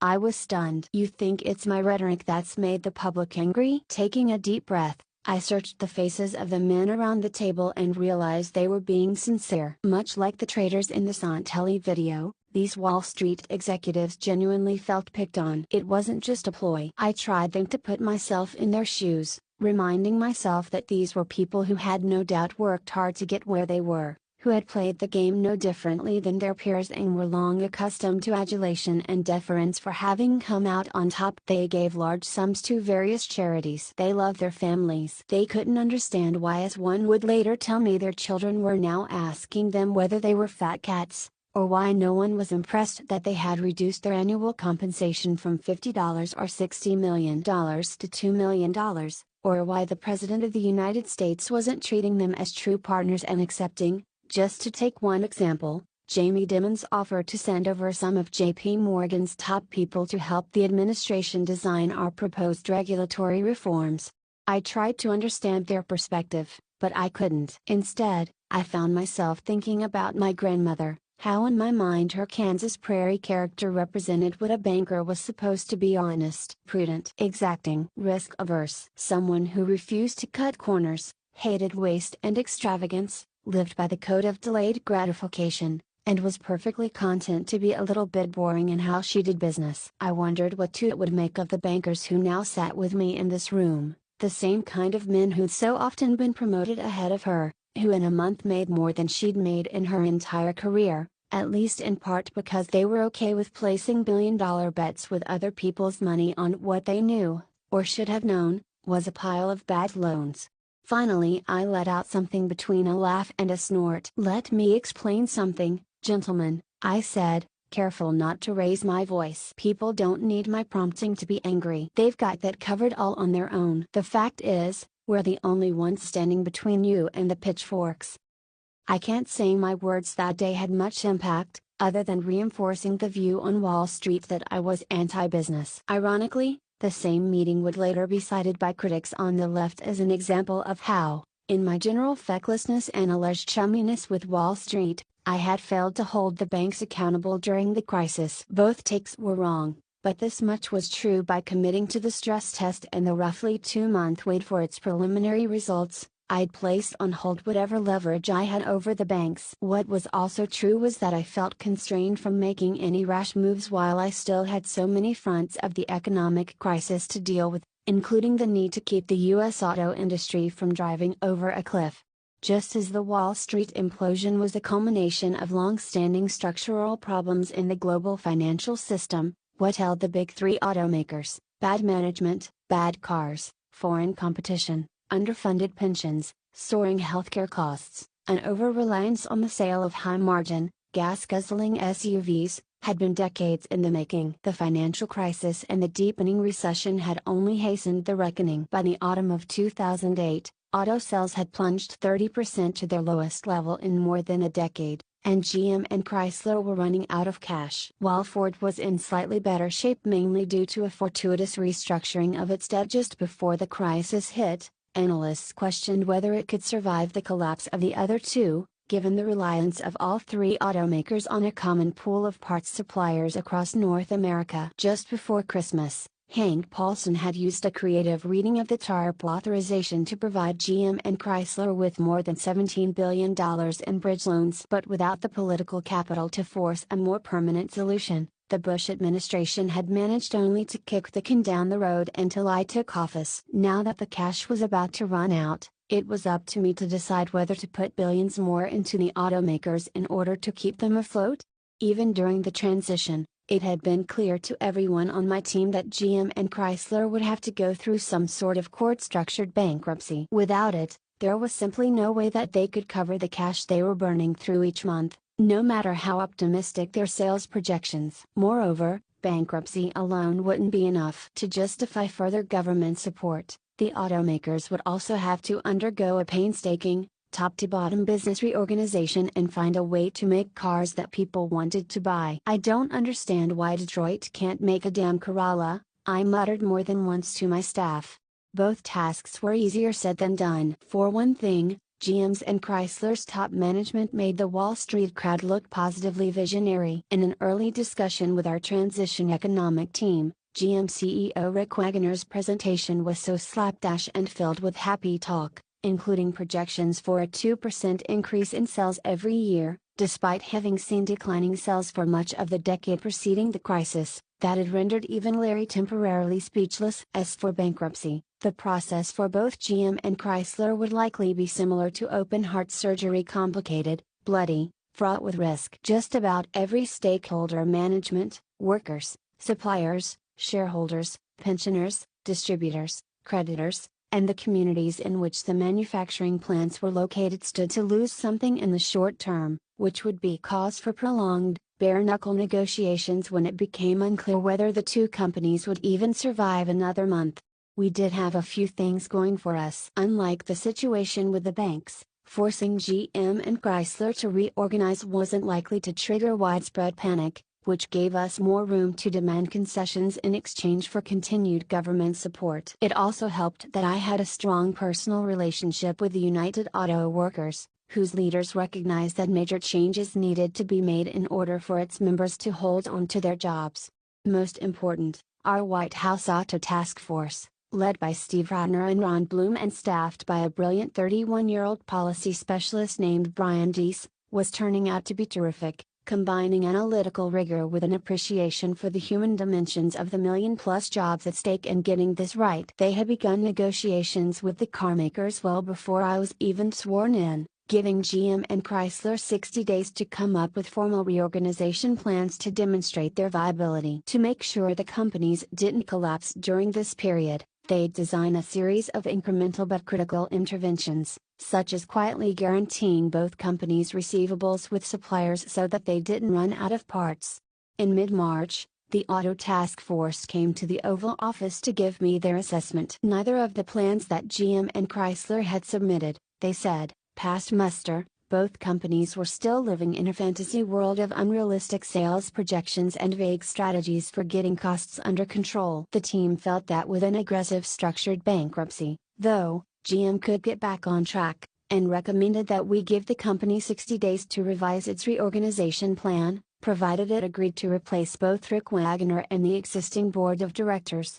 When it came to Chrysler, though, our team was split. The smallest of the big three, Chrysler was also in the worst financial shape and, outside of its Jeep brand, had what looked to be an unsalvageable product line. Given our limited resources and the perilous state of auto sales more generally, some on the team argued that we'd have a better chance of saving GM if we let Chrysler go. Others insisted that we shouldn't underestimate the potential economic shock of allowing an iconic American company to collapse. Either way, the task force let me know, the situation at Chrysler was deteriorating fast enough that I needed to make my decision right away. At this point, my assistant Katie poked her head into the Oval Office, telling me I needed to get to the Situation Room for a meeting with my national security team. Figuring I should probably take more than a half hour to decide the fate of the American auto industry, I asked Rom to reconvene the task force along with my 3 senior advisors, Valerie, Pete, and Axe, in the Roosevelt room later that afternoon so I could hear from both sides more process. At that meeting, I listened to Gene Sperling make a pitch for saving Chrysler and Christy Romer and Austin Goolsbee explain why continued support of the company likely amounted to throwing good money after bad. Rom and Axe, ever sensitive to the politics of the situation, pointed out that the country opposed, by a stunning 2-to-1 margin, any further auto bailouts. Even in Michigan, support barely reached a majority.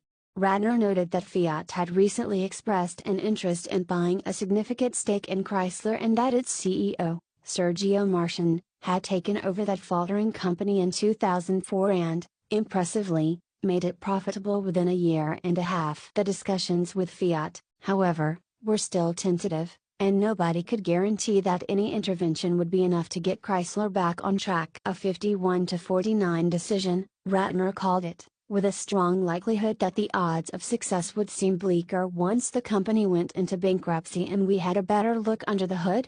I was thumbing through the charts, scrutinizing numbers, occasionally glancing up at the portraits of Teddy and FDR hanging on the wall, when it came time for Gibbs to speak. He had previously worked on U.S. Senator Debbie Stabenow's campaign, in Michigan, and he now pointed to a map in the slide deck that showed every Chrysler plant across the Midwest.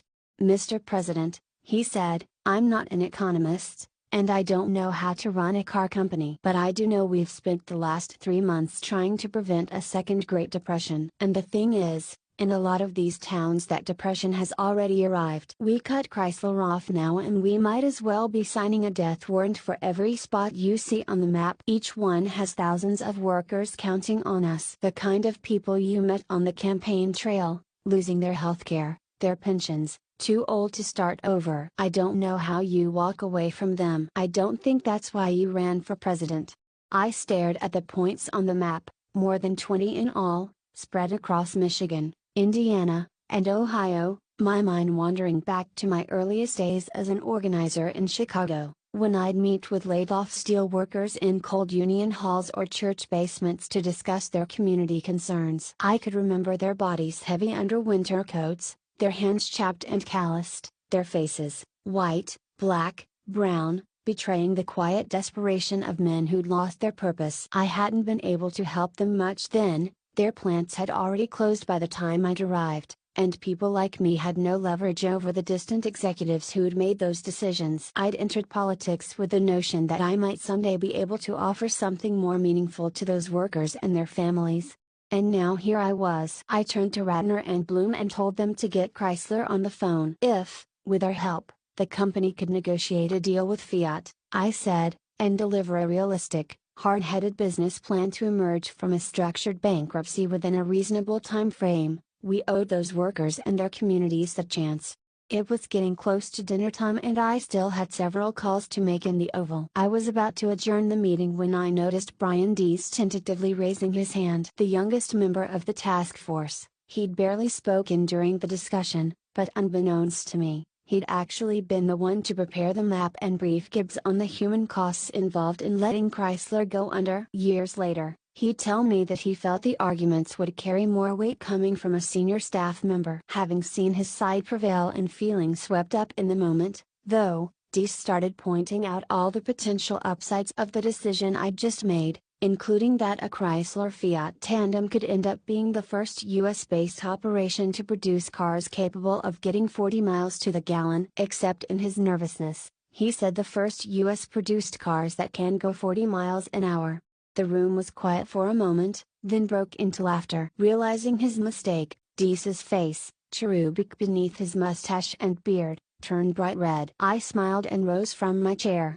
You know, it just so happens my first car was a '76 Fiat, I said, gathering up the papers in front of me. Bought it used, my freshman year of college. Red, 5-speed stick. As I remember, it went over 40 miles an hour. When it wasn't in the shop. Worst car I ever owned. I walked around the table, patted Deese on the arm, and turned back as I was heading out the door. The people at Chrysler thank you, I said, for not making that particular argument until after I made my decision.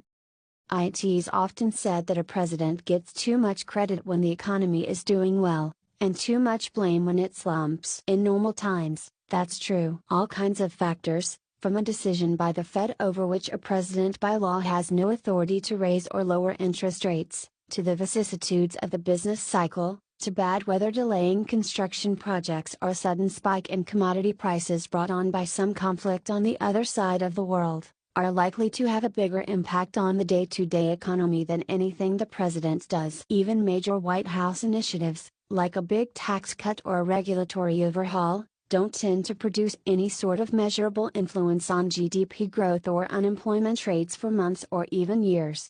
As a result, most presidents labor without knowing the economic impact of their actions. Voters can't gauge it either. There's an inherent unfairness to this, I suppose. Depending on accidents of timing, a president can be punished or rewarded at the polls for things entirely beyond his or her control. At the same time, this also offers an administration a certain margin for error, allowing leaders to set policy while feeling secure in the knowledge that not everything depends on them getting things right. In 2009, however, the situation was different. In the first 100 days of my administration, no margin for error existed. Every move we made counted. Every American was paying attention. Had we restarted the financial system? Had we ended the recession? Put people back to work? Kept people in their homes? Our scorecard was posted daily for everyone to see, with each new fragment of economic data, each news report or anecdote becoming an opportunity for judgment. My team and I carried that knowledge with us the minute we woke up, and it stayed with us until we went to bed. Sometimes I think it was only the sheer busyness of those months that kept us from succumbing to the overall stress. After the GM and Chrysler decisions, the main pillars of our strategy were basically in place, which meant we could turn our focus to implementation. The Auto Task Force negotiated a change in GM management, brokered Fiat's stake in Chrysler, and helped put together a plausible plan for the structured bankruptcies and reorganization of both car companies. The housing team, meanwhile, hammered together the framework for the HAMP and HARP programs. The Recovery Act's tax cuts and grants to states began to flow, with Joe Biden, together with his able chief of staff Ron Klain, in charge of overseeing the billions of dollars in infrastructure projects with an eye toward minimizing waste or fraud. And Tim and his still skeletal staff at Treasury, along with the Fed, continued to put out fires across the financial system. The pace was relentless. When I met with my economic team for our regular morning briefing, the faces of those arrayed in a horseshoe of chairs and couches around the Oval told a tale of exhaustion. Later, I would hear second-hand accounts of how folks had sometimes yelled at one another during staff meetings, the result of legitimate policy disputes, bureaucratic turf battles, anonymous leaks to the press, the absence of weekends, or too many late-night meals of pizza or chili from the Navy mess on the ground floor of the West Wing. None of this tension spilled into real rancor or kept the work from getting done. Whether due to professionalism, or respect for the presidency, or awareness of what failure might mean for the country, or solidarity forged from being a collective target for the escalating attacks from all quarters. Everyone more or less held it together as we waited for some sign, any sign, that our plans for ending the crisis were in fact going to work. And finally, in late April, it came. Tim dropped by the Oval one day to tell me that the Federal Reserve, which had remained tight-lipped throughout its review of the banks, had at long last given Treasury a preliminary look at the stress test results. "So?" I said, trying to read Tim's expression. "How does it look?" "Well, the numbers are still subject to some revisions." I threw up my hands in mock exasperation. "Better than expected, Mr. President," Tim said. "Meaning?" "Meaning we may have turned the corner. Of the 19 systemically significant institutions subjected to the stress test, the Fed had given 9 a clean bill of health, determining that they wouldn't need to raise more capital. 5 other banks required more capital to meet the Fed's benchmark but nonetheless appeared sturdy enough to raise it from private sources. This left 5 institutions including Bank of America, Citigroup, and GMAC, the financing arm of General Motors, that were likely to need additional government support. According to the Fed, the collective shortfall looked to be no more than $75 billion, an amount that our remaining TARP funds could comfortably cover if required. "Never a doubt," I said, deadpan, when Tim was finished briefing me. It was the first smile I'd seen on his face in weeks.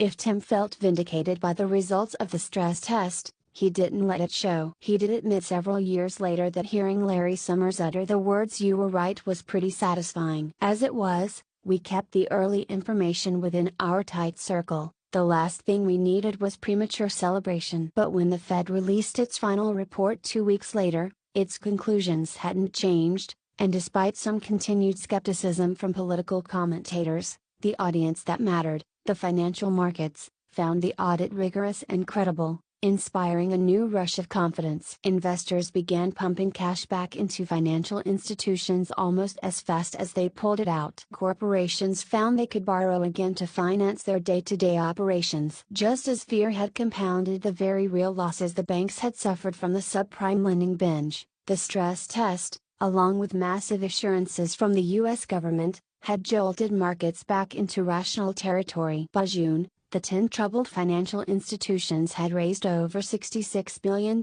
in private capital, leaving only a $9 billion shortfall. The Fed's Emergency Liquidity Fund was able to cut its investment in the financial system by more than 2/3, and the country's 9 largest banks had paid back the U.S. Treasury, returning the $67 billion in TARP funds they'd received, with interest. Almost 9 months after the fall of Lehman Brothers, the panic appeared to be over. More than a decade has passed since those perilous days at the start of my presidency, and although the details are hazy for most Americans, my administration's handling of the financial crisis still generates fierce debate. Viewed narrowly, it's hard to argue with the results of our actions. Not only did the U.S. banking sector stabilize far sooner than any of its European counterparts, the financial system and the overall economy returned to growth faster than those of just about any other nation in history after such a significant shock. If I had predicted on the day of my swearing in that within a year the U.S. financial system would have stabilized, almost all TARP funds would be fully repaid, having actually made rather than cost taxpayers money, and the economy would have begun what would become the longest stretch of continuous growth and job creation in U.S. history, the majority of pundits and experts would have questioned my mental fitness, or assumed I was smoking something stronger than tobacco. For many thoughtful critics, though, the fact that I had engineered a return to pre-crisis normalcy is precisely the problem, a missed opportunity, if not a flat-out betrayal. According to this view, the financial crisis offered me a once-in-a-generation chance to reset the standards for normalcy, remaking not just the financial system but the American economy overall. If only I had broken up the big banks and sent some white-collar culprits to jail, if only I had put an end to outsized pay packages and Wall Street's heads I win, tails you lose culture, then maybe today we'd have a more equitable system that served the interests of working families rather than a handful of billionaires. I understand such frustrations. In many ways, I share them. To this day, I survey reports of America's escalating inequality, It's reduced upward mobility and still stagnant wages, with all the consequent anger and distortions such trends stir in our democracy, and I wonder whether I should have been bolder in those early months, willing to exact more economic pain in the short term in pursuit of a permanently altered and more just economic order. The thought nags at me. And yet even if it were possible for me to go back in time and get a do-over, I can't say that I would make different choices. In the abstract, all the various alternatives and missed opportunities that the critics offer up sound plausible, simple plot points in a morality tale. But when you dig into the details, each of the options they propose, whether nationalization of the banks, or stretching the definitions of criminal statutes to prosecute banking executives, or simply letting a portion of the banking system collapse so as to avoid moral hazard, would have required a violence to the social order, a wrenching of political and economic norms, that almost certainly would have made things worse. Not worse for the wealthy and powerful, who always have a way of landing on their feet. Worse for the very folks I'd be purporting to save. Best case scenario, the economy would have taken longer to recover, with more unemployment, more foreclosures, more business closures. Worst case scenario, we might have tipped into a full-scale depression. Someone with a more revolutionary soul might respond that all this would have been worth it, that you have to break eggs to make an omelet. But as willing as I had always been to disrupt my own life in pursuit of an idea, I wasn't willing to take those same risks with the well-being of millions of people. In that sense, my first 100 days in office revealed a basic strand of my political character. I was a reformer, conservative in temperament if not in vision. Whether I was demonstrating wisdom or weakness would be for others to judge.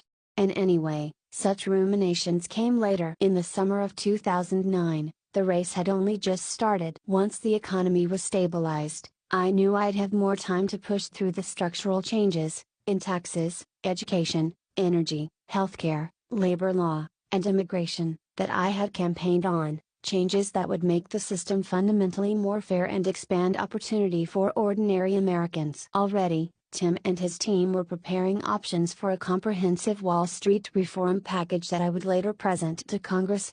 In the meantime, I tried to remind myself that we had steered the nation away from disaster, that our work was already providing some form of relief. Expanded unemployment insurance payments were keeping families across the country afloat. Tax cuts for small businesses were allowing a few more workers to stay on the payroll. Teachers were in classrooms, and cops were on the beat. And not a factory that had threatened to close was still open, while a mortgage refinancing was keeping someone out there from losing a home. The absence of catastrophe, the preservation of normalcy, wouldn't attract attention. Most of the people impacted wouldn't even know how our policies had touched their lives. But every so often, while reading in the treaty room late at night, I'd come across a letter in my purple folder that began with something like this: Dear President Obama, I'm sure you'll never read this, but I thought you might want to know that a program you started has been a real lifesaver.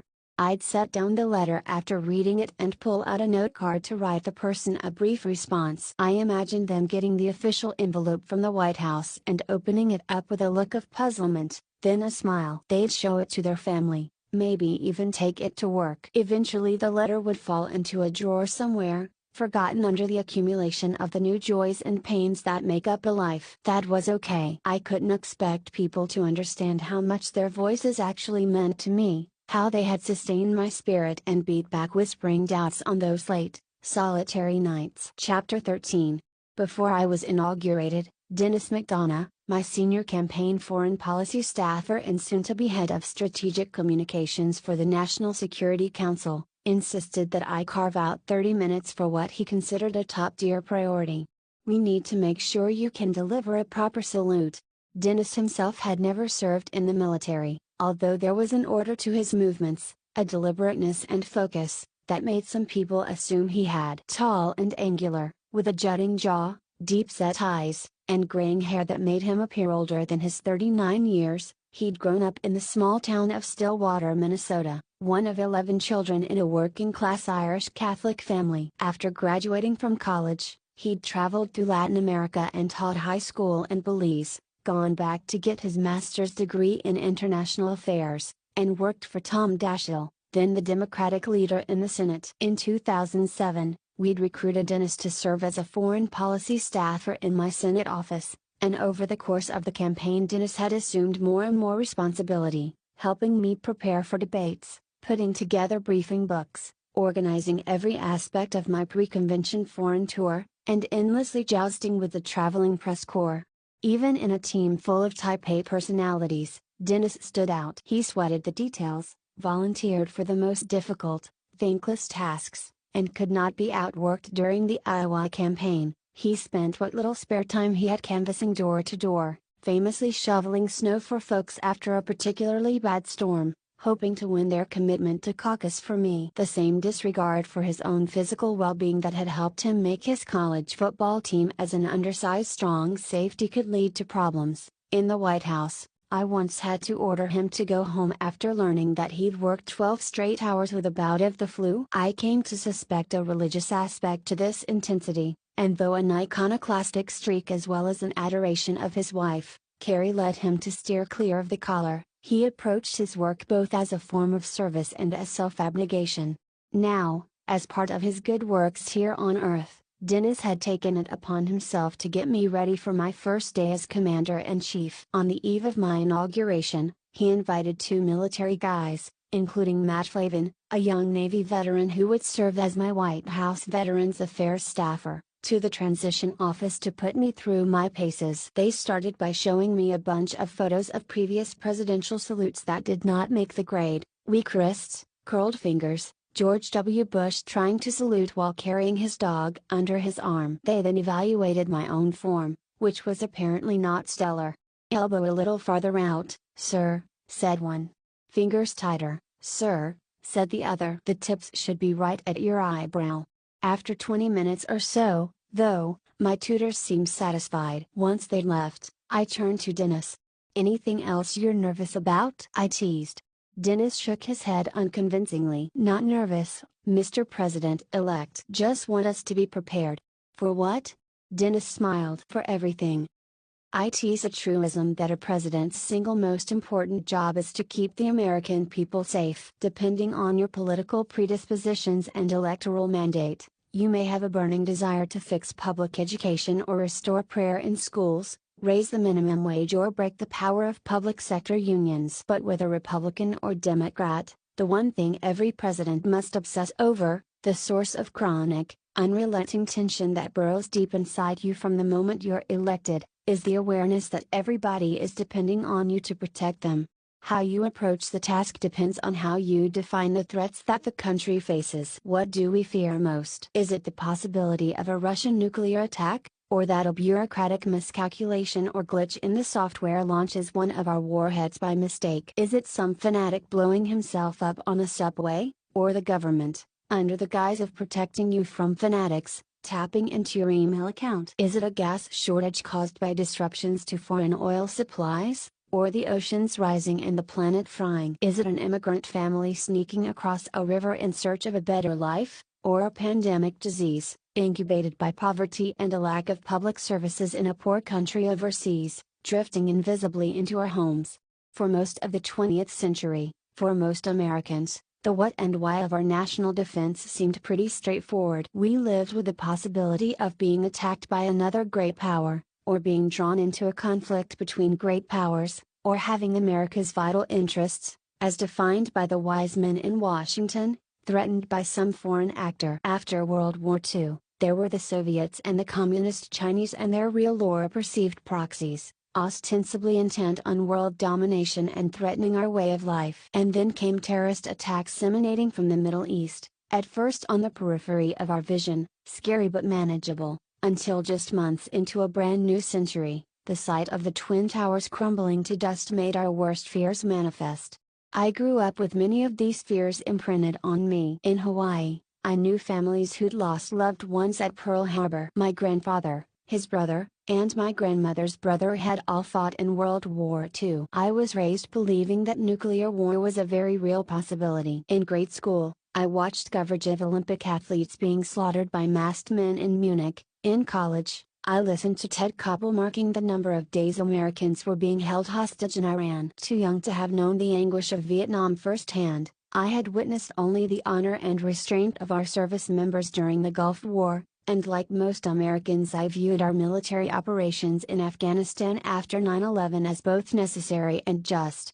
But another set of stories had also been etched into me, different though non-contradictory, about what America meant to those living in the world beyond it, the symbolic power of a country built upon the ideals of freedom. I remember being 7 or 8 years old and sitting on the cool floor tiles of our house on the outskirts of Jakarta, proudly showing my friends a picture book of Honolulu with its high-rises and city lights and wide, paved roads. I would never forget the wonder in their faces as I answered their questions about life in America, explaining how everybody got to go to a school with plenty of books, and there were no beggars because most everyone had a job and enough to eat. Later, as a young man, I witnessed my mother's impact as a contractor with organizations like USAID, helping women in remote Asian villages get access to credit, and the lasting gratitude those women felt that Americans an ocean away actually cared about their plight. When I first visited Kenya, I sat with newfound relatives who told me how much they admired American democracy and rule of law,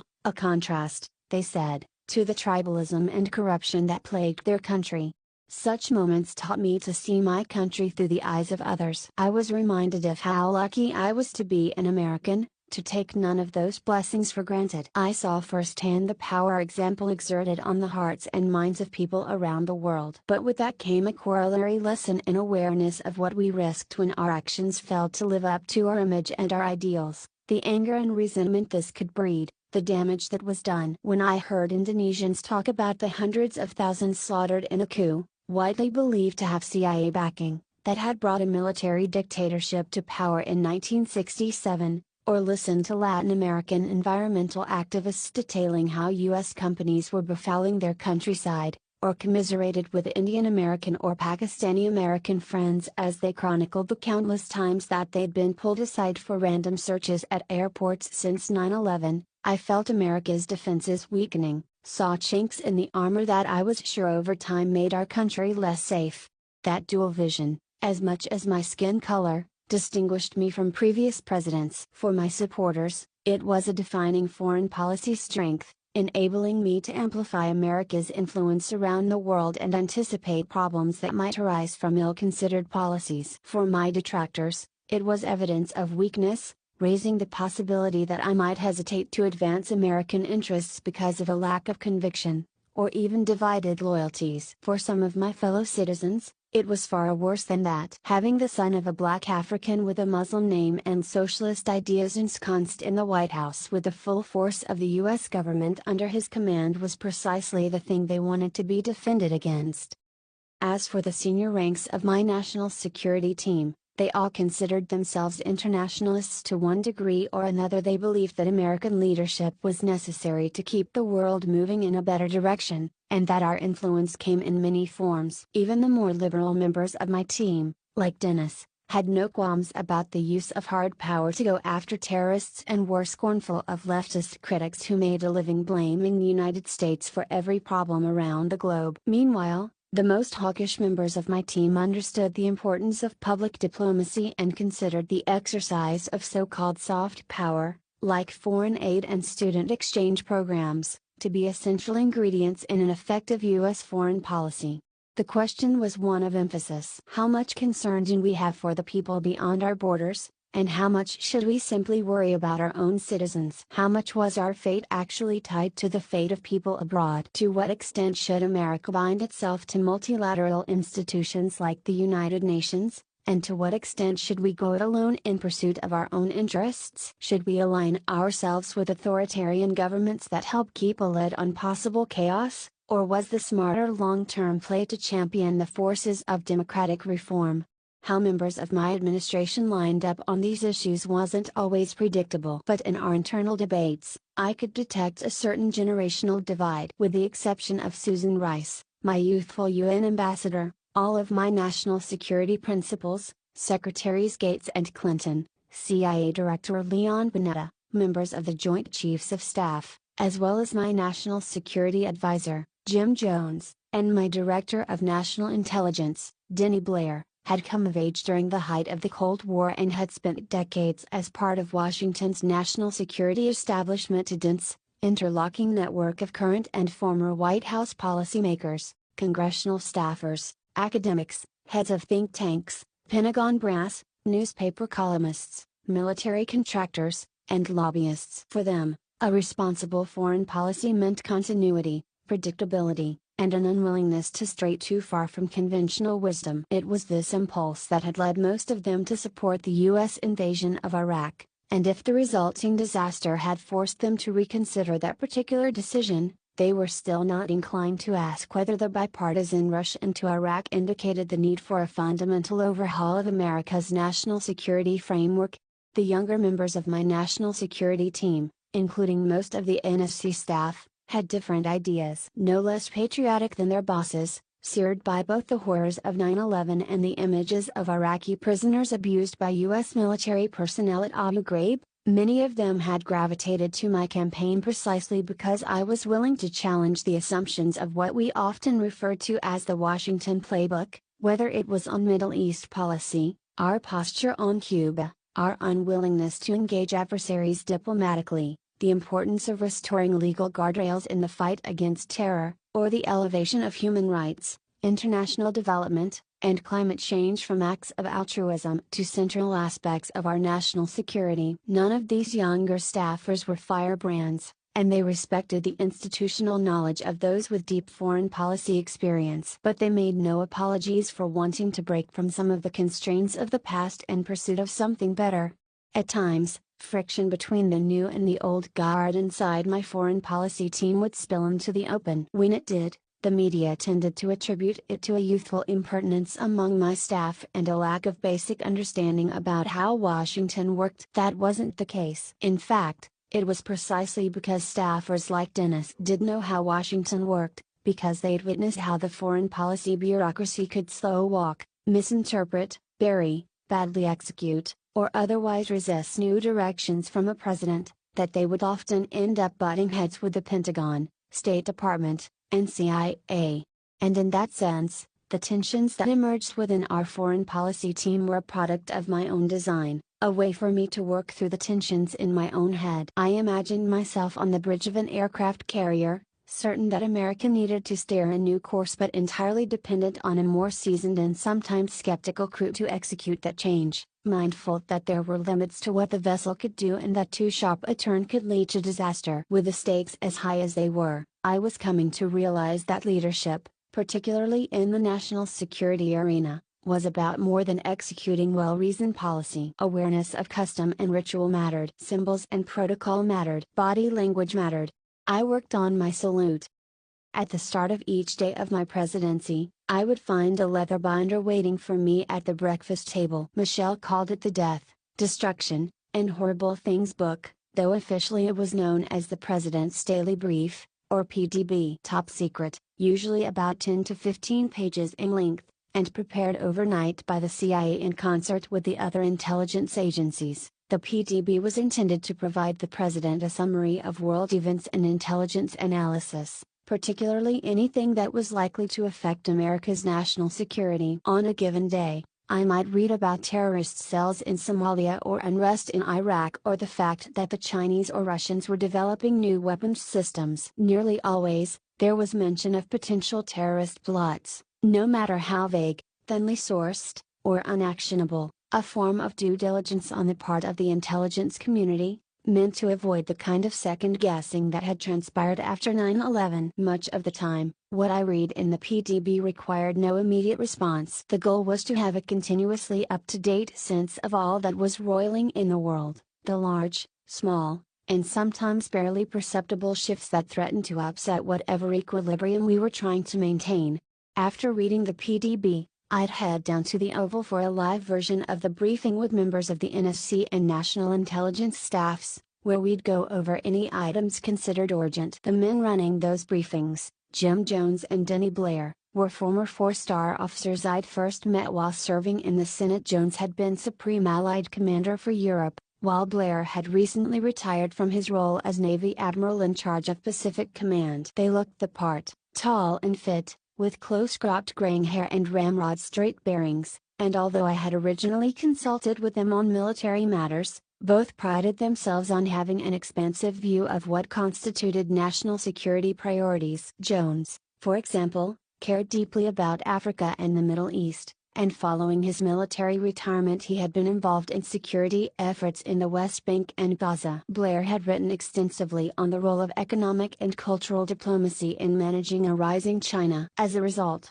the two of them would occasionally arrange for analysts and experts to attend morning PDB sessions and brief me on big picture, long-term topics, the implications of economic growth in sustaining democratization in sub-Saharan Africa, say, or the possible effects of climate change on future regional conflicts.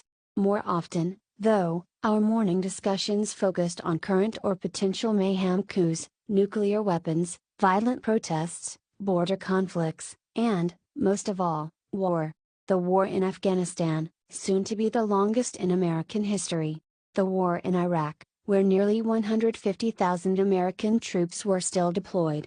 The war against Al-Qaeda, which was actively recruiting converts, building a network of affiliates, and plotting attacks inspired by the ideology of Osama bin Laden. The cumulative costs of what both the Bush administration and the media described as a single, comprehensive war against terrorism had been staggering: almost $1 trillion spent, more than 3,000 U.S. troops killed, as many as 10 times that number wounded. The toll on Iraqi and Afghan civilians was even higher. The Iraq campaign in particular had divided the country and strained alliances. Meanwhile, the use of extraordinary renditions, black sites, waterboarding, indefinite detention without trial at Guantanamo, and expanded domestic surveillance in the border fight against terrorism had led people inside and outside the United States to question our nation's commitment to the rule of law. I'd put forward what I considered to be clear positions on all these issues during the campaign, but that had been from the cheap seats, before I had hundreds of thousands of troops and a sprawling national security infrastructure under my command. Any terrorist attack would now happen on my watch. Any American lives lost or compromised, at home or abroad, would weigh uniquely on my conscience. These were my wars now. My immediate goal was to review each aspect of our military strategy so that we could take a thoughtful approach to what came next. Thanks to the Status of Forces Agreements SOFA that President Bush and Prime Minister Maliki had signed about a month before my inauguration, the broad outlines of a U.S. withdrawal from Iraq had largely been settled. American combat forces needed to be out of Iraqi cities and villages by the end of June 2009. And all U.S. forces would leave the country by the end of 2011. The only question remaining was whether we could or should move faster than that. During the campaign, I had committed to withdrawing U.S. combat forces from Iraq within 16 months of taking office, but after the election I had told Bob Gates that I'd be willing to show flexibility on the pace of withdrawal so long as we stayed within the SOFA parameters, an acknowledgement that ending a war was an imprecise business, that commanders who were knee-deep in the fighting deserved some deference when it came to tactical decisions, and that new presidents couldn't simply tear up agreements reached by their predecessors.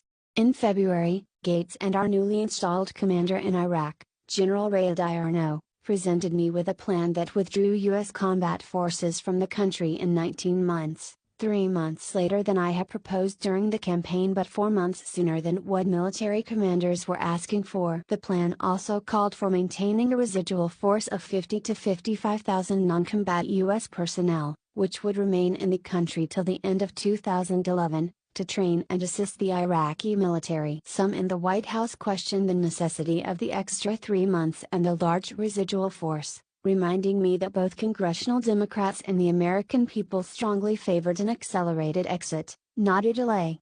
I approved Diarno's plan anyway, traveling to Camp Lejeune, in North Carolina, to announce the decision before several thousand cheering Marines. As firmly as I had opposed the original decision to invade, I believed America now had both a strategic and a humanitarian interest in Iraq's stability. With combat troops scheduled to leave Iraq's population centers in just 5 months per the SOFA, our service members' exposure to heavy fighting, snipers, and improvised explosive devices (IEDs) would be greatly diminished as we progressed with the rest of the drawdown. And given the fragility of Iraq's new government, the ragged state of its security forces, the still active presence of Al-Qaeda in Iraq (AQI), and the sky-high levels of sectarian hostility sizzling inside the country, it made sense to use the presence of residual forces as a kind of insurance policy against a return to chaos. Once we're out, I told Ram, explaining my decision, the last thing I want is for us to have to go back in. If arriving at a plan for Iraq was relatively straightforward, finding our way out of Afghanistan was anything but. Unlike the war in Iraq, the Afghan campaign had always seemed to me a war of necessity. Though the Taliban's ambitions were confined to Afghanistan, their leadership remained loosely allied to al-Qaeda, and their return to power could result in the country once again serving as a launching pad for terrorist attacks against the United States and its allies. Moreover, Pakistan had shown neither the capacity nor the will to dislodge al-Qaeda's leadership from its current sanctuary in a remote, mountainous, and barely governed region straddling the Afghanistan-Pakistan border. This meant that our ability to pin down and ultimately destroy the terrorist network depended on the Afghan government's willingness to let U.S. military and intelligence teams operate in its territory. Unfortunately, the 6-year diversion of U.S. attention and resources to Iraq had left the situation in Afghanistan more perilous. Despite the fact that we had more than 30,000 U.S. troops on the ground and an almost equal number of international coalition troops there, the Taliban controlled large swaths of the country, particularly in the regions along the border with Pakistan. In places where U.S. or coalition forces weren't present, Taliban fighters overwhelmed a far larger but badly trained Afghan army. Meanwhile, mismanagement and rampant corruption inside the police force, district governorships, and key ministries had eroded the legitimacy of Hamid Karzai's government and siphoned off foreign aid dollars desperately needed to improve living conditions for one of the world's poorest populations. The lack of a coherent U.S. strategy didn't help matters. Depending on who you talk to, our mission in Afghanistan was either narrow wiping out al-Qaeda or broad transforming the country into a modern, democratic state that would be aligned with the West. Our Marines and soldiers repeatedly cleared the Taliban from an area only to see their efforts squandered for lack of even halfway capable local governance. Whether because of overambition, corruption, or lack of Afghan buy-in, U.S.-sponsored development programs often failed to deliver as promised, while the issuance of massive U.S. contracts to some of Kabul's shadiest business operators undermined the very anti-corruption efforts designed to win over the Afghan people. In light of all this, I told Gates that my first priority was to make sure our agencies, both civilian and military, were aligned around a clearly defined mission and a coordinated strategy. He didn't disagree. As a CIA deputy director in the 1980s, Gates had helped oversee the arming of the Afghan Mujahideen in their fight against the Soviet occupation of their country. The experience of watching that loosely organized insurgency bleed the mighty Red Army into retreat, only to have elements of that same insurgency later evolve into al-Qaeda, had made Gates mindful of the unintended consequences that could result from rash actions. Unless we establish limited and realistic objectives, he told me, we'll set ourselves up for failure. The chairman of the Joint Chiefs of Staff, Admiral Mike Mullen, also saw the need for a revamped Afghan strategy. But there was a catch. He and our military commanders first wanted me to authorize the immediate deployment of an additional 30,000 U.S. troops. In fairness to Mullen, the request, which had come from the International Security Assistance Force ISAF commander in Afghanistan, General Dave McKiernan, had been pending for several months. During the transition, President Bush had put out feelers to see if we wanted him to order the deployment before I took office, but we'd indicated that our preference was to hold off until the incoming team had fully assessed the situation. According to Mullen, McKiernan's request could no longer wait. At our first full NSC meeting, held in the White House Situation Room, often referred to as the Sit Room, just 2 days after my inauguration, Mullen had explained that the Taliban were likely to mount a summer offensive and we'd want additional brigades on the ground in time to try to blunt it. He reported that McKiernan was also worried about providing adequate security for the presidential election, which was originally scheduled for May but would be postponed until August. If we wanted to get troops there in time to achieve those missions, Mullen told me, we needed to put things in motion immediately. Thanks to the movies, I'd always imagined the Sit Room as a cavernous, futuristic space, ringed by ceiling-high screens full of high-resolution satellite and radar images and teeming with smartly dressed personnel manning banks of state-of-the-art gizmos and gadgets. The reality was less dazzling, just a small, nondescript conference room, part of a warden of other small rooms wedged into a corner of the West Wing's first floor. Its windows were sealed off with plain wooden shutters. Its walls were bare except for digital clocks showing the time in various world capitals and a few flat screens not much bigger than those found in a neighborhood sports bar. Quarters were closed. The principal council members sat around a long conference table, with various deputies and staff crammed into chairs lining the sides of the room. "Just so I understand," I said to Mullen, trying not to sound too skeptical, "after almost 5 years where we managed with 20,000 or fewer U.S. troops, and after adding another 10,000 over the past 20 months or so, it's the Pentagon's assessment that we can't wait another 2 months before deciding to double our troop commitment?" I pointed out that I wasn't averse to sending more troops. During the campaign, I had pledged an additional 2 brigades for Afghanistan once the Iraq withdrawal was underway. But given that everyone in the room had just agreed that we should bring in a well-regarded former CIA analyst and Middle East expert named Bruce Riedel to lead a 60-day review meant to shape our Afghan strategy going forward, sending another 30,000 U.S. troops to Afghanistan before the review was complete felt like a case of putting the cart before the horse. I asked Mullen whether a smaller deployment could serve as a sufficient bridge. He told me that ultimately it was my decision, adding pointedly that any reduction in the number or further delay would substantially increase risk. I let others chime in. David Petraeus, who was coming off his success in Iraq and had been elevated to the head of Central Command, which oversaw all military missions in the Middle East and Central Asia, including Iraq and Afghanistan, urged me to approve McKiernan's request. So did Hillary and Panetta, which didn't surprise me, as effective as the two of them would turn out to be in managing their agencies. Their hawkish instincts and political backgrounds left them perpetually wary of opposing any recommendation that came from the Pentagon. In private, Gates had expressed to me that he felt some ambivalence about such a significant increase to our Afghan footprint, but given his institutional role, I didn't expect him to directly countermand a recommendation from the chiefs.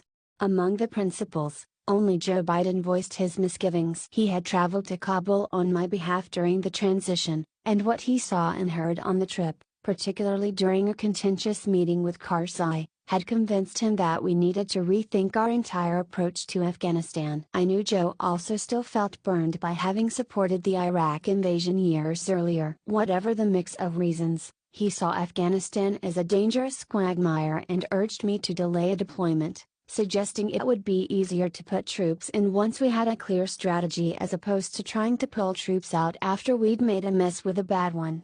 Rather than deciding on the spot, I assigned Tom Donilon to convene the NSC deputies over the course of the following week to determine more precisely how additional troops would be used and whether deploying them by summer was even possible logistically. "We'd revisit the issue," I said, once we had the answer. With the meeting adjourned, I headed out the door and was on my way up the stairs to the Oval when Joe caught up to me and gripped my arm.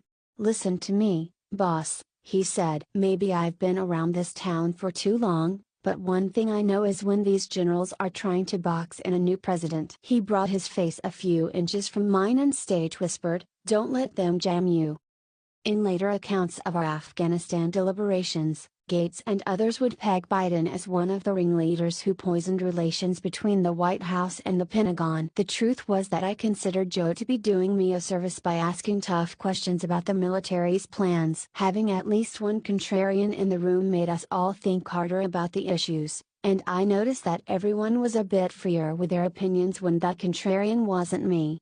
I never questioned Mullen's motives, or those of the other chiefs and combatant commanders who made up the military's leadership. I found Mullen, a Los Angeles native whose parents had worked in the entertainment business, to be consistently affable, prepared, responsive, and professional. His vice chairman, Marine four-star General James Hoss Cartwright, had the sort of self-effacing, pensive manner you wouldn't associate with a former fighter pilot, but when he did speak up, he was full of detailed insights and creative solutions across a whole set of national security problems. Despite differences in temperament, Both Mullen and Cartwright shared attributes I found common among the top brass white men. The military had just one woman and one black four-star general when I took office in their late 50s or early 60s who had spent decades working their way up the ranks, amassing stellar service records and, in many cases, advanced academic degrees. Their views of the world were informed and sophisticated, and contrary to the stereotypes, they understood all too well the limits of military action, because of and not despite the fact that they had commanded troops under fire. In fact, during my 8 years as president, it was often the generals, rather than civilians, who counseled restraint when it came to the use of force.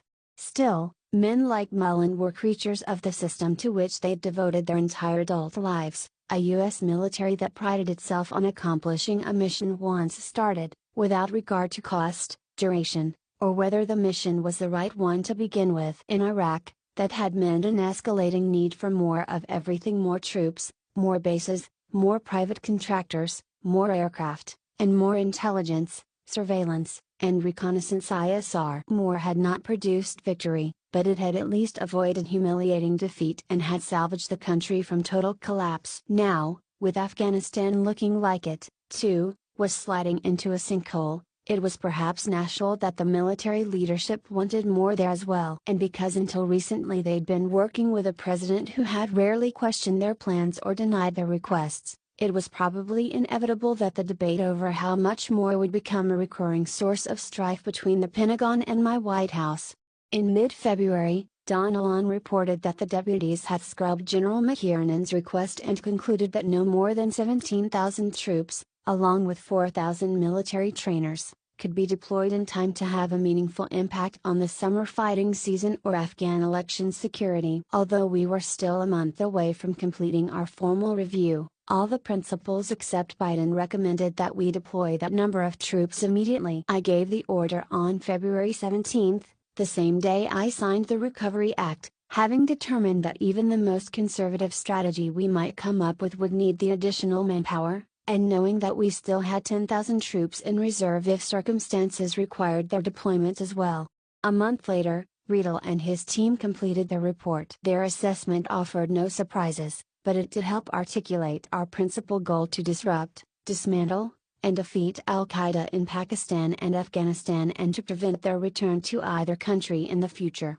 The report's added emphasis on Pakistan was key. Not only did the Pakistan military and in particular its intelligence arm, ISI, tolerate the presence of Taliban headquarters and leadership in Quetta, near the Pakistani border, but it was also quietly assisting the Taliban as a means of keeping the Afghan government weak and hedging against Kabul's potential alignment with Pakistan's arch-rival, India. That the US government had long tolerated such behavior from a purported ally, supporting it with billions of dollars in military and economic aid despite its complicity with violent extremists and its record as a significant and irresponsible proliferator of nuclear weapons technology in the world, said something about the pretzel-like logic of US foreign policy. In the short term, at least, a complete cut-off of military aid to Pakistan wasn't an option, since not only did we rely on overland routes through Pakistan to supply our Afghan operations, but the Pakistani government also tacitly facilitated our counterterrorism efforts against al-Qaeda camps within its territory. The Riedel report, though, made one thing clear: unless Pakistan stopped sheltering the Taliban, our efforts at long-term stability in Afghanistan were bound to fail. The rest of the report's recommendations centered on building capacity. We needed to drastically improve the Karzai government's ability to govern and provide basic services. We needed to train up the Afghan army and police force so that they would be competent and large enough to maintain security within the country's borders without help from US forces. Exactly how we were going to do all that remained vague. What was clear, though, was that the U.S. commitment the Riedel report was calling for went well beyond a bare-bones counterterrorism strategy and toward a form of nation-building that probably would have made sense, had we started 7 years earlier, the moment we drove the Taliban out of Kabul. Of course, that's not what we had done. Instead, we had invaded Iraq, broken that country, helped spawn an even more virulent branch of al-Qaeda, and been forced to improvise a costly counterinsurgency campaign there. As far as Afghanistan was concerned, those years were lost. Due to the continuing, often valiant efforts of our troops, diplomats, and aid workers on the ground. It was an exaggeration to say that we'd have to start from scratch in Afghanistan. But it nonetheless dawned on me that even in the best case scenario, even if Karzai cooperated, Pakistan behaved, and our goals were limited to what Gates liked to call Afghan good enough, we were still looking at 3 to 5 years of intense effort, costing hundreds of billions more dollars and more American lives.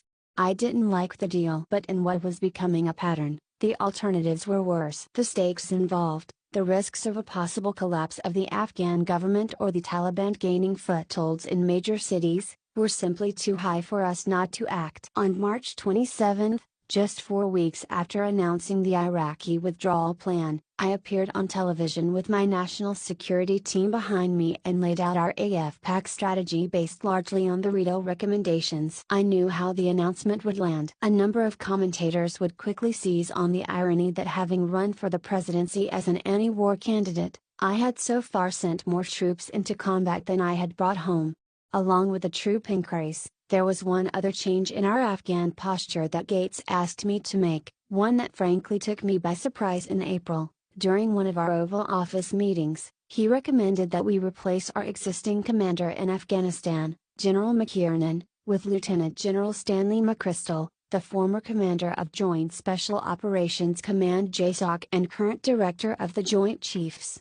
"Dave's a fine soldier," Gates said, acknowledging that McKiernan had done nothing wrong and that changing a commanding general in the middle of a war was a highly unusual step. "But he's a manager. In an environment this challenging, we need someone with different skills." I couldn't sleep at night, Mr. President, if I didn't make sure our troops had the best possible commander leading them. And I'm convinced Stan McChrystal's that person.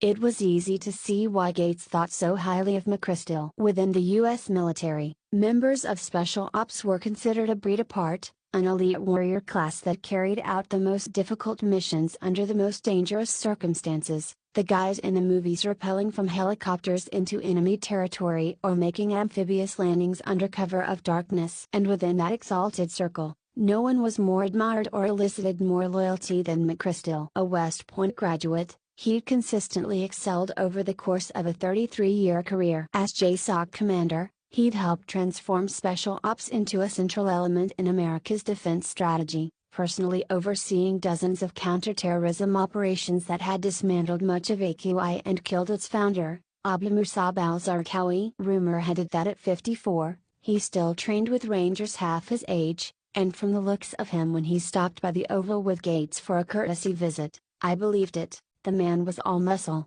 sinew, and bone, with a long, angular face and a piercing, avian gaze. In fact, McChrystal's whole manner was that of someone who's burned away frivolity and distractions from his life. With me, at least, that included small talk during our conversation. It was mostly yes, sir, and no, sir, and I'm confident we can get the job done. I was sold. The change, when announced, was well received, with commentators drawing parallels between McChrystal and David Petraeus, battlefield innovators who could turn a war around. Senate confirmation was swift, and in mid-June, as McChrystal, now a 4-star general, prepared to assume command of coalition forces in Afghanistan, Gates asked him to provide us with a fresh, top-to-bottom assessment of conditions there within 60 days, along with recommendations for any changes in strategy, organization, or resourcing of coalition efforts. Little did I know what this seemingly routine request would bring. One afternoon, a couple of months after the AFPAC announcement, I walked alone across the South Lawn, trailed by a military aide carrying the football and my Veterans Affairs staffer, Matt Flavin, to board the Marine One helicopter and make the brief flight to Maryland for the first of what would be regular visits to Bethesda Naval Hospital and Walter Reed Army Medical Center. On arrival, I was greeted by commanders of the facility, who gave me a quick overview of the number and condition of wounded warriors on site before leading me through a maze of stairs, elevators, and corridors to the main patient's ward. For the next hour, I proceeded from room to room, sanitizing my hands and donning scrubs and surgical gloves where necessary, stopping in the hallway to get some background on the recovering service member from hospital staffers before knocking softly on the door.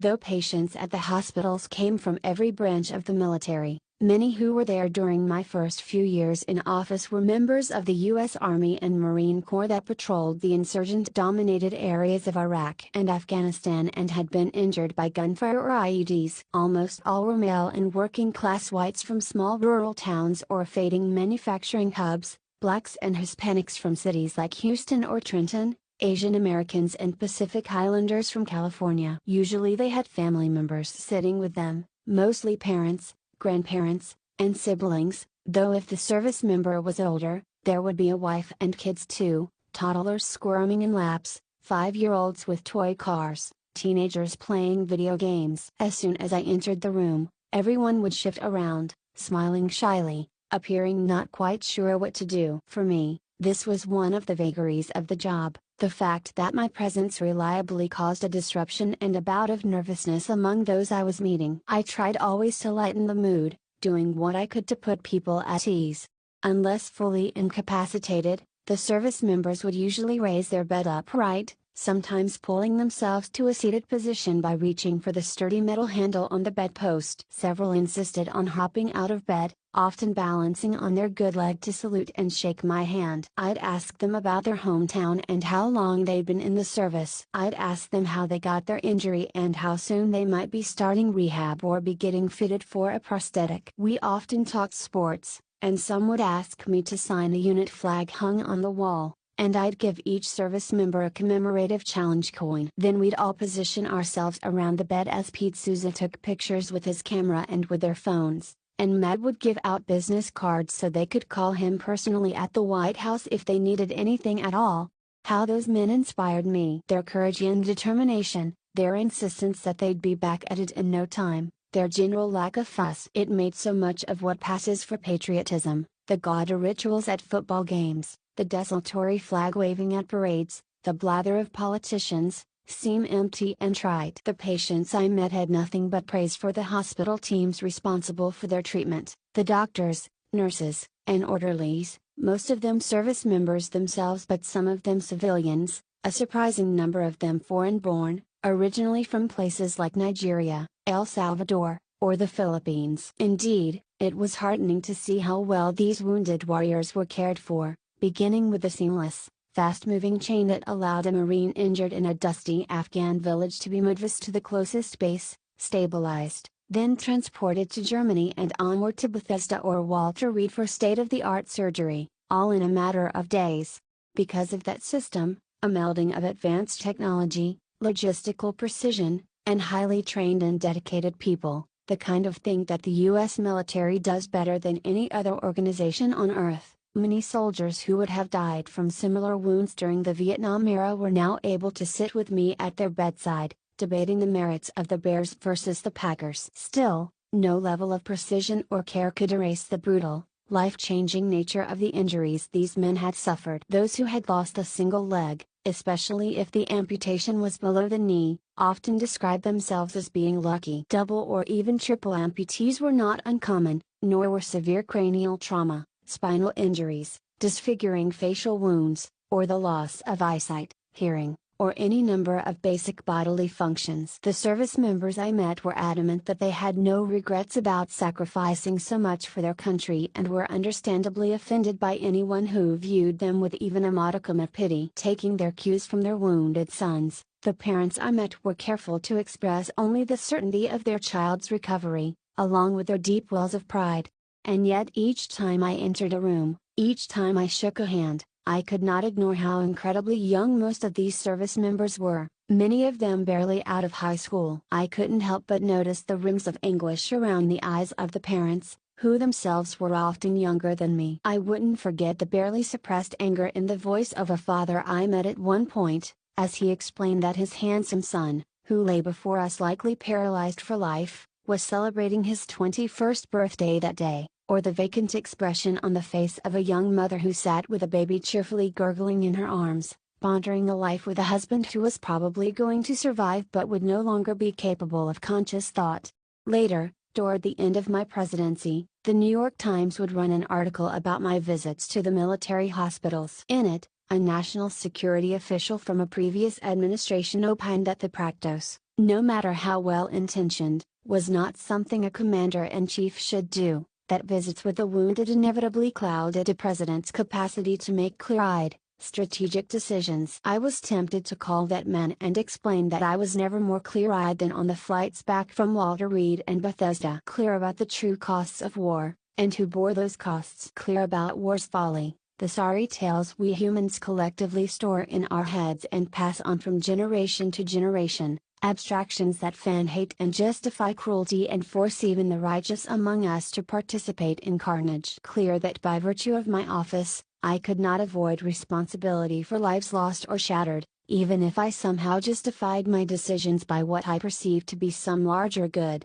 Looking through the helicopter window at the tidy green landscape below, I thought about Lincoln during the Civil War, his habit of wandering through makeshift infirmaries not so far from where we were flying, talking softly to soldiers who lay on flimsy cots, bereft of antiseptics to staunch infections or drugs to manage pain, the stench of gangrene everywhere, the clattering and wheezing of impending death. I wondered how Lincoln had managed it, what prayers he said afterward. He must have known it was a necessary penance. A penance I, too, had to pay. As all-consuming as war and the threat of terrorism were proving to be, other foreign policy issues also required my attention, including the need to manage the international fallout from the financial crisis. That was the major focus of my first extended foreign trip when I traveled to London for the Group of 20 Leaders Summit in April and then onward to continental Europe, Turkey, and Iraq over the course of 8 days.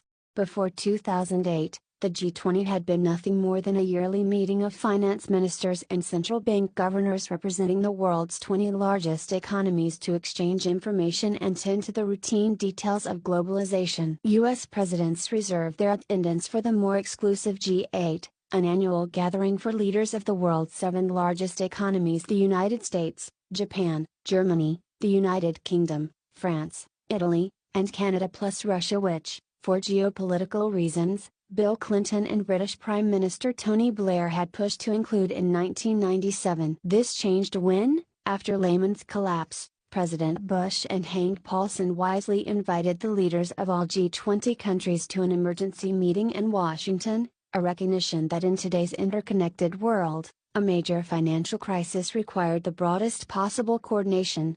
Beyond a vague pledge to take whatever further actions are necessary and an agreement to gather again in 2009, the Washington G20 summit had yielded little in the way of concrete action. But with practically every nation now poised for a recession, and global trade projected to contract by 9%, my assignment for the London summit was to unite the diverse set of G20 members around a swift and aggressive joint response. The economic rationale was straightforward. For years, U.S. consumer spending, turbocharged with credit card debt and home equity loans, had been the primary engine of global economic growth. America's bought cars from Germany, electronics from South Korea, and practically everything else from China. These countries, in turn, bought raw materials from countries further down the global supply chain. Now the party was over. No matter how well the Recovery Act and the stress tests might work, American consumers and businesses were going to be digging themselves out of debt for a while. If other countries wanted to avoid a continued downward spiral,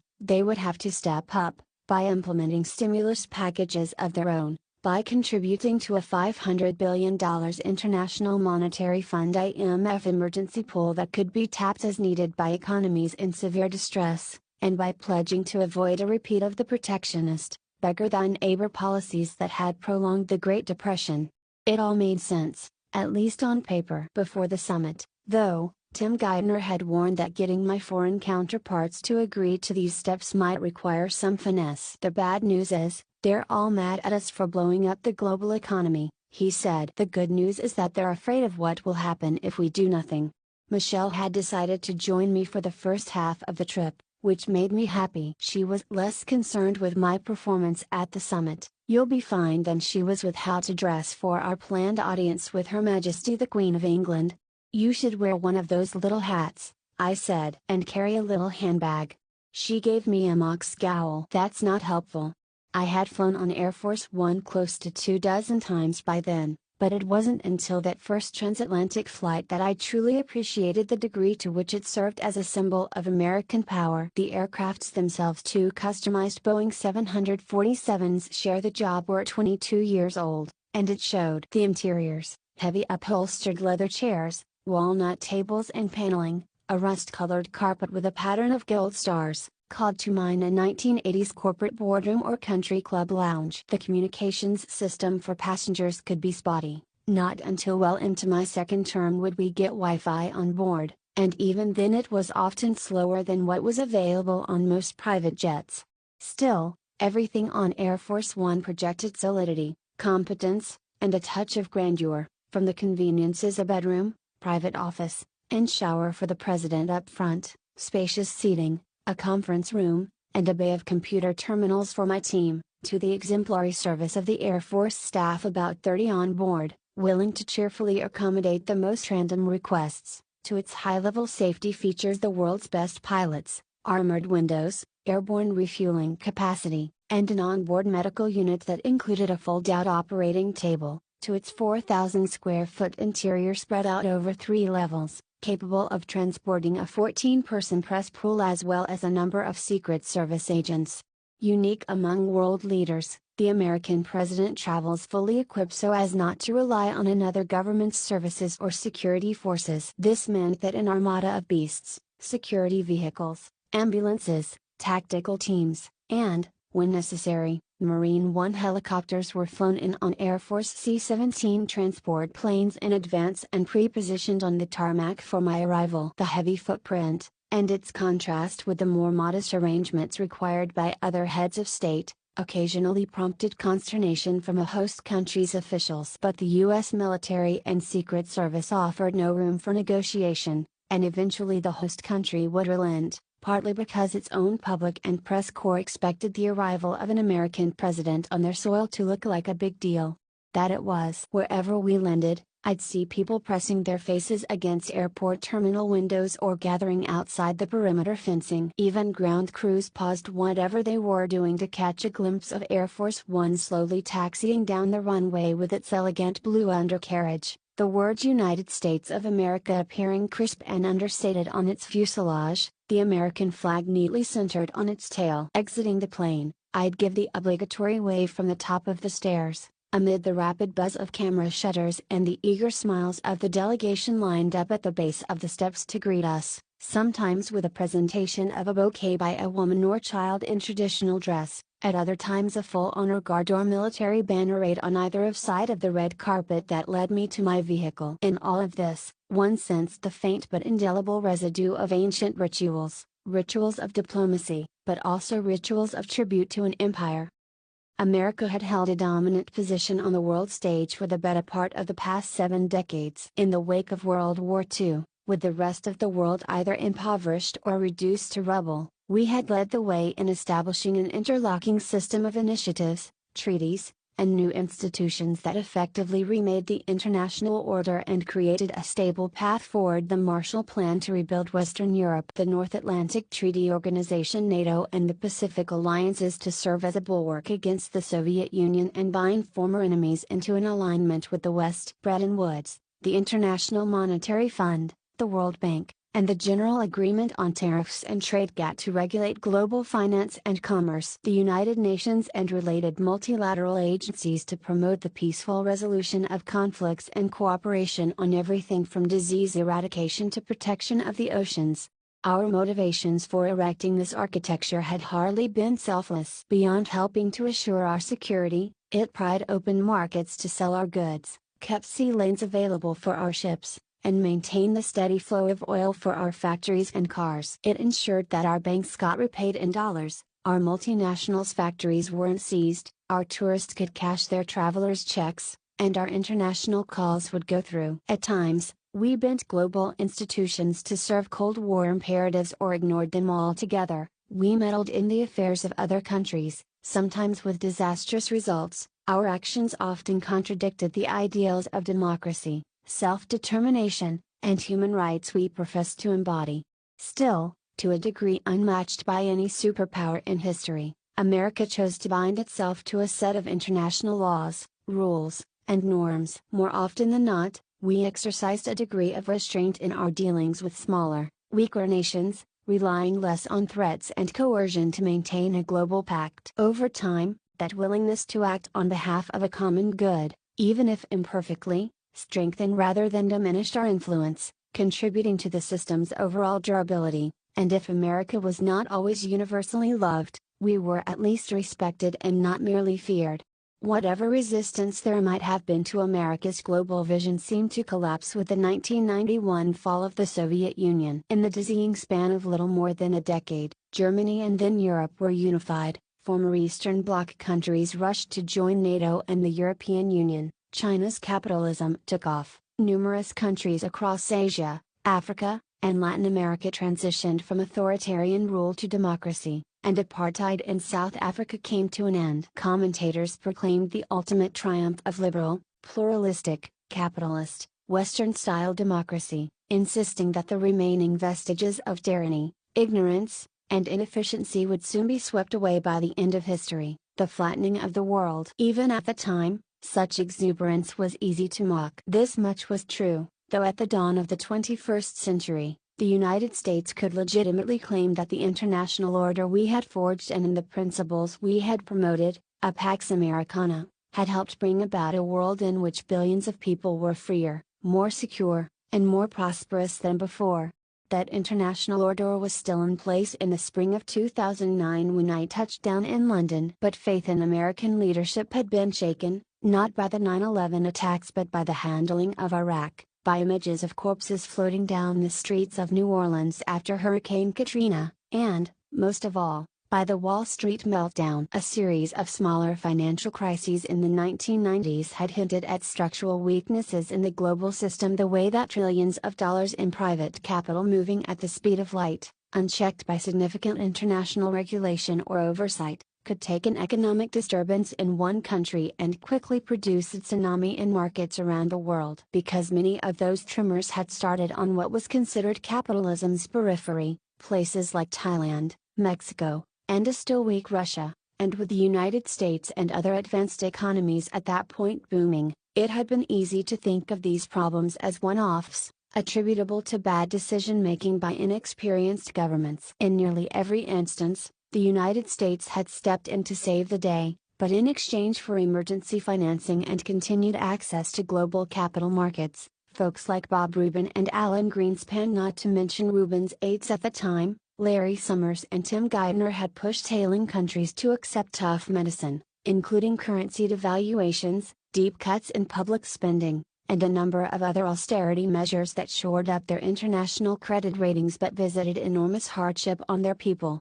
Imagine, then, the consternation of these same countries when they learned that even as America lectured them on prudential regulations and responsible fiscal stewardship, our own high priests of finance had been asleep at the switch, tolerating asset bubbles and speculative frenzies on Wall Street that were as reckless as anything happening in Latin America or Asia. The only differences were the amounts of money involved and the potential damage done. After all, having assumed that U.S. regulators knew what they were doing, investors from Shanghai to Dubai had poured massive sums into subprime securities and other U.S. assets. Exporters as big as China and as small as Lesotho had premised their own growth on a stable and expanding U.S. economy. In other words, we had beckoned the world to follow us into a paradisiacal land of free markets, global supply chains, internet connections, easy credit, and democratic governance. And for the moment, at least, it felt to them like they might have followed us over a cliff.